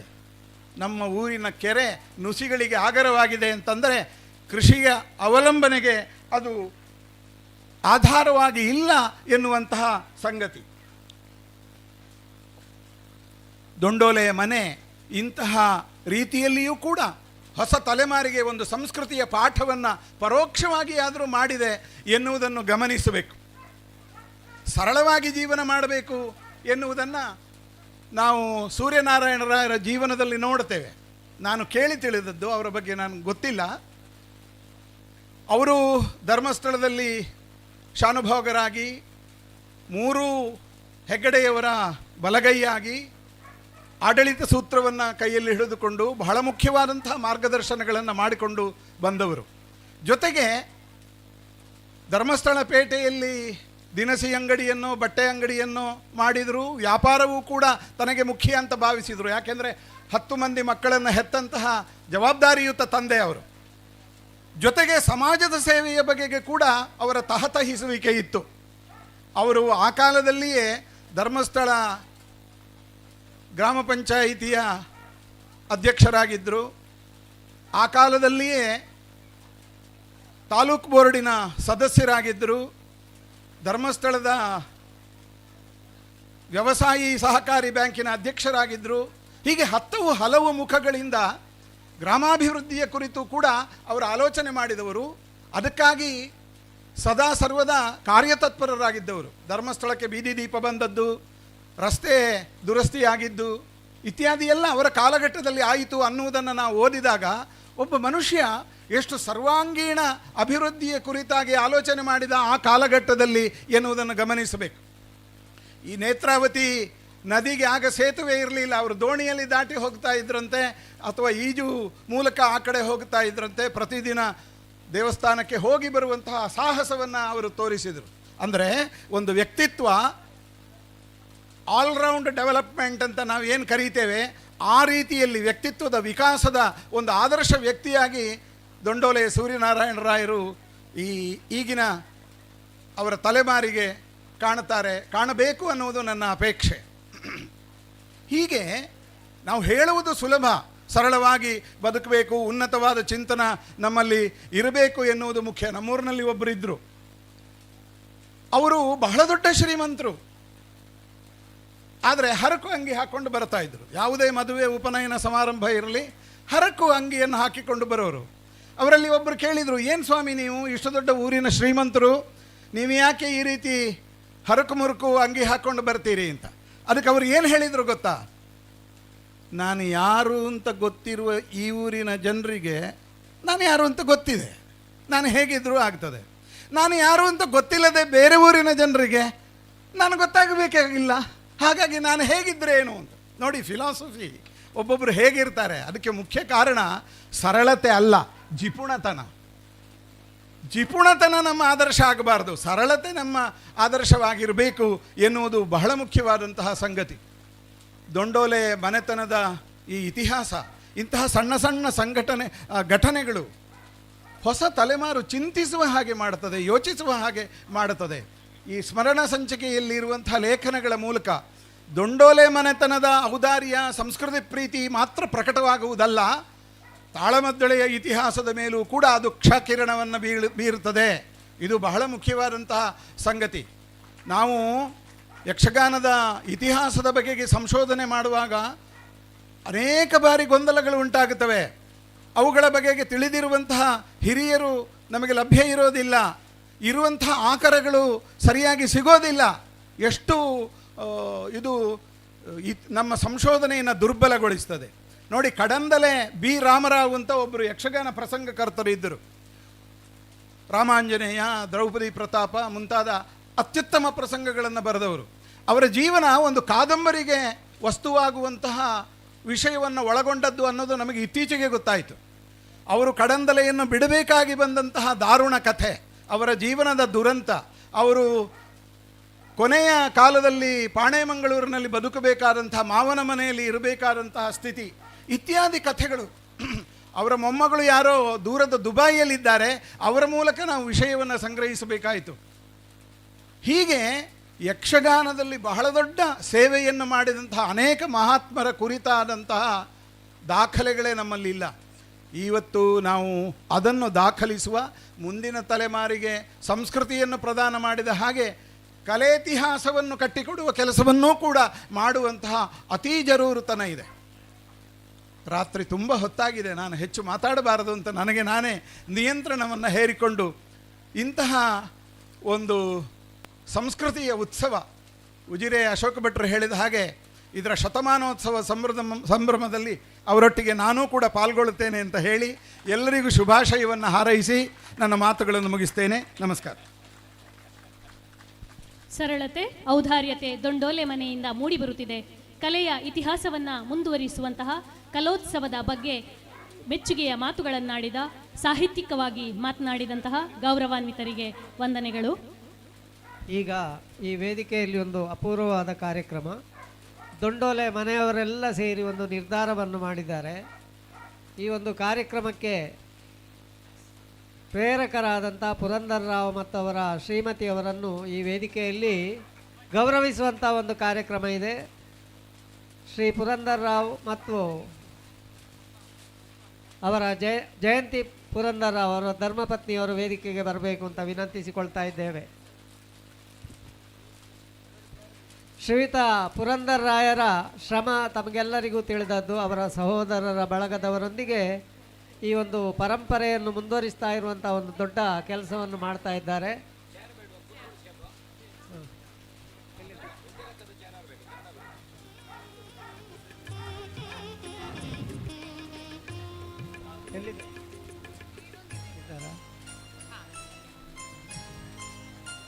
ಶ್ರೀಯುತ ಪುರಂದರರಾಯರನ್ನು ದೊಂಡೋಲೆ ಮನೆಯವರು ಪ್ರೀತಿಯಿಂದ ಬಾಬಾ ಎಂದೇ ಕರೆಯುತ್ತಾರೆ. 1951ರಲ್ಲಿ ದೊಂಡೋಲೆ ಮನೆಯಲ್ಲಿ ಇವರ ಜನನ. ಕನ್ಯಾಡಿ ಪ್ರಾಥಮಿಕ ಶಾಲೆಯಲ್ಲಿ ಶಿಕ್ಷಣ, ಬೆಂಗಳೂರಿನ ಕೃಷಿ ವಿಶ್ವವಿದ್ಯಾನಿಲಯದಲ್ಲಿ ಸ್ನಾತಕ ಹಾಗೂ ಸ್ನಾತಕೋತ್ತರ ಪದವಿಯನ್ನು ಪೂರೈಸಿ 1976ರಲ್ಲಿ ಯೂನಿಯನ್ ಬ್ಯಾಂಕ್ ಆಫ್ ಇಂಡಿಯಾದಲ್ಲಿ ಕೃಷಿ ಅಧಿಕಾರಿಯಾಗಿ ಕರ್ತವ್ಯಕ್ಕೆ ಸೇರ್ತಾರೆ. ನಂತರದಲ್ಲಿ ದೇಶದ ಉದ್ದಗಲಕ್ಕೂ ಅನೇಕ ಪಟ್ಟಣಗಳಲ್ಲಿ ಉನ್ನತ ಅಧಿಕಾರಿಯಾಗಿ ಸೇವೆ ಸಲ್ಲಿಸಿದ್ದಾರೆ. 2000ನೇ ಇಸವಿಯಲ್ಲಿ ತನ್ನ ಉದ್ಯೋಗದಿಂದ ಸ್ವಯಂ ನಿವೃತ್ತಿಯನ್ನು ಪಡೆದು ಧರ್ಮಸ್ಥಳಕ್ಕೆ ಮರಳುತ್ತಾರೆ. ಮುಂದಿನ 7 ವರ್ಷಗಳಲ್ಲಿ ಅವಿರತ ಶ್ರಮದಿಂದ ಕೃಷಿಯಲ್ಲಿಯೂ ಉಜಿರ್ಮೆಯಲ್ಲಿ ಕೃಷಿಯಲ್ಲಿ ತೊಡಗಿಸಿಕೊಳ್ತಾರೆ. ನಿವೃತ್ತಿಯ ನಂತರ ಅನೇಕ ಸಮಾಜಮುಖಿ ಕಾರ್ಯಗಳಲ್ಲಿ ತೊಡಗಿಸಿಕೊಂಡಿದ್ದಾರೆ.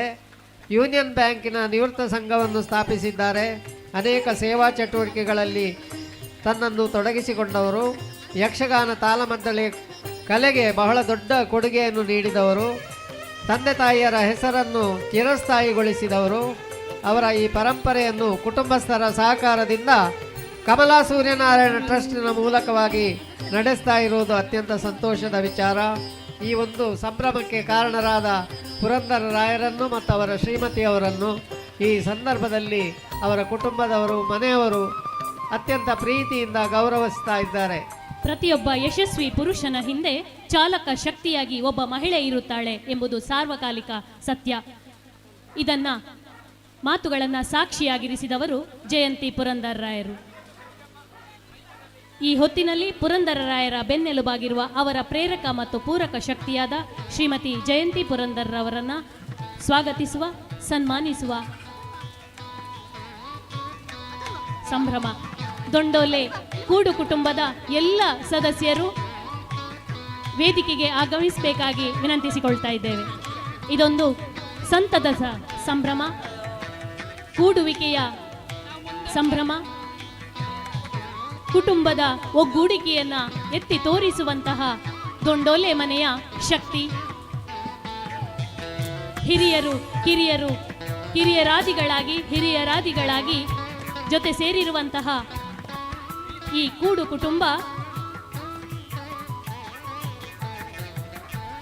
ಸಾಂಸ್ಕೃತಿಕ ಉತ್ಸವವನ್ನ, ಕಲೋತ್ಸವವನ್ನ, ತಾಳಮದ್ದಳೆ ಕೂಟವನ್ನ, ದೊಂಡೋಲೆ ಗಣೇಶೋತ್ಸವವನ್ನ ಮುಂದುವರಿಸುತ್ತಾ ಕಿರಿಯರಿಗೂ ಕೊಡುವಂತಹ ಯಶಸ್ಸನ್ನ ಕಾಣಲಿ. ಶ್ರೀ ವಿಘ್ನೇಶ್ವರನ ಕೃಪೆ ನಿಮ್ಮದಾಗಲಿ, ನಿಮ್ಮ ಕುಟುಂಬಕ್ಕಿರಲಿ ಎನ್ನುವಂತಹ ಮನದಾಳದ ಮಾತುಗಳಿಂದ ವಂದನೆಗಳು.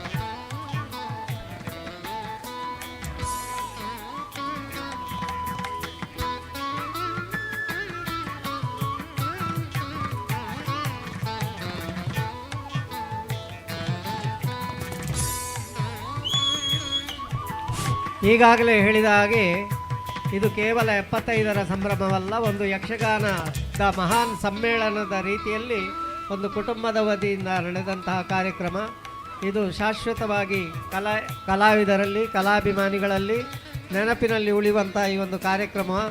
ಇಂಥ ಒಂದು ಕಾರ್ಯಕ್ರಮದಲ್ಲಿ ಕುಟುಂಬಸ್ಥರ ಒಂದು ಪ್ರೀತಿಯನ್ನು ಪುರಂದರರಾವ್ ದಂಪತಿಗಳಿಗೆ ಅರ್ಪಿಸಿದ್ದಾರೆ. ಕಾರ್ಯಕ್ರಮ ಸ್ವಲ್ಪ ವಿಸ್ತಾರವಾಗಿ ನಡೆದಿದೆ. ಅನಿವಾರ್ಯವಾಗಿ ಅವಧಿ ಮೀರಿದ್ರೂ ಕೂಡ ಇದು ಅನಿವಾರ್ಯವಾದಂಥ ಒಂದು ಸಂದರ್ಭ. ಕಾರ್ಯಕ್ರಮದ ಕೊನೆಯ ಘಟ್ಟಕ್ಕೆ ಬಂದಿದ್ದೇವೆ. ಈ ಸಂದರ್ಭದಲ್ಲಿ ವಂದನಾರ್ಪಣೆ ಕಾರ್ಯಕ್ರಮಕ್ಕೆ ಮುಂದಾಗ್ತಾ ಇದ್ದೇವೆ. ಸಾಲಾಗಿ ಬೆಳಗುತ್ತಿದೆ ದೀಪಗಳು, ಜೊತೆಗೆ ಹೇಳುತ್ತಿವೆ ಬೆಳಕು ಕಂಡವರ 100 ಕತೆಗಳು. ಅದರಲ್ಲಿ ಎಲ್ಲವೂ ಪ್ರೇರಕ, ಸಾರ್ಥಕ. ಇದೀಗ ಕಾರ್ಯಕ್ರಮದ ಅಂತಿಮ ಘಟ್ಟ ವಂದನಾರ್ಪಣಾ ಕಾರ್ಯಕ್ರಮ. ಈ ಕಾರ್ಯಕ್ರಮವನ್ನು ನೆರವೇರಿಸಿಕೊಡ್ಬೇಕಾಗಿ ಶ್ರೀ ರಾಜಾರಾಮ್ ಕಾರಂತ ಇವರಲ್ಲಿ ವಿನಂತಿಸಿಕೊಳ್ತಾ ಇದ್ದೇನೆ.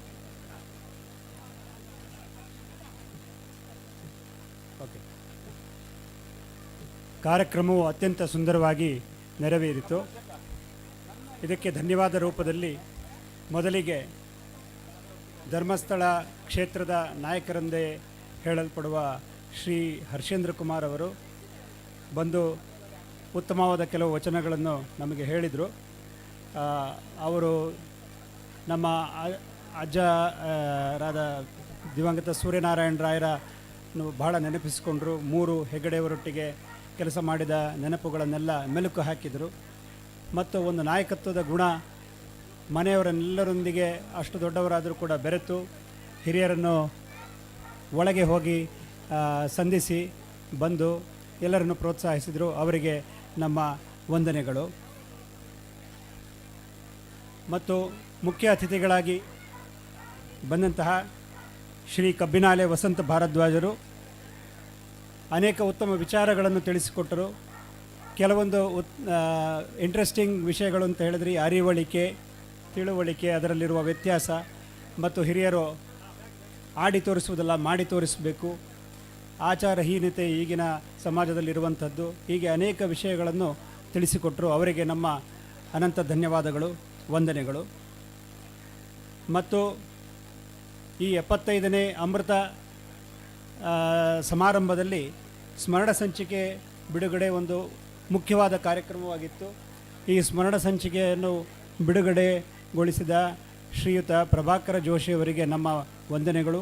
ಅವರು ಕೂಡ ಅನೇಕಾನೇಕ ಉತ್ತಮ ವಿದ್ವಾಂಸರಾಗಿ ಉತ್ತಮ ವಿಚಾರಗಳನ್ನು ತಿಳಿಸಿಕೊಟ್ಟರು.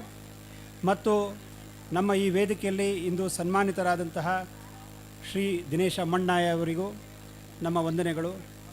ಭಾಗವತರಾದ ಶ್ರೀ ಪುತ್ತಿಗೆ ರಘುರಾಮ ಹೊಳ್ಳಬರಿಗೆ ನಮ್ಮ ಹೃತ್ಪೂರ್ವಕ ವಂದನೆಗಳು.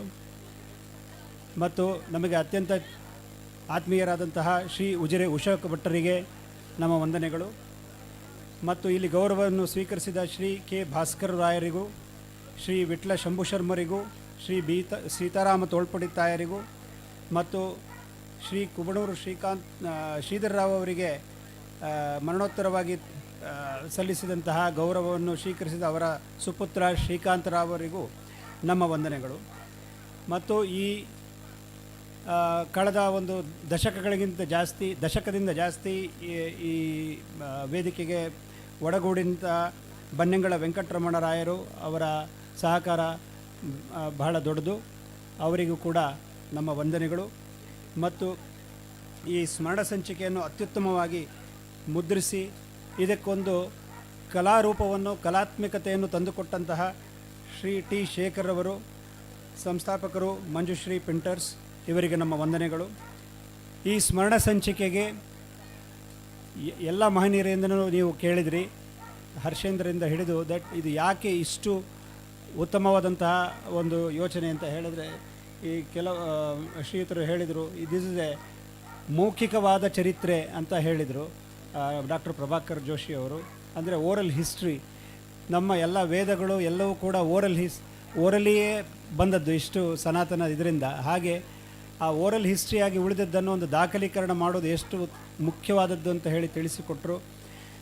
ಹಾಗೆ ಆ ಸ್ಮರಣ ಸಂಚಿಕೆಗೆ ಲೇಖನವನ್ನು ಕಳಿಸಿಕೊಟ್ಟ ಎಲ್ಲ ಕಲಾವಿದರಿಗೂ, ಅವರ ಕಲಾವಿದರ ಕುಟುಂಬದವರಿಗೂ ನಮ್ಮ ಈ ವೇದಿಕೆ ಪರವಾಗಿ ಧನ್ಯವಾದಗಳನ್ನು, ವಂದನೆಗಳನ್ನು ಅರ್ಪಿಸ್ತೇವೆ.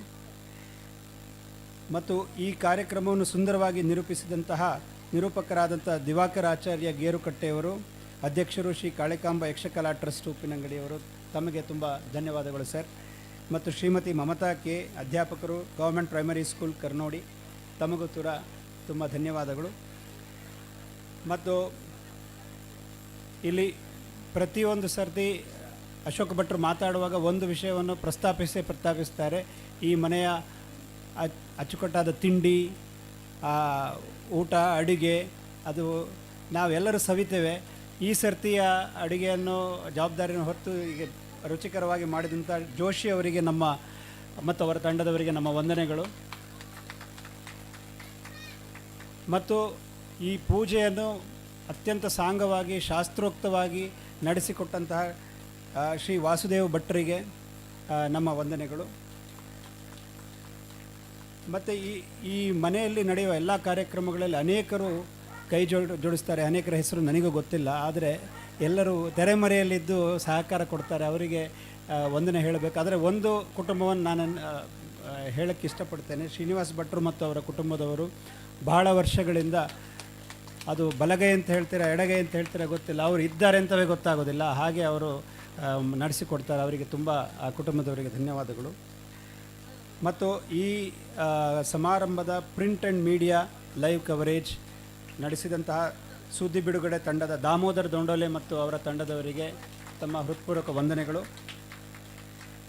ಇಷ್ಟು ಜೋರು ಮಳೆ ಸುರಿತಾ ಇದ್ದರೂ ಕೂಡ ನಾವು ಆರಾಮದಲ್ಲಿ ಒಳಗಡೆ ಕೂತ್ಕೊಂಡು ಕೇಳ್ತಾ ಇದ್ದಾರೆ. ಸೊ ಈ ಪಂಡಾಲ್ ಹಾಕಿದವರು ಮಹಾಬಲ ಮಂಜುನಾಥ ಶಾಮಿಯಾನದವರು, ಅವರಿಗೆ ನಮ್ಮ ವಂದನೆಗಳು. ಮತ್ತು ಎಲೆಕ್ಟ್ರಿಸಿಟಿ ಮತ್ತು sound system Ganesha sounds Chandrahasa ಅವರು, ಅವರಿಗೆ ನಮ್ಮ ವಂದನೆಗಳು. ಮತ್ತು ಎಲ್ಲರೂ ಸಮಾಧಾನದಲ್ಲಿ ಪೇಷನ್ಸ್ನಲ್ಲಿ ಕುಳಿತುಕೊಂಡಿದ್ದ ಎಲ್ಲ ಸಭಿಕರಿಗೂ ಬಂಧು ಮಿತ್ರರಿಗೂ ಭಕ್ತಾಭಿಮಾನಿಗಳಿಗೂ ನಮ್ಮ ವಂದನೆಗಳು. ಧನ್ಯವಾದಗಳು. ಬಂತಲ್ಲ.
hal chick hal chick hal chick hal hal chick chick hal hal hal chick hal hal hal chick hal chick hal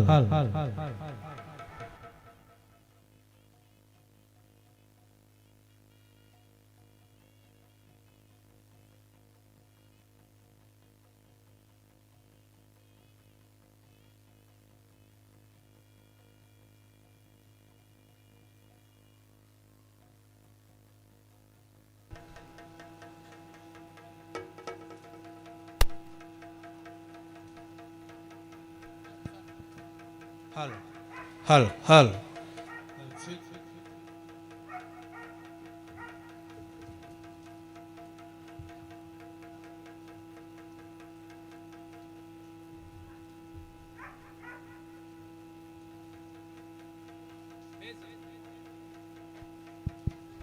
hal hal chick hal hal hal hal hal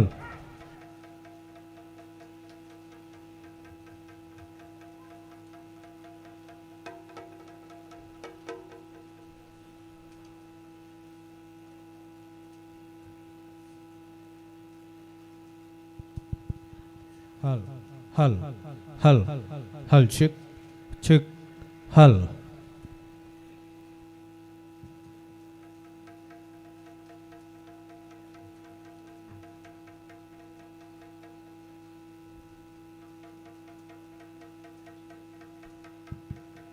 hal hal chick hal chick chick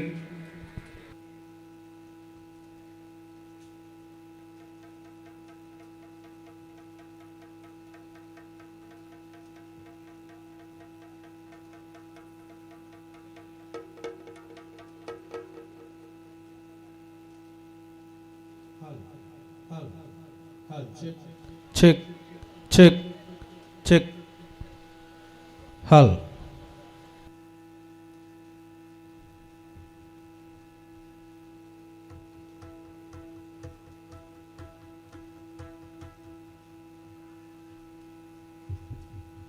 hal hal chick